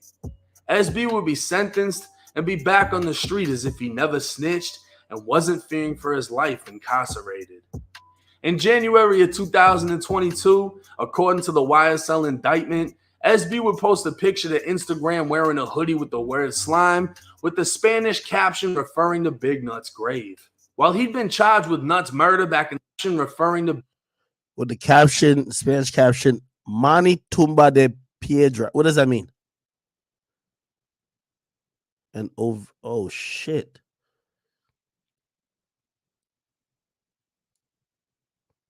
Big Nut's grave. While he'd been charged with Nut's murder back in 2015, it had now been 7 years and he still wasn't officially indicted. But he wasn't the only one getting cocky. A photo of Nut's grave would make its way to Instagram. It seems YSL wasn't even trying to hide the fact that they were behind Nut's death. Only 2 months later, SB was allegedly one of 4 men who gunned down a 23-year-old affiliated with Inglewood family. March 14, 2000. Okay, so the murders are piling up. Oh, so this is why they try to give Young Thug life. Oh, okay, I get it. The whole time y'all niggas had me fooled saying it's because Young Thug been saying slat and slime. No, they think Young Thug is got 10 niggas killed. You know, everybody when they say, oh yeah, Young Thug is just a musician. Nah, they're saying Young Thug ordered these murders, man. Let's keep it a beam. That's what they say happened. 2022, outside of a BP gas station near downtown Atlanta, SB sat inside of a white Audi while next to him was a Ford Fusion with a man named Quay and another man named Lil Miles. Miles was the creator behind the clothing brand Make America Slime Again. All 3 men would end up inside of the BP. Oh, by the way, that dude, Make America Slime Again, ain't that Slime Life Shorty? He pled out. He go out, come on, come on now. Is that Slime Live Shorty? I don't know. Y'all tell me. When another vehicle pulled up before driving off. SB and Quay would go back to their vehicles as Miles realized he was being left behind. Oh, yeah, I said no. Okay. My bad. Somebody said that's Slato. Nigga, I don't know these niggas fucking street names, nigga. These niggas was running around doing goofy shit, nigga. I'm sorry to tell y'all the truth. They were running around doing goofy shit. Salute to the dude that made this video because, nigga, I would have just thought these niggas are getting charged for lyrics. I didn't know they were really killing people. Allegedly. So we exited the store and got back into the back seat of the Ford Fusion. Both cars would then leave in pursuit of the vehicle that had pulled up, with SB leading the way. According to reports, 23-year-old Shimel Drinks sat at a red light when a barrage of gunfire erupted, striking him multiple times. He'd be found dead inside of the vehicle, and surveillance video from the BP gas station less than a minute up the road would reveal everything police needed to know. Police issued a be on the lookout for the white Audi SB had been driving, and 3 days later, they'd locate the vehicle, which led Atlanta PD and Georgia State Patrol on a chase. So basically, this SB nigga is like, what's that nigga in Chicago who was a real Grim Reaper? Who literally, he just murdering everybody. Wasn't that nigga named like 051 Melly or some shit like that? Like, he was a real, like, he killed like 40 niggas. Might be 45. Yeah, 051 Melly. So this nigga SB, he gets locked up for murder. He come out, he's still killing niggas. Yeah, this nigga was just a serial killer. Is this nigga still alive? Oh, never mind. The nigga's in court. Oh, shit. I'm my stupid ass. Okay. All right. So basically, they're getting more serious now. All right, yo, all of y'all, cop out to some pleas. We'll act like y'all didn't tell. And we're going to get the murderers and the nigga who called the murderers, we're going to get them life. Okay, so now I understand why they're trying to get Young Thug life. Yeah, they're not playing with Thug. They think Thug is ordering all this shit. Outside of a beeping the way. According to reports, 23-year-old Shimel Drinks sat at a red light when a barrage of guns. Right. What is this? Wait, he did the murder in the white Audi and he was still driving around in the white Audi? Niggas, man. Niggas, man. And again, so everybody knows it's a white four-door Audi. We're going to be in pursuit. We're currently westbound. All right, he's pulling into a driveway. 2481 Meadowlark Drive. Driver is he got 2 running. Driver has a maroon color.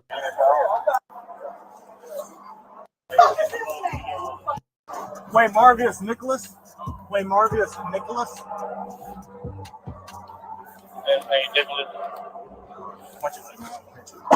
29. Who knows Quay Marvius? Oh, that's Demon right here. Damn, it's Demon. So Demon, they always say, like, they say a lot of these quote unquote tellers. I'm not gonna call them snitch. That just sounds bad. They be on some Alpo shit. Alpo killed mad niggas. He killed like 15 niggas, and he told. And what? And what, nigga? Not everybody who tells is pussy, nigga. Okay, so this nigga was clapping people and telling. Shit, he played both sides of the fence. Who's this guy over here? Who's this nigga right here? This ain't a nigga named Cook Me Up Quay. Like, you know that producer? This ain't that nigga, right?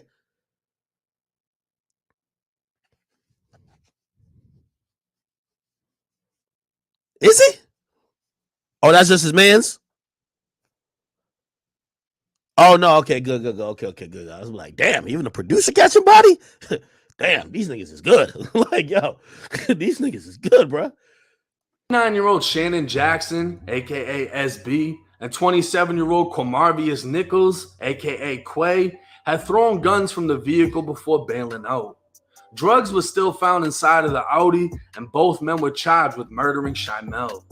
Investigators will later identify Miles as the third suspect seen on surveillance video, and it isn't clear if they identified him through actual police work or if someone identified him for the police. According to the new YSL indictment, SB, Quay, Miles, and now Scarface have all been charged with Shymel's murder. And if you watch my previous video on YSL Woody, you'd know Scarface and Woody both identified SB as being present after the murder of Big Nut. Miles would attempt to get a bond as his lawyer claimed he was only a clothing designer and participating in nothing except riding. Oh, this is the nigga who his baby mom was telling niggas to snitch on them fools. Come home. Come on, baby.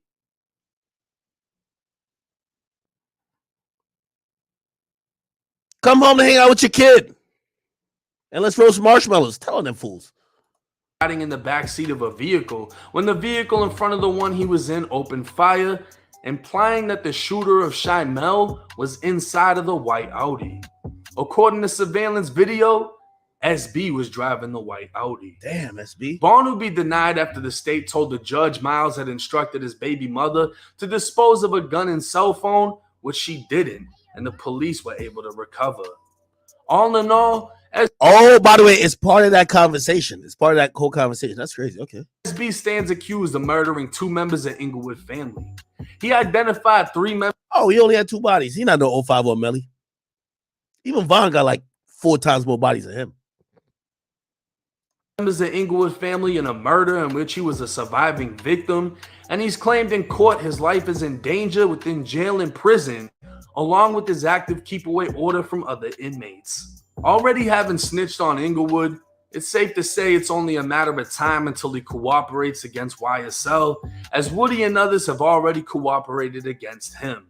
And what this means is snitching comes down to morals.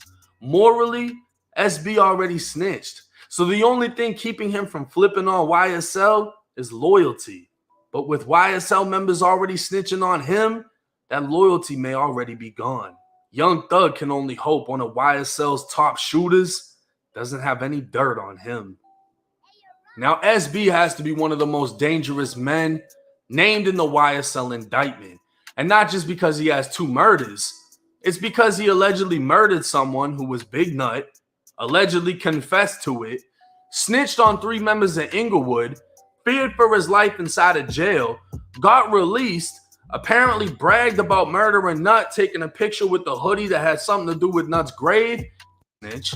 All right, so basically he gonna flip on Thug. All right, cool. Yeah, like, come on, let's make this long story short. He been telling already, niggas telling on him. He gotta just tell on Thug and everybody get life. That's what it seemed like that's gonna happen. I bet. Whoa, okay, this is kind of interesting. All right, let's flip over to the Meg case real quick. Damn. They all telling over there at YSL. Holy shit. Let me see. Okay, Stogner is on the fucking stand now. Here we go. Stogner testified about his interview with Kelly, said he specifically couldn't tell who was holding the weapon. Stogner also was the one who spoke with Meg Thee Stallion 4 days after the shooting when she first told him she had been shot. Tory's lawyer, George Maleshin, asked Stogner if he asked if Meg was intoxicated that night. Stogner said no. Why would he not ask? I told you.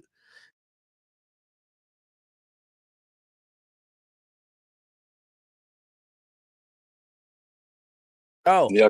Y'all can hear me? Yeah. What's good, bro? What's good with you? Man, hey, I appreciate you, bro. You know, I got mad people sending me clips, you reacting to the videos and shit. Hey, I'm just trying to figure out what's going on, man. What's up with this YSL shit? I like the breakdowns you did. Man, them motherfuckers is telling. They been telling way before How this. did you find out they were telling so early?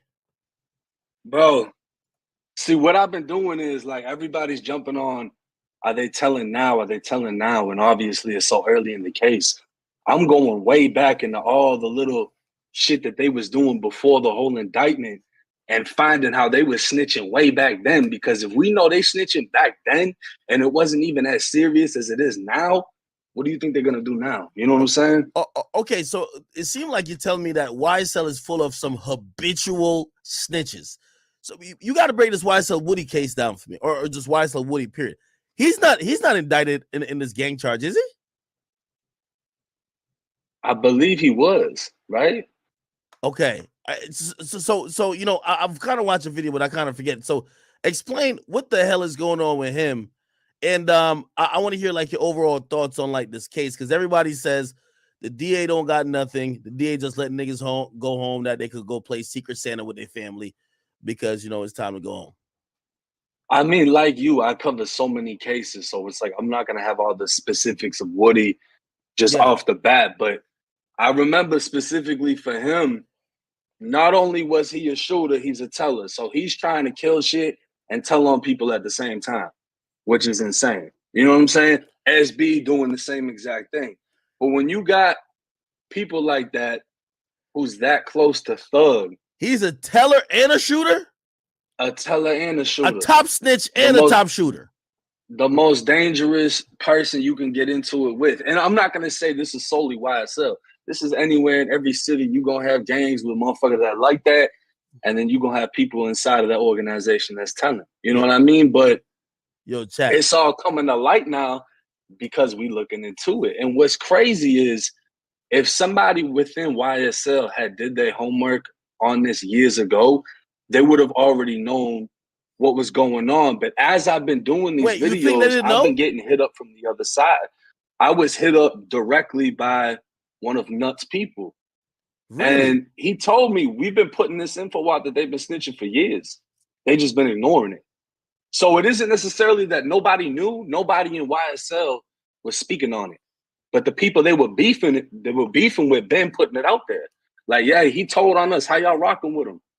They never looked into it. They never wanted to confront it. But now all the paperwork is getting exposed. God, so you telling me nigga is a top shooter and a top snitch? That's like having a fire and a water Pokemon at the same time. That shit is crazy. Damn, so hold on. All right. So these dudes, it's only right that we assume if they've been telling so far, they're probably gonna keep telling now. You know what I mean? Nobody was like, you know what? I've been telling for years, but right now, I'm done. I mean, bro, like if we look at it, what other example do we have of rappers getting indicted in a RICO and 5-6 they asked them got probation? We've never seen it. This is unbelievable. Like if this was the case, Casanova would have already got probation by now. You know what I mean? Or we got all the ones down in Florida that's got RICO cases. None of them are copping out the probation. This is unheard of. And it's just, I don't understand why people are picking and choosing who's a snitch, who isn't. We're a fan of him, so we're not going to say that. They all got out on plea deals with it being held over their head that they're going to testify when that time comes. Obviously, they're trying to bury Young Thug. This is just how it's going to go. So let me ask you in no uncertain terms. If this is your opinion, just your opinion, from what you've seen, do you believe that Gunna has bit the Velveeta cheese? 100%. Damn. Not even that, bro. I done talked to the Crips from out west. You know, Gunna claiming Crip. They said he ain't even Crip no more. Damn. So it's like anybody can have their own fucking opinion, but if you claim the gang and they talking about you ain't that, obviously you in violation of something. I'm gonna be honest though. I think Gunna might be able to, like, again, you see, I have no horse in this race because, you know, I'm not no street dude who want to think that there's a street code. I've always thought the street codes are selective and usually, you know, there's never this keeping the same energy going on. You get what I mean? Right. I think people Yeah. like Gunna in the music game. I think that people will accept him back, and maybe he can't talk the spiciest, like, yo, I'm the biggest, toughest guy. But if he comes back and he wants to rap about his new drip, yo, I got the latest drip, Balenci's, you know what I mean? Got on the Bottega. I think niggas will still fuck with him, you know what I mean? Like, again, as long as he's not coming out too tough. No, that's a fact. I agree with you on that. And it's like you said before, a lot of the energy people had towards 6ix9ine isn't going to be reciprocated for other people. Yeah. So, all right, hold on. I want to ask you this question. I've always heard, like, when these things are happening, usually when people are incarcerated, word circulates. I've heard about people that were allegedly cooperating that the public didn't know, but people in jail knew. What is the likelihood that nobody knew that Gunna was doing this until the day he did it? Well, I mean, I think that's what was reported, that at least Thug and Thug's direct team, because they're not supposed to have contact, they had no idea he was going to plea out. And I don't know how, like, if you've ever heard about me, because I've worked with a lot of people that you've worked with, from Fresh and Fit to Adam 22, but my channel started as a prison channel. I was inside of prison. Yeah, I heard what a I story did you is did. I started applying prison politics to YouTube. When you look into a motherfucker's paperwork, that's what I started doing when I started doing these videos. So instead of just repeating what the news is saying, I'm going into the courts and finding out all the fucking details. And this is how I'm able to present my videos, how I present them. But as far as him doing what he did, if he's just talking to his lawyer and his lawyer's talking to the state, nobody else would know. And that's how it happens. When my co-defendant turned on me, I was in confinement. I had no idea until they served me a paper under the door saying my co-defendant just turned to a state witness. I'm sure that just happened with Thug, because now Gunna is considered a witness. What? Your co-defendant turned on you? My co-defendant turned on me, yeah. Like, were y'all on good terms? I mean, shit. We went to court one time with each other, and he tried to tell me somebody else was snitching in the case. So I fucked around and got on the jail phone and told somebody to go figure that out. They put me in confinement indefinitely because they thought I was trying to send a hit. More or less, it was my actual Cody that was the one that was snitching in the case.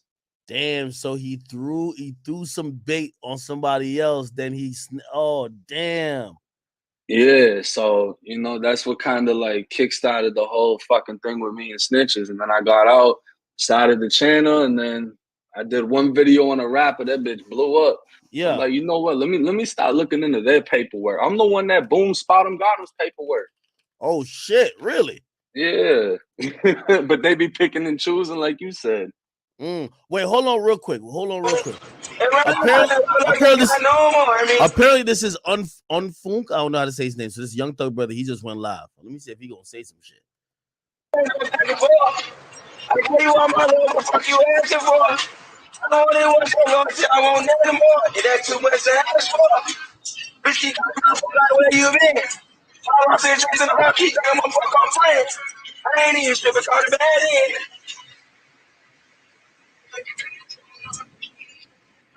I call the bad end.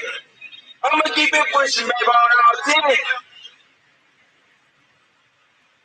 I see my business through my end, and I know the sense. What the hell is this nigga talking about? I call that big T. That shit really wasn't nothing to me.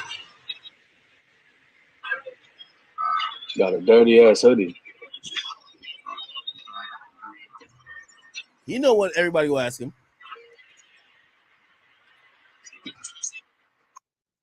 Oh, he got off. So, all right, I'm going to give this theory. I want you to answer it and see if this would make sense. I think the first niggas that played out on that first day, I believe they tell it. Okay?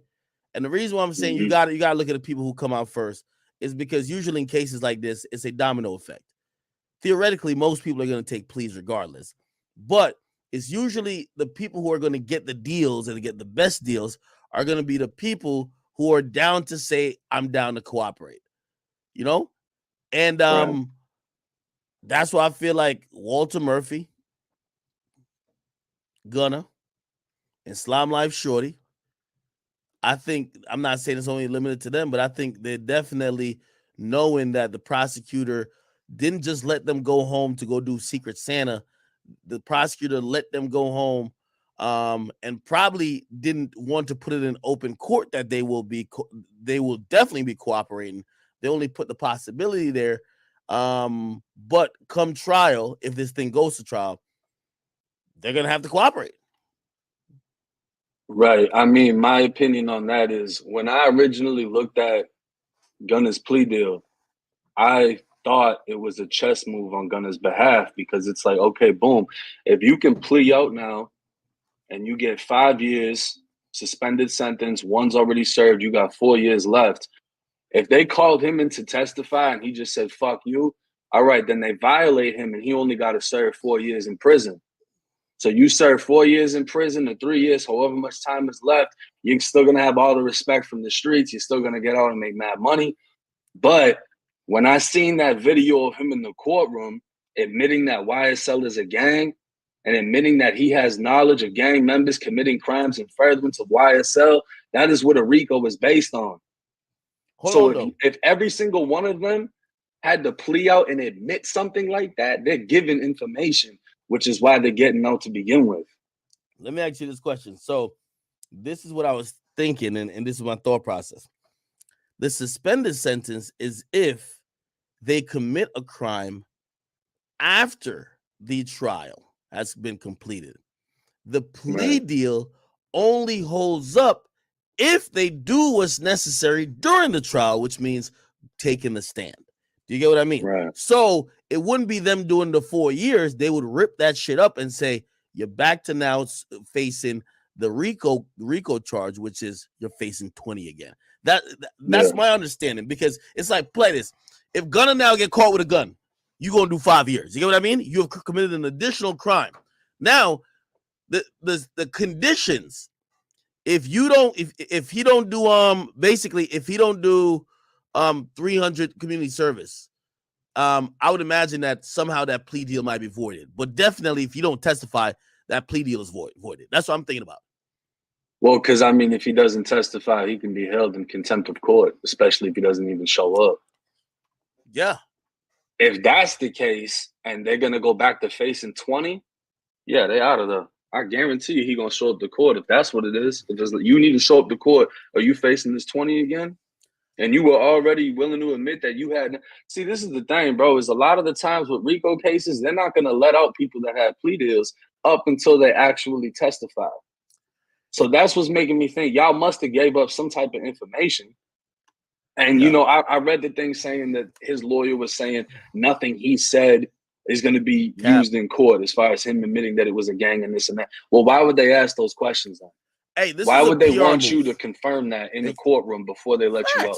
This is a PR move completely, right? You know, Gunna drops a PR statement the moment the plea comes out. This whole thing just shouts PR statement. I think him and his lawyer said, yo, let's really think about this case. What do they got on everybody? Okay. They're going to come for some pleas.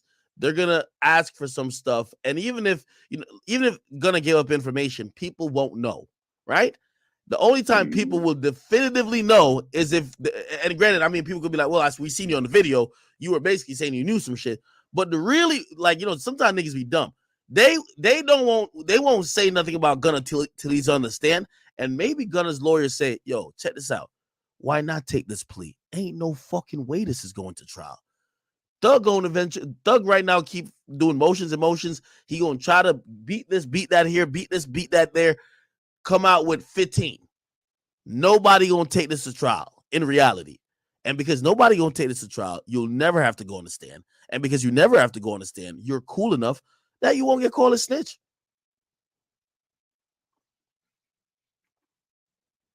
Shit crazy. Yeah. Hey, have you been following this Tory thing? Yeah, I mean, I just been following your posts and what's bro's name? The lawyer that be posting to be going in and out. Yeah, lawyer for workers, man. He's right. Been doing a really Him good and job. Poetic Flacco been following it pretty close. So I just been watching all the updates. Yeah, been doing a good job. If you ask me, man, this shit's a shit show for Meg's team. Yeah, no, it sounds like he's about to beat it. I'm wondering, and you know, honestly, sometimes like if you've ever been used to disappointment in life, I'm wondering in what world they could come back with a guilty verdict, and that's the only part that I'm looking at. And I'm like, maybe everybody's a little bit too confident. You know, Tory was obviously confident enough. He could have waited a week and brought his bodyguard back in, but he said, no, fuck it, just send it to the jury. Jury's about to deliberate tomorrow. This shit about to look a little dicey. Right. Yeah, I mean, once they had that new witness go up there and give that story, see, I think he's gonna beat it just off the strength that the prosecutors are now trying to hit him with witness intimidation. It's just showing that all the things that they thought they had lined up are just falling apart. So after they announced to you, right, that your homie was gonna be telling on you, you ever saw him again in jail? No, we had a keep away order in prison, so we would never land on the same compound. So yeah, no opportunity to talk to him and be like, yo, bro, what are you doing, bro? Man, I wouldn't have talked to him. I would have fucked him up in that bitch. Wouldn't have been no talking. My first year in prison, I was wilding out. So it was, you know, I was trying to figure out where he was at, but we never got in contact. How much, like, okay, if he didn't tell, do you think you could have beat the case? Yeah. You think so? Honestly, I thought I could have. I mean, this is the thing. I was 18 when I caught the case. I was facing up to a life sentence. I didn't have a lawyer. I had a public defender. Oh. So if I had a lawyer, I originally should have beat the case because how it happened is I got caught with a gun that linked me to the case. Yeah. And they didn't have the right to search me for the gun, but they ended up going through with it anyway. So with the dude snitching on you, what happened? Like, how long did you get? I got 3 years. Oh, okay, that's not bad. Nah, it was my first felony conviction as an adult. So I got 3. He got less than that. He ended up bonding out, caught another charge. Damn. So he ended up getting 2 and then like 3 years of probation or some shit like that. So if you ran to him, like, you know what I mean, you still got smoke for him, or it's like, yo, you know what, man? Fuck it, man. Nah, bro. I got fucking hundreds of thousands off of YouTube now. I don't give a fuck about what he got going on. I'm so past that shit. Damn. That's the only time. That's the only time. I keep it 100 with me. You ever been in a situation where they just came to you and be like, "Yo, come on, Jake, snitch on this nigga, man." Nah, because everything that I was doing was just me. This was one of the only times I did something with somebody else. You never had no baby mama or girlfriend call you up and like, "Yo, come on, Jake, come home to your kid, come home to me. Just tell, Man, fuck no. I never got locked up. See, this is the thing, right? It's like once you in that position, you know you got a family to take care of. You need to figure out your priorities. So if you're still in the bullshit and it comes to that, that's what you signed up for. I was doing all this shit when I was young, bro. Like I was in prison 18, 19, 20 years old. I got out before I turned 21. So I didn't have any baby mama. I didn't have any of that extra shit. Damn. So you've never thought about telling? Hell, fuck no. Like, if you facing life and then be like, yo, bro, you go home today on the Alfred plea, bro. You go home on a gunner. Yo. I ain't never thought about telling, bro. Yo, I solidly I ain't believe. never had to be in no position like that. None of that shit. Well, you know, so I think Gunner was facing 20, but in reality, we all knew that even with a plea, he would probably get like close to 5, which is kind of crazy. The plea he got, it just made him get out of jail instantly and suspended the sentence, which if he told, he would have told for probably the worst sentence possible. I guess it's just the only brownie points that he made it home for this Christmas, because we all believe even if he took it to trial, he'd probably get the same damn thing. Well, see, I got a little story for you, right? Because I've never been questioned by the police or by the state like that. But when I was inside of prison, I got cut with a razor. So I got the side of my face cut open. I had a 7-inch Like slice down my $150? face. When I got cut, they took me into the captain's office and they were trying to figure out who cut me. Now I'm one of the only white kids on the cell block. So they, you know, who did it? I don't know, sir. I fell down the stairs. Oh, you fell down the stairs? So they start, you know, where we were at is Lake Butler. It's up north in Florida. This is like the Clan land. So they're like, oh, you want to protect the monkeys? You like playing with monkeys? I'm like, man, sir, I fell on the stairs. So I had 2 ingrown nails at the time. I'm a size like 12 boot. They gave me size 9s. Prison's fucked up. So my 2 nails was ingrown, bleeding, and all fucked up. So they went to stomping on my shit and fucking me up in the captain's office because I wouldn't tell. Then they put me in a confinement cell under investigation. I had to sit in there for 5 days. They never even changed my clothes. So they hot glued my face shut and stuck me in the cell with the bloody clothes up until I got out. Damn. So that's a little, yeah, you can all that, yeah, you're gonna get this many years, but when somebody's actually trying to beat the shit out of you and figure some shit out and you still hold it down, it's a little bit of a different situation. But you know, it just depends on how that person's built.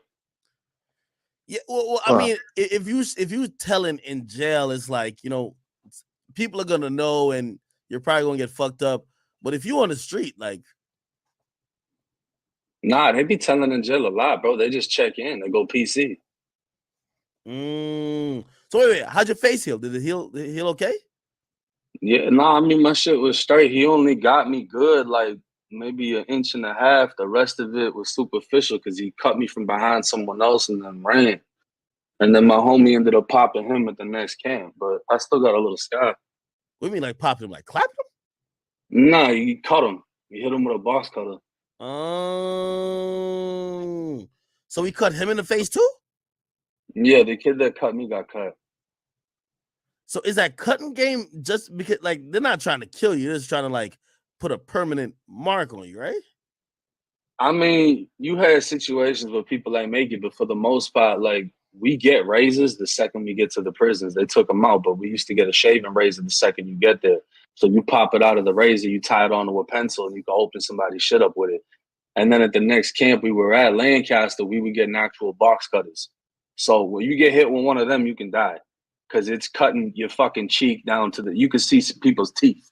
The whole side of their jaws opened up. You see all the fucking teeth. It's cutting through the ligaments, the saliva glands, everything. This one kid got flipped on his back. He put his hands over his face. They went to cutting through all the ligaments in his hands. He can't even close his hands anymore. So it's like people were getting chewed up with them shits. But once I went to the adult prison, that's really where all the knives were at and fucking, you know. Wait, you were talking about the kid prison? Like wait. Oh, you were talking about jail before. You were talking about jail before. No. So I was in the JIT camps in Florida prison. So JIT camps is 14 to 24 years old, but it's state prison. They cut and then people in there? if you fuck up in there, you're too bad. You turn 24 years old. They send you to the adult prisons. Damn. So basically, you're saying, no wonder that nigga Gunna told. Like that nigga Gunna was in there. Like, man, come on, man. The drip is horrible in there. Niggas is trying to do all this cutting shit. He said the drip.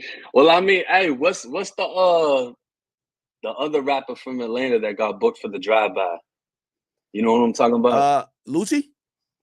Lucci. So you know about the Lucci situation with the stabbings in jail, right? Yeah, they've been trying to kill him, man. I don't know what he do to them. So that's what I'm saying, because a lot of people are saying, like, oh, I don't look at Gunna like no street dude anyways. Well, once you go in there, you gotta tighten the fuck up, because nobody's looking at it like that. And nobody's gonna defend you but you. So you know there's no guns out here, there's no paying for protection. I mean, you can pay for protection, but if the dude you paying gets stabbed, now you gotta pick up a knife. You know what I mean? So it's a whole nother element of people trying to get the fuck out of there when they see how it really is, because it's a different society. What do you think the chances are that Gunna probably, like, because you could switch gangs in jail, right? Be like, yo, man, I'm off of that YSL shit, man. I'm rocking with these niggas over here. Yeah, I mean, you can do all type of shit, bro. So it's just, you know, if he got a bag like that, people gonna be after that bag. Who are you kicking it with? Were you kicking it with like the people, like your type of group you were rocking with before you got in, or you just, you know what I mean, join the group, whatever group for survival? I was blood on the street. So you're rocking with the Bloods in there, or, you know what I mean? Nah, yeah. I rock with the same people all the way through. Holy shit. Damn. That's a whole nother story in itself, being white and being blood. Are most Bloods like black? Like in jail? Come on, man. You know that. I don't know about no fucking gangs, nigga. I'm a civilian. You know that shit, man. Yeah. Nigga, I'm imagining there's more white people than black people in jail. Nigga, take it to trial. Not in Florida. Oh, my There's boy Boom. My boy, you ever heard about my boy Boom? So I'm from Florida. My brother been in prison for 4 years. That's cat Boom. Oh, no cap. My twin brother. Bro, your brother been in a juvie camp, bro. Like we talking to Jake. Jake really been. That nigga got out 5 months ago, nigga. That nigga took. It do be crackers in that bit. Yo, that nigga definitely took a gunner plea. Stop it, man. That nigga did not do no 4 years. Hell no, bro. Yo, Jake. What's the word? On some Jake shit. Yo, 16 was good, dog. Yo, Jake, you was saying how it'd be mostly white people in prison, right? Wait, 16 and Jake. Oh, that's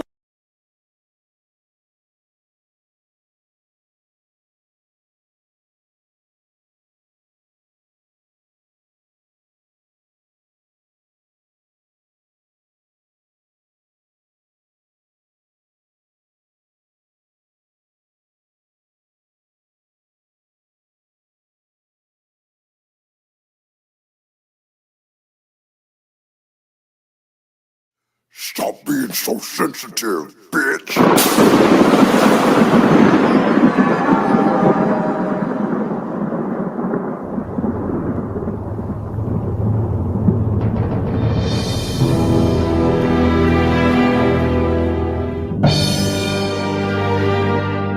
You ain't no bad bitch for real. I seen you before you got your ass and titties done. Is Trina there?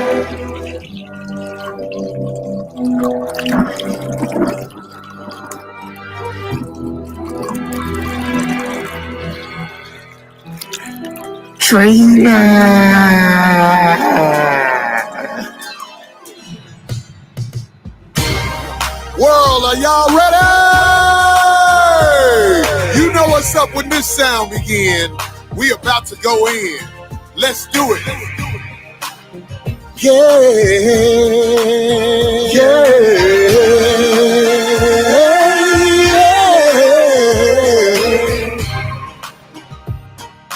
You ain't never seen no show like this. Cracking jokes and singing we won't miss. 5150 up in this bitch. Yeah. You ain't never seen a show like this. Ghetto folks gon' be all in their bliss, trying to make you laugh until you piss.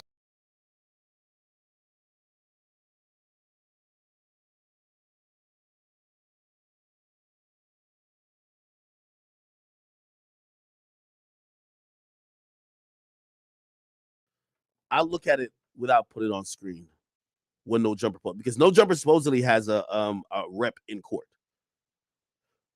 No Jumper supposedly has a rep in court, but the document that Fee's going off isn't public yet.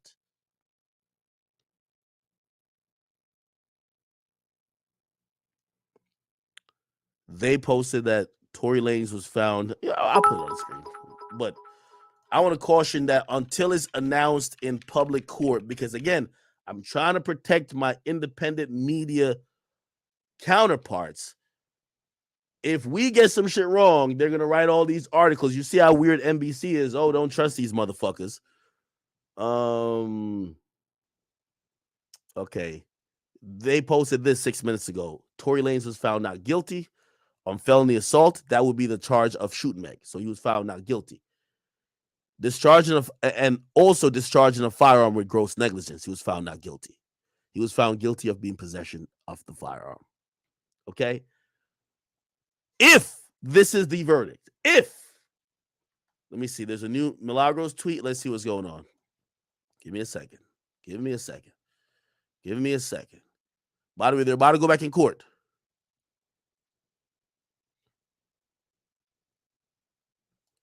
Okay, Milagros denies that a verdict has been reached.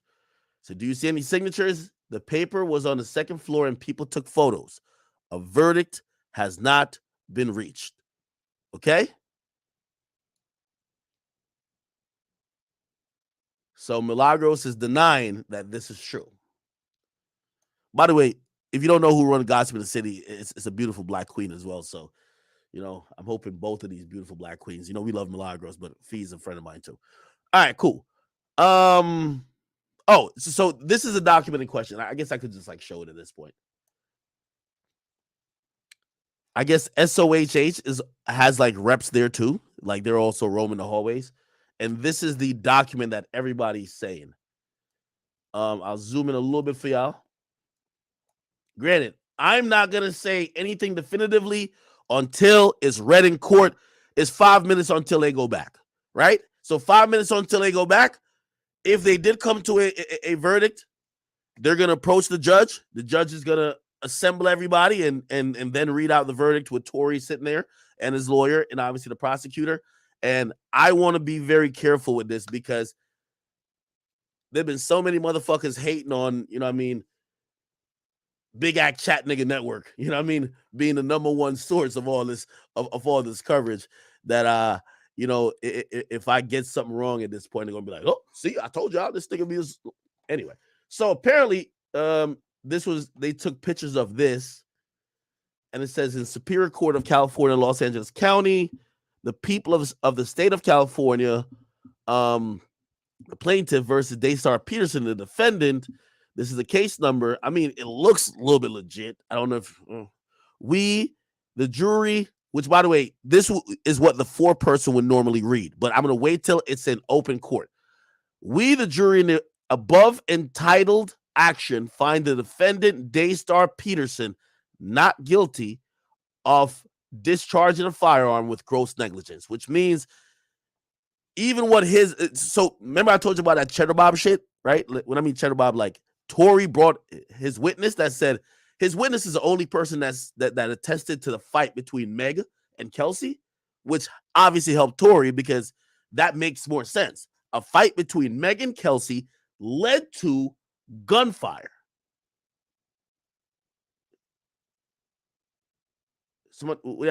Hey, no, hey, I'm reading what this says. I'm not saying this is official. So we're still in speculative phase, okay? Until we hear this in open court, until somebody actually says this, we will not have any opinion yet. YouTube, you guys should be online.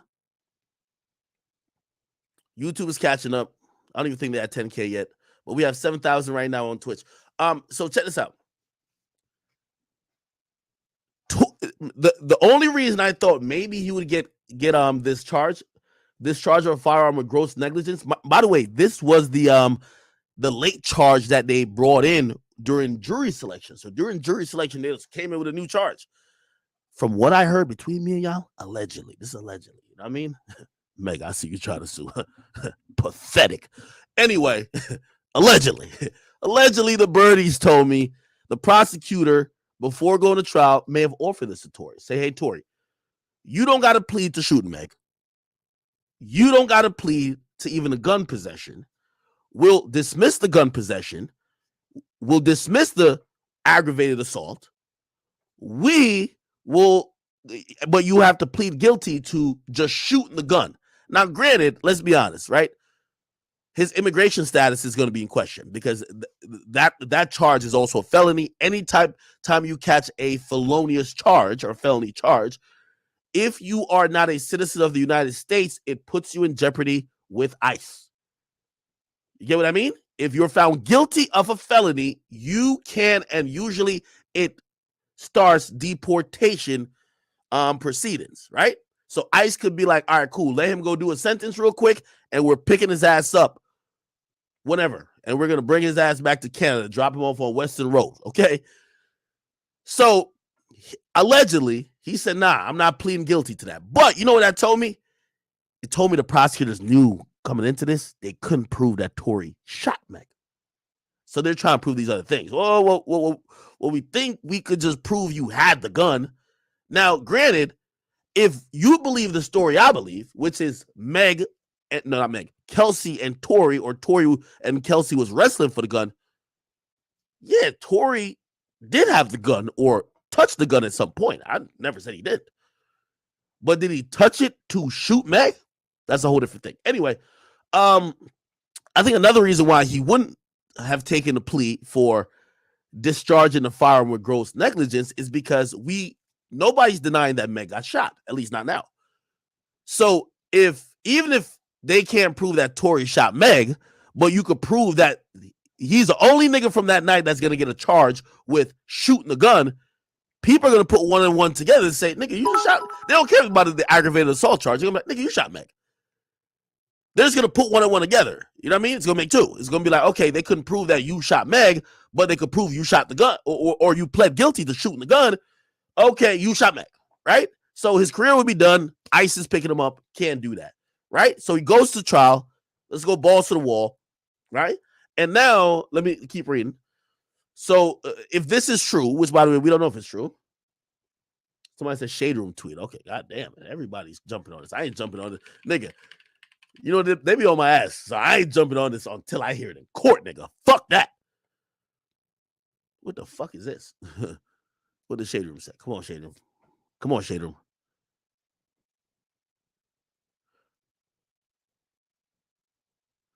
Okay. All right. We're going to get to this in a second. Just let me finish with this document. So not guilty. Yeah, come on, Tad. Let's focus. Not guilty for discharging a firearm. By the way, this is alleged information. We don't know if it's true yet.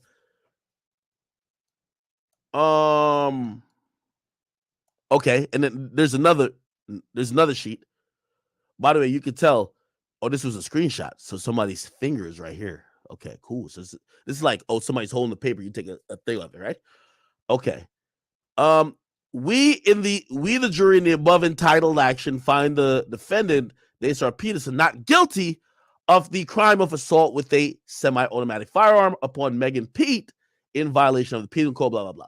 Now, this is a charge that if he caught, Tory's career is done. That means that the jury has found you guilty of shooting Meg. Okay? Now, granted, I'm not saying if he gets found guilty on any charge, people might still assume he shot Meg, right? But this is a charge that says definitively you have been found guilty of shooting Meg the Stallion. They would say this charge, not guilty. Now I'm going to be very fair. If he gets found not guilty on this charge, but guilty on other charges, doesn't mean it's no way he shot her. It just means that, number one, the prosecutor just couldn't prove it. You get what I mean? Now, also, it doesn't mean that he did shoot her too, right? But obviously, you see the narratives that everybody on social media is going with. They're looking for a reason to try to say Tory did it. You know what I mean? People have made up their minds from day one of this trial, or not day one of this trial, but day one of when the news broke. And because they've made up their mind back then, they haven't even been really analyzing facts or details of the case or what's been coming out in court. They just want what they believe to be substantiated, right? Okay, cool. So this would say he's not guilty of shooting Meg. Now, this would be the guilty charge, I believe, right? We, the jury, in the above entitled cause, find the defendant, Daystar Peterson, guilty of the crime of having a concealed firearm in a vehicle not registered in violation of California Penal Code, blah, blah, blah, blah. Okay? So guilty of having a concealed firearm in a vehicle. Now, this is, by the way, this has nothing to do with the shooting. You know what this says? You were in possession of this weapon in the car, which means when you got pulled over, they believe that you either were prior traveling with this, you had possession of this gun while in the car. By the way, it says in the car. It don't say outside the car. It says in the car. And that could be, you know, I would imagine the argument on that is that, well, we can't, his DNA doesn't say either way if he did have it or not. And I actually thought he was going to probably beat this because he was just like, the DNA doesn't say anything. And what else says he had the gun in the car unless they're going off of the police officer saying, well, the gun was found here in proximity to Daystar or whatever the case is, and basically just tracking it to Tory to say, yo, it's like basically you get pulled over and the bag of weed is on your lap. You know what I mean? They're going to give it to you, right? So this is a charge that, granted, I think some people will use to, like, you know, the dumbass niggas. If this is the only charge he gets found guilty on, this actually still says they didn't prove that he shot Meg. All they're proving is that he had the gun at some point and they're probably attributing possession to him when he got pulled over. Granted, the people who are believing and want to say Tory shot Meg, they'll use even this fucking charge, right? Keep in mind, you could get a gun possession. 4 y'all in the car. Think about it. 4 y'all in the car. Somebody got the gun in the center console. I get pulled over. Yeah, somebody was smoking weed or something smelled like weed. They find the gun. Whose gun is it? Everybody say, ain't my gun. Ain't my gun. Ain't my gun. I bet. I don't know how possession works, and this is why, I don't want to act like I'm a lawyer, but I believe the car was in Tory's name. The car was in your name. The gun is unregistered. Nobody's claiming the gun, and the gun is in the car. So if nobody else, like usually they just charge the guy whose car it is. You get what I mean? So maybe that's what it is. Again, we don't know if this paperwork is real. We are waiting. This is 4:35 right now on the East Coast, which means it's 1:35, which means officially the jurors should be back in court, and now they should actually either be continuing to deliberate or they should be telling the judge, hey, we have came up with a verdict and we are ready to read the verdict in court. That might take some time to kind of, I don't know the other processes that have to happen, but if this is real, in a few minutes we should hear that, okay?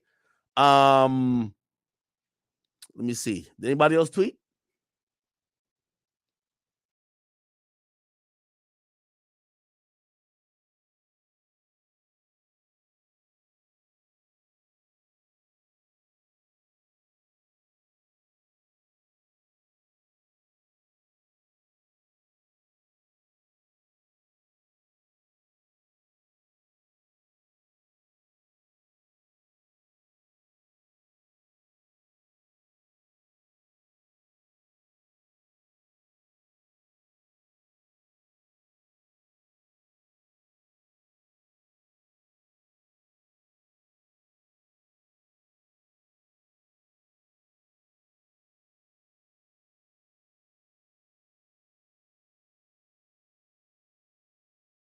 Stop being so sensitive, bitch.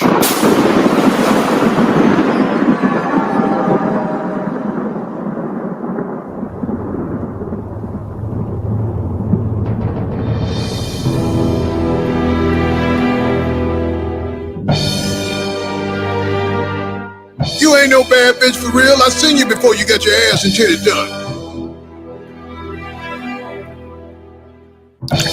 Is Trina there?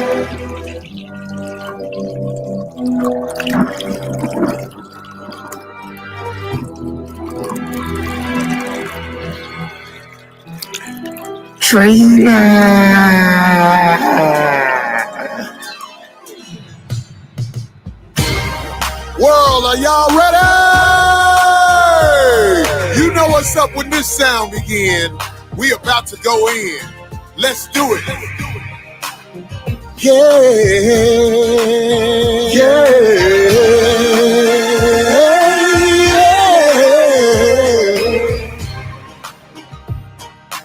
You ain't never seen no show like this. Cracking jokes and singing we won't miss. 5150 up in this bitch. Yeah. You ain't never seen a show like this. Ghetto folks gon' be all in their bliss, trying to make you laugh until you piss. Yeah. Cause you ain't never seen no show like this. Yeah. 5150 2022, it's on. I'm about to say some real things. Hit the mic and bring the pain. Cause you ain't never seen no show like this.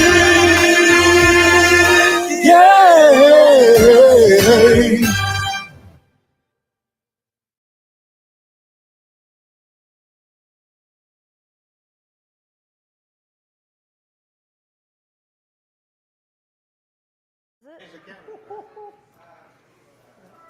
I don't know. It's kind of dead coming in like this without being able to hear it. I don't know.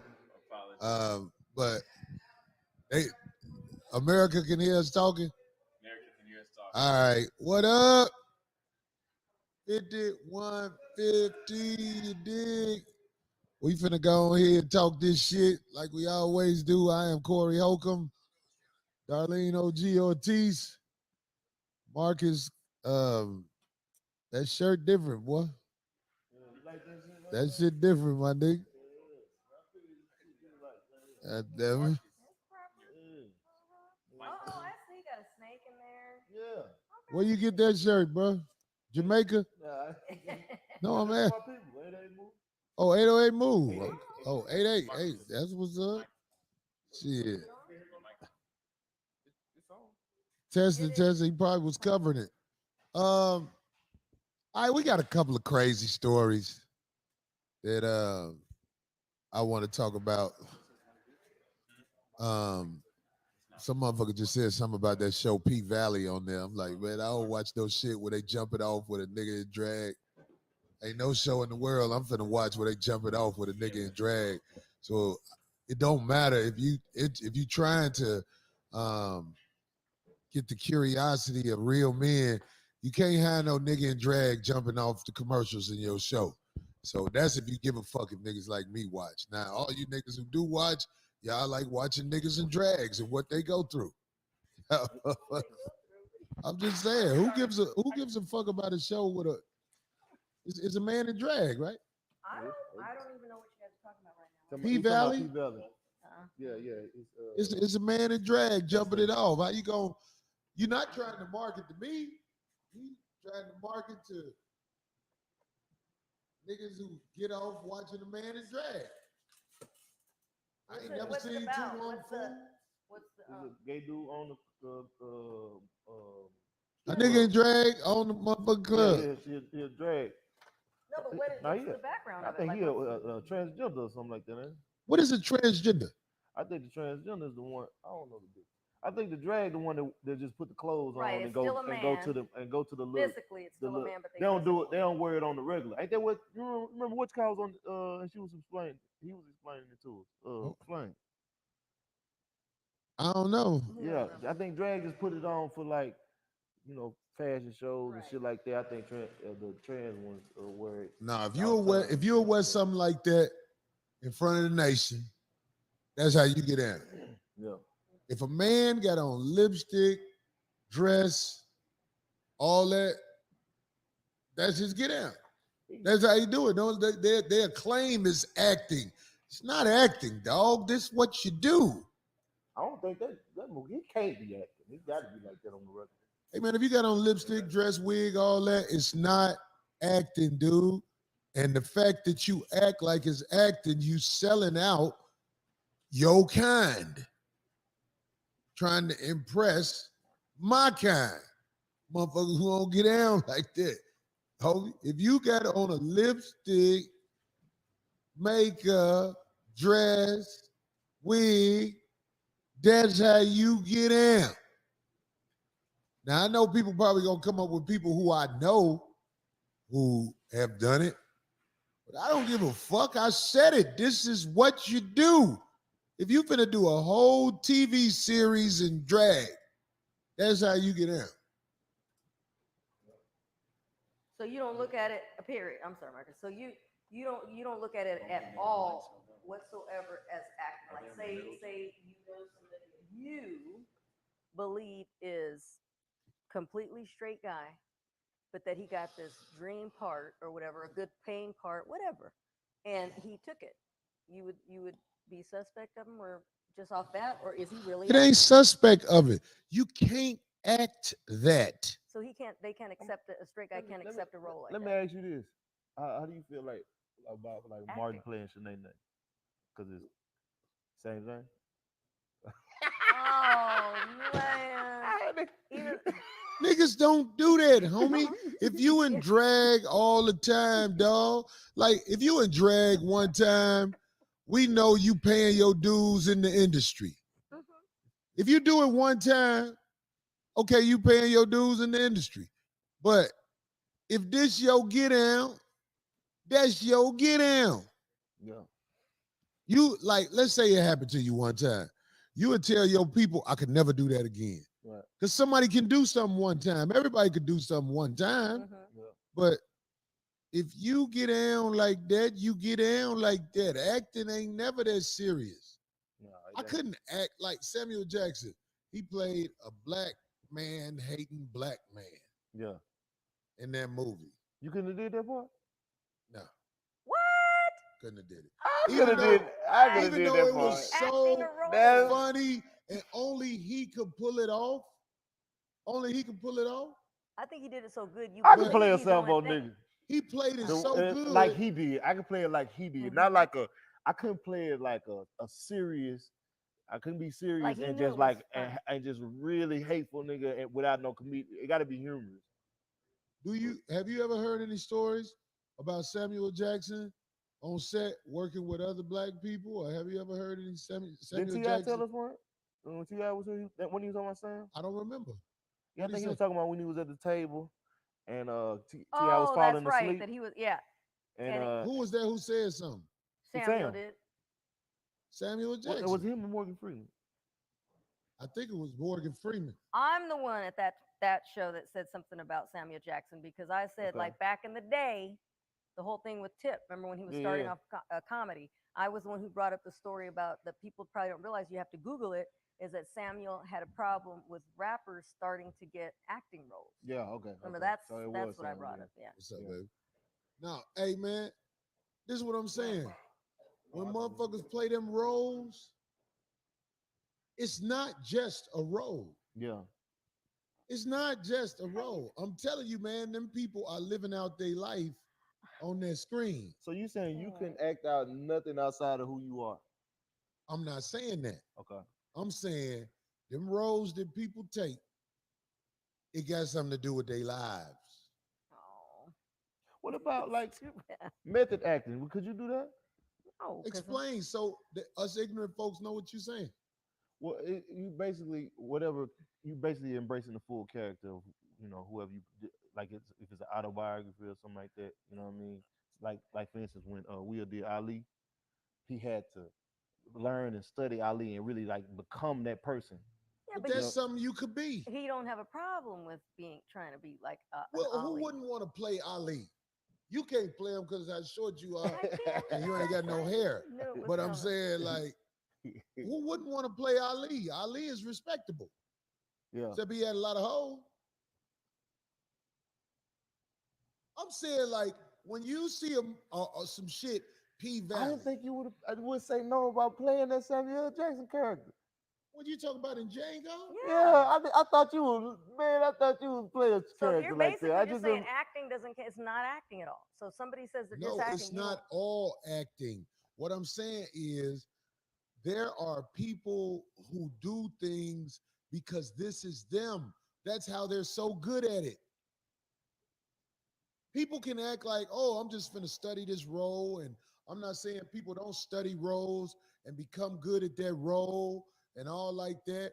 But I'm saying, dude on P Valley in the drag me in through the bed. That's what I'm saying. I mean, that's different. That shit right there is just a different. You tell me a situation with somebody that ain't who they really are. I mean, Will Smith, of course, he's not Muhammad Ali. Yeah, I'm gonna say he wasn't. When people do method acting, they embrace that character. That ain't who they is. He's not Muhammad Ali. But they said he. I bet he studied Muhammad Ali to get good at that role. Yeah, he had to hang around him and everything. I'm saying like when you get like I give Will Smith credit for being a great actor. Yeah. I give him credit for being a great actor. Yeah, because he had some roles they said that, but he was stuck in the character. Samuel Jackson is a great actor. Yeah. But I'm talking about when you see the homie on TV, I'm talking about the motherfuckers who just got a couple of roles doing that thing. They did that thing because this is how they get out. Okay. Especially drag. So you couldn't play a role of something that you wouldn't do. Hey man, look, I got some principles. No. Okay, you could play a snitch. I can play a snitch. Okay. I can play a snitch. But doesn't necessarily mean he's a snitch. I will have to really study for that role. But you are again acting, and you could say, I'm not really a snitch. I was What was just the name acting. with the two black people that got killed at the end? Oh, talking about the bunny, like it was like a black bunny and Clyde. Black The Bunny and homeboy Clyde. from Get Out. The dude who snitched on him, everybody Yeah, hated him. yeah. You know what I'm saying? I could have played that. I could have played that. You But could play Corey, evil. you ain't finna see Corey out here twitching But and switching but you're and all like that. You Somebody say, I think somebody brought up the Watermelon Heist. Yeah, the Watermelon Heist, I played that good. Look at that character. No, I was like the leader of a family. Okay. I mean, First movie I ever did in my life.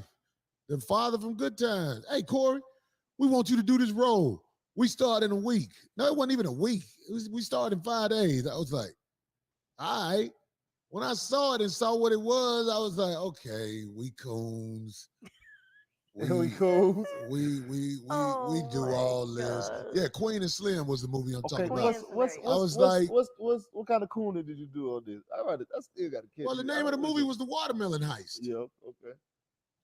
But I mean, I was a hell of a fine motherfucker in that movie. I mean, I tell people go look at it. I'm a hell of a fine motherfucker in that movie. I mean, I think you'll play a I had to take care of my family. Yeah. By any means. Yeah. Okay. Watermelon involved. Yeah. Watermelon involved. I can't. It ain't nothing I'm super proud of. Yeah. But I'm saying it was the first time somebody ever came to me with a movie. I was like, okay. Yeah. This is Corey, older Corey. Yeah. Corey ain't finna do no sucker shit that compromise who I am with my independence as a man. I'm able to make things work in LA as a man being Corey. Yeah. Isaiah Washington's in that. Ooh. I think you would play a great villain, Corey. I could play a villain if I'm given a chance. Yeah. If I'm given a chance. Somebody say straight to DVD. It was straight to DVD. Mm-hmm. Yeah, you know what I'm saying? You'll be whooping niggas with your chin or something. Or it'd be in the Disorderlies remake. I don't know if I could be in a Disorderly remake. I just think it's more to me than that. Huh? But it's a lot of people. You know what? It's more to me than that. What Disorderlies is when the Fat Boys did that movie where they was just like, oh, I'm tired. I'm in the bed. We work at the hospital. Hold on. You talking about Fat Boys? Yeah, right, that the was Fat Boys. That was the name of the movie? That was Disorderlies. Yeah, check it out. Okay, I remember Fat Boys when I was young. Right around the time you was born. Yeah, I remember Fat Boys. Yeah. They had us watching them. I mean, it's like they can come up with all kind of stuff. Somebody said Booney. I was Jesus' best friend. We said nigga a lot. Yeah. On set. Because it was, you can say nigga as much as you want in a movie. You can't say bitch that much. Yeah. Anna, today we just learned minutes ago. Okay. Let's see if we could. Yeah, Thugger was in court today. Let's see if we could get to any type of meaningful answers. Here we go. Speaking to the mic.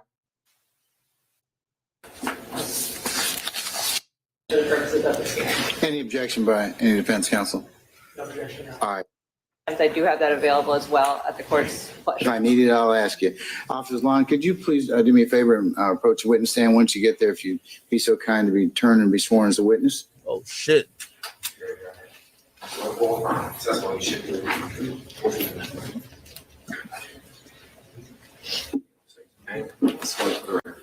Okay. My name is Raymond Lozon. I ain't gonna lie, man. I'm just telling y'all the truth. If I ever see Gunna sitting in the seat, man, I'm hoping he's just performing the song a cappella, bro. I'm hoping, dog. If I see Gunna in the seat, bro. If I see Gunna in the seat, bro. Oh, man. RAYMOND LAUZON.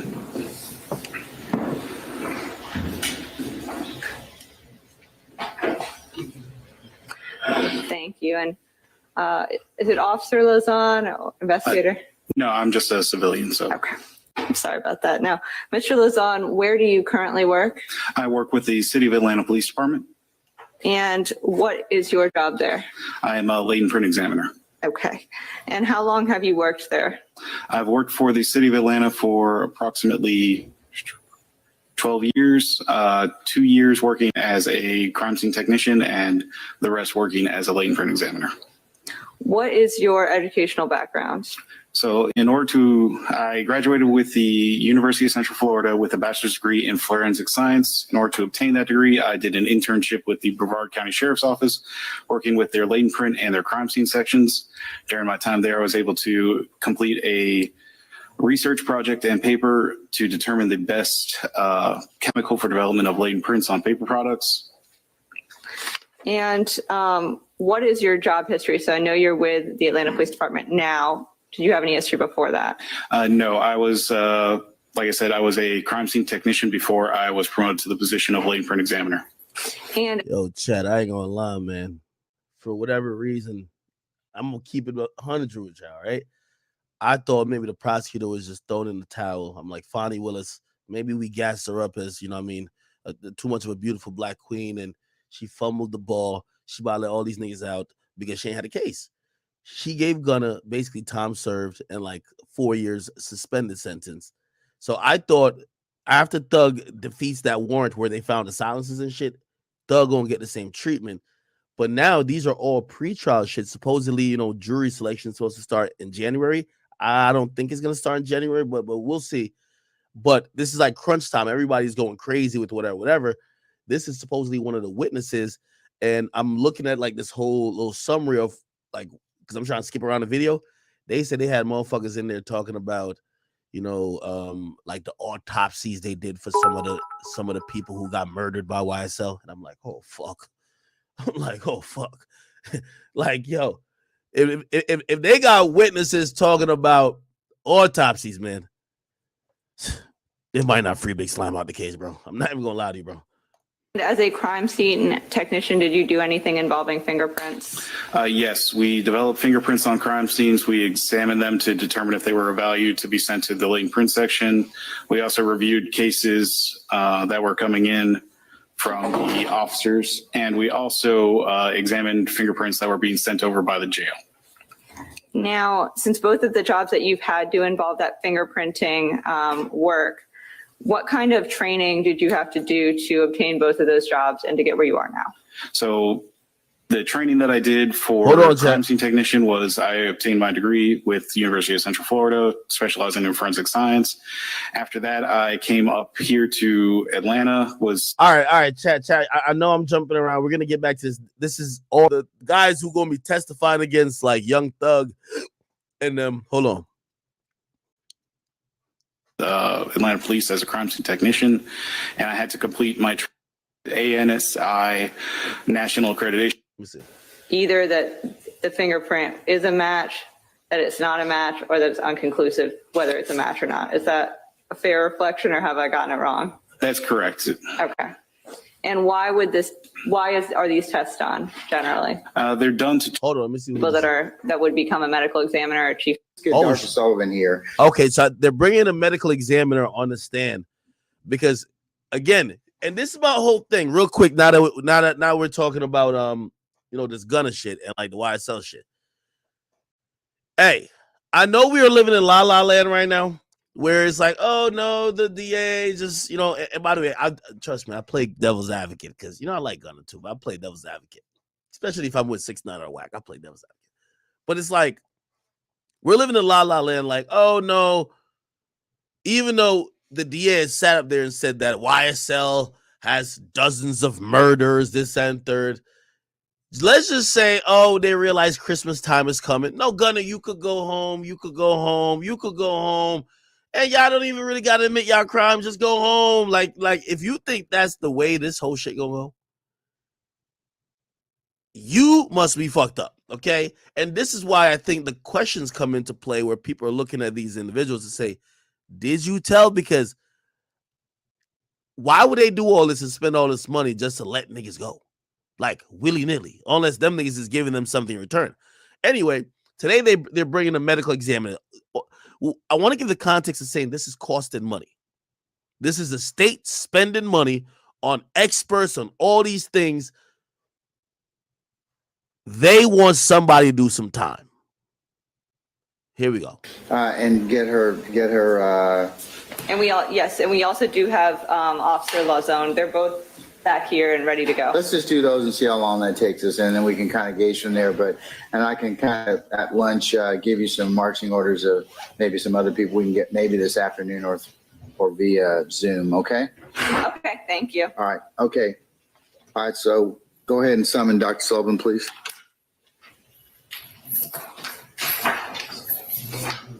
We got Doug over here.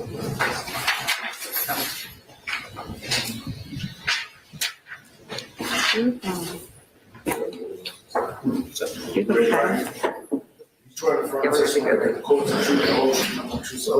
do.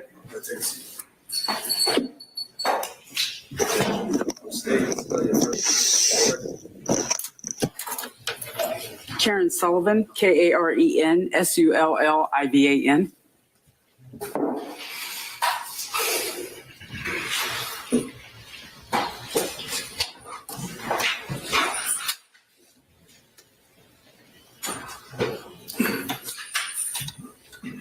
Hey, go ahead. Thank you. Dr. Sullivan, thank you for being here today.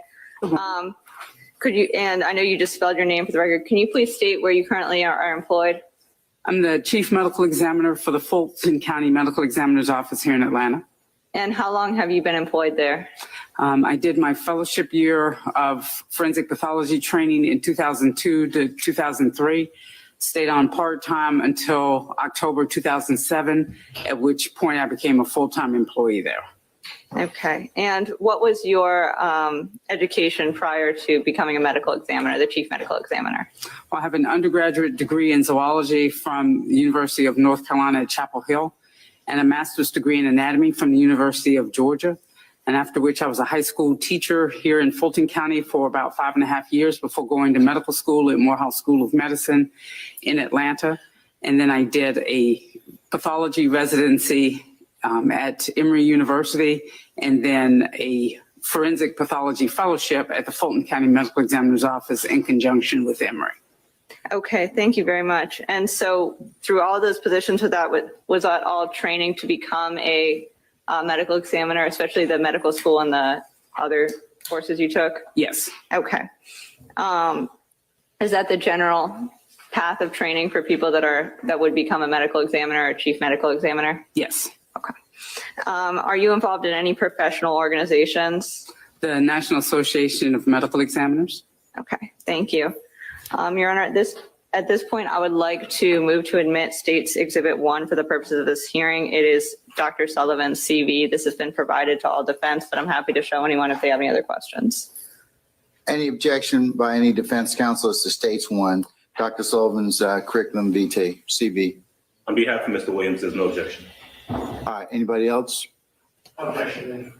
No objection, Your Honor. Does there anybody have an objection? Okay, if you don't have an objection, then I'll admit States 1 for purposes of this hearing, okay? Thank you, and may I bring it up to? Yes, you can hand it to Ms. Weaver, please.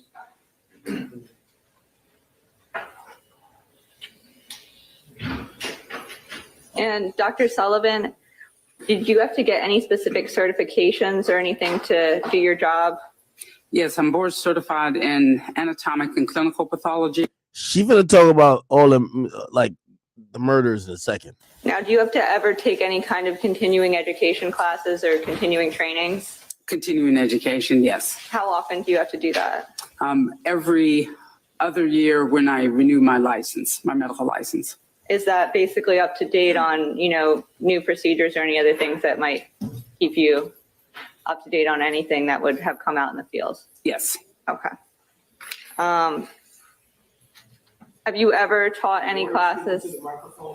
Oh, I'm sorry. Can everyone hear me better now? Yes. I'm sorry. Dr. Sullivan, have you ever taught any classes or seminars or other trainings? I teach classes at Morehouse School of Medicine in the second year pathology course. And what are the subject of those classes? Well, one is injuries, which is a basic introduction to forensic pathology. I also teach lectures in cardiovascular diseases, urinary tract diseases, hematopoietic diseases, and central nervous system tumors. And have you ever had anything that you've done published or appeared in any publications or other media? All right, let's get forums? straight to No. it. Hold on, let's skip a little bit. The majority, I would say, of offices in the country do the same thing. Okay. And Dr. Sullivan, are you aware if you ever performed an autopsy on a Jamari Holmes? And I do have a document to refresh your recollection if necessary. Yes, if I could see the document, please. Your Honor, if I may use the medical examiner report to refresh your recollection, I'm happy to show it to defense counsel. It was served in discovery. Any defense counsel wish to look at it before Ms. Rosenwasser presents it to Dr. Sullivan? I'd like to review that. Sure. Come on up.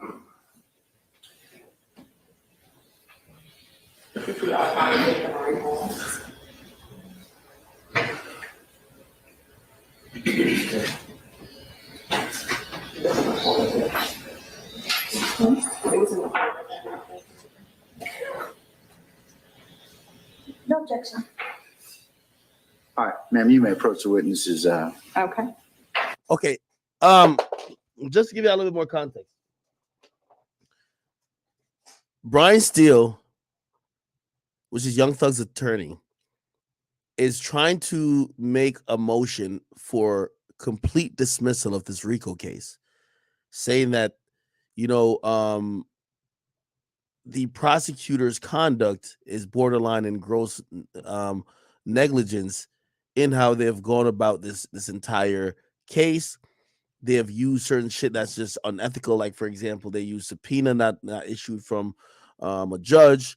They're just doing all type of stuff that's kind of wrong, and they want the whole thing to be thrown out. Now, the court or the prosecutor is now bringing their witnesses to say, no, it's not all bullshit. We got some real shit on y'all motherfuckers, and that's why they're bringing some of the witnesses, right? And this witness here is a medical examiner who's like one of the chief medical examiners in Fulton County. So like the murders and shit like that, she probably oversaw or at least signed off on some of these, cause of deaths or death certificates for these guys that allegedly were murdered by YSL. So she's going to be a witness in the case. And Dr. Sullivan, I'm encouraging you this document if you could read over it and when your recollection is refreshed.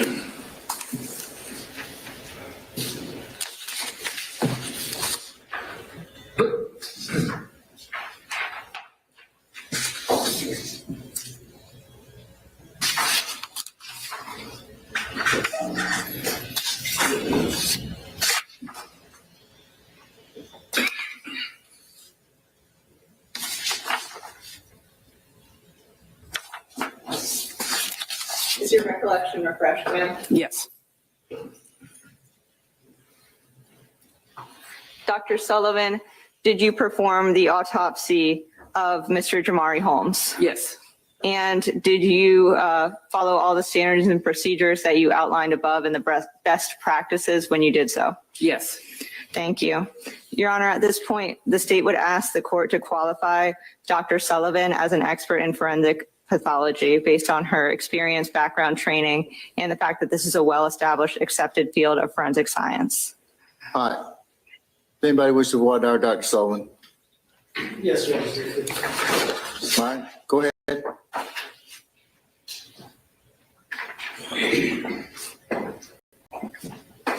Good morning, ma'am. Good morning.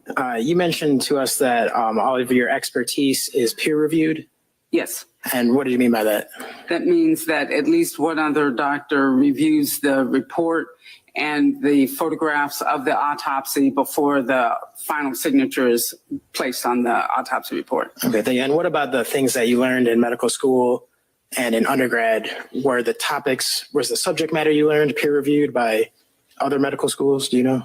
That I don't know. Okay. Do you know if that would be normal or out of the ordinary? I don't have an opinion one way or the other. Okay. And why is it important that things are peer reviewed? Well, so that you aren't making a mistake that can easily be caught by someone else, just to get at least another pair of eyes on the report. Okay, thank you. And then moving on to... By the way, the reason why they're also kind of going into this, so I pulled up some information on the Jamari Holmes that they're asking her about the autopsy for. Apparently, it says Police responded around 5 a.m. to shots fired from an apartment complex on Mount Zion Road. When they got there, they found a 15-year-old boy named Jamari Holmes in the front seat of a stolen blue Dodge Charger. Police claim that he was shot in the head. Emergency responders took Holmes to Grady Memorial Hospital, where he died. They claim that they found a suspect 3 days later off Clifton Street in East Atlanta, took him to the jail, and they said, meanwhile, police said the 15-year-old suspect turned himself in at headquarters before he was taken, blah, blah. Okay. Investigators at the time said they believed the shooting was possibly gang-related and identified Holmes as a known gang member who was wearing an ankle monitor at the time of the shooting-related criminal activity. So essentially, it looks like this kid might have been a casualty of war in the YSL versus, I don't know who they're beefing with, but yeah. Where you talked about analyzing injuries. Do you analyze gunshot wounds? Yes. And in your analysis of gunshot wounds, does that ever make conclusions about the trajectory of the bullet that caused the wound? Yes. Okay. And how do you determine that? Well, you look to see where the entrance wound is on a person's body and where the bullet ends, or where there's an exit wound that corresponds to that entrance wound.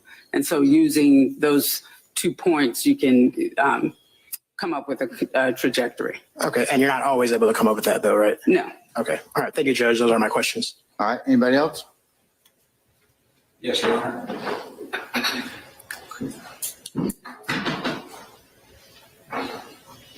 I just have a couple of questions for you. Now, when you say your reports are peer reviewed by somebody else in the office, are these blind peer reviews, or does that person know you're the one that conducted this report or created this report? We all know whose report it is. Okay. So, well, let me ask you this. Have you ever done blind peer reviews in your office? No. All right. So whoever follows you up was basically trained the way you were trained. You're in the same office. You all work together, and they know you actually were the one that did the report. No, we're not all necessarily trained in the same way. People can come into the office from other medical examiners' offices or other fellowships so that they may have a different way of looking at things. But when you're looking at gunshot wounds or other injuries, you're being as objective as you can and thinking, what do I see as I look at this person's injuries? So you said the majority of the offices that are under name they all follow the same procedures. Yes. But now you're also saying that there are other people that could be in your office that have been trained under different procedures. No, I said that you stated that anyone who peer reviews another person's report in our office, we were all trained the same way. We may have been trained in the same way, but I was trained, for example, by Dr. Randy Hanslick in the Fulton County Medical Examiner's Office. If someone is trained by Dr. Jason Graham up in New York City, then they are learning the same things that I'm learning, but boring. I ain't gonna lie to you, man. Boring. Anyway, let me see if Only going to be I'm trying to skip through this bitch to see if anything really popped out. I don't think so. Well, I love how y'all like to just, interfere with my time. It's my schedule. I get to call the way I want it. But to answer your question, Mr. Adams, yes, I did reserve the right to, because some of you have outstanding motions, so I may take up some of those depending upon who you are and if you're ready to do so. So that'll be my fill-in posture for some of this stuff. But does that answer your question? It does. Okay, all right. But yes, I'm gonna try as much as I can to clear as much of I can. So in all seriousness, I will utilize some of that time to kind of for those of you that may have outstanding motions if I can. So all right. Your Honor, I know you always say if you give a mouse a cookie, I'm sorry. Yeah, I know. Adams, and good morning. I'm trying to see if there's any significant things that were updated with Doug. Don't look like it. Clinical pathology. So expert, and of course the other statutes that go along with that are 703, which is the basis of opinion testimony by experts. All right. Okay. All right, man. So what it's looking like right now is like the state is putting on their like reasons for why this case should continue. Which kind of tells me that Thug ain't getting out on no easy plea.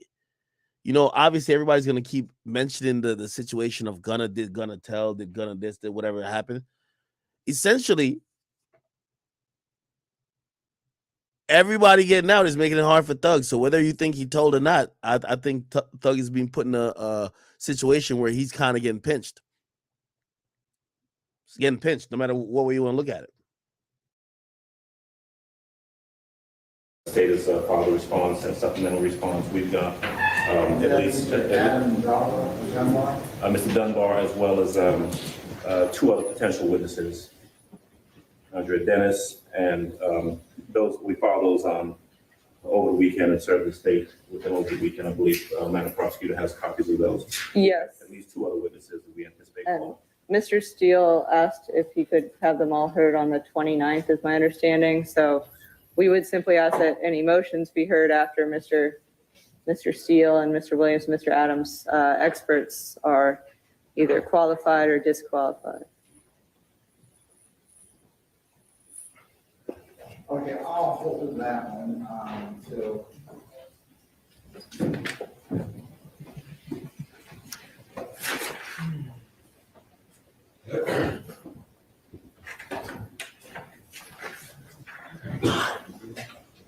Okay, all right.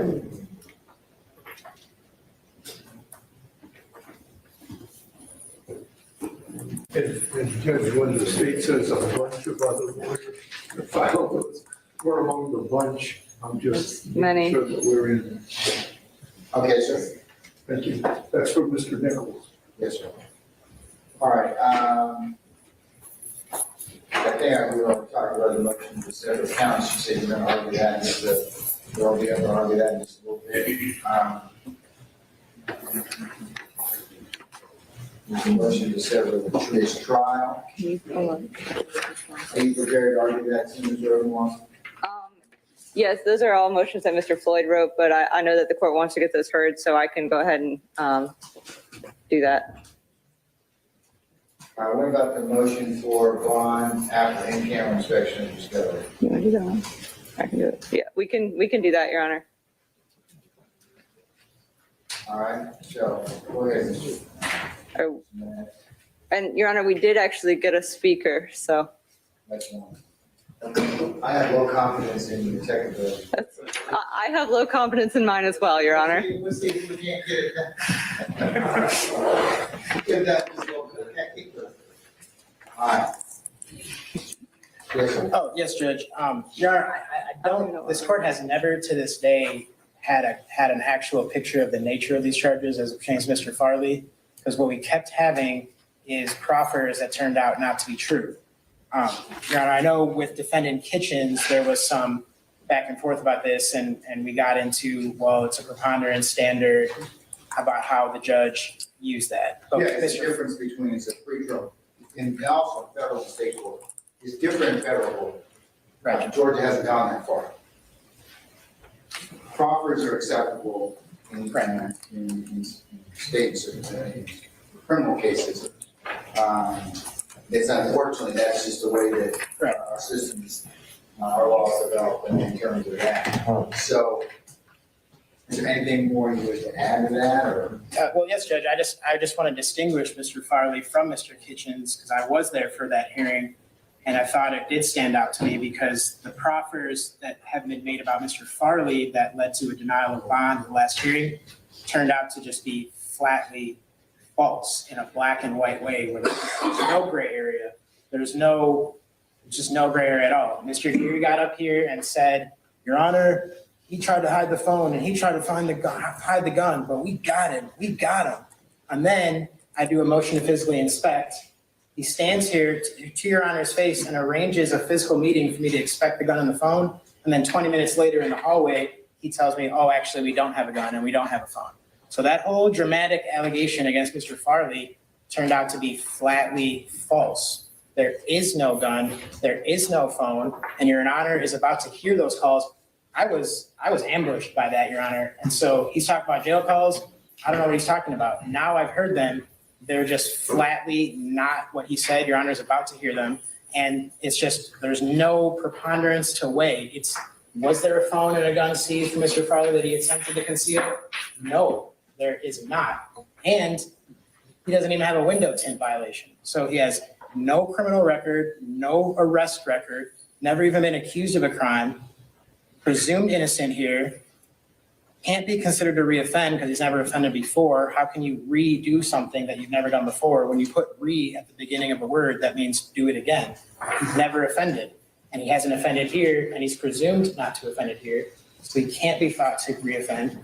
He can't be considered a danger to the community. Your Honor heard from his principal that he'd never even been in a fight at school. So he's never been violent, has no risk of being violent.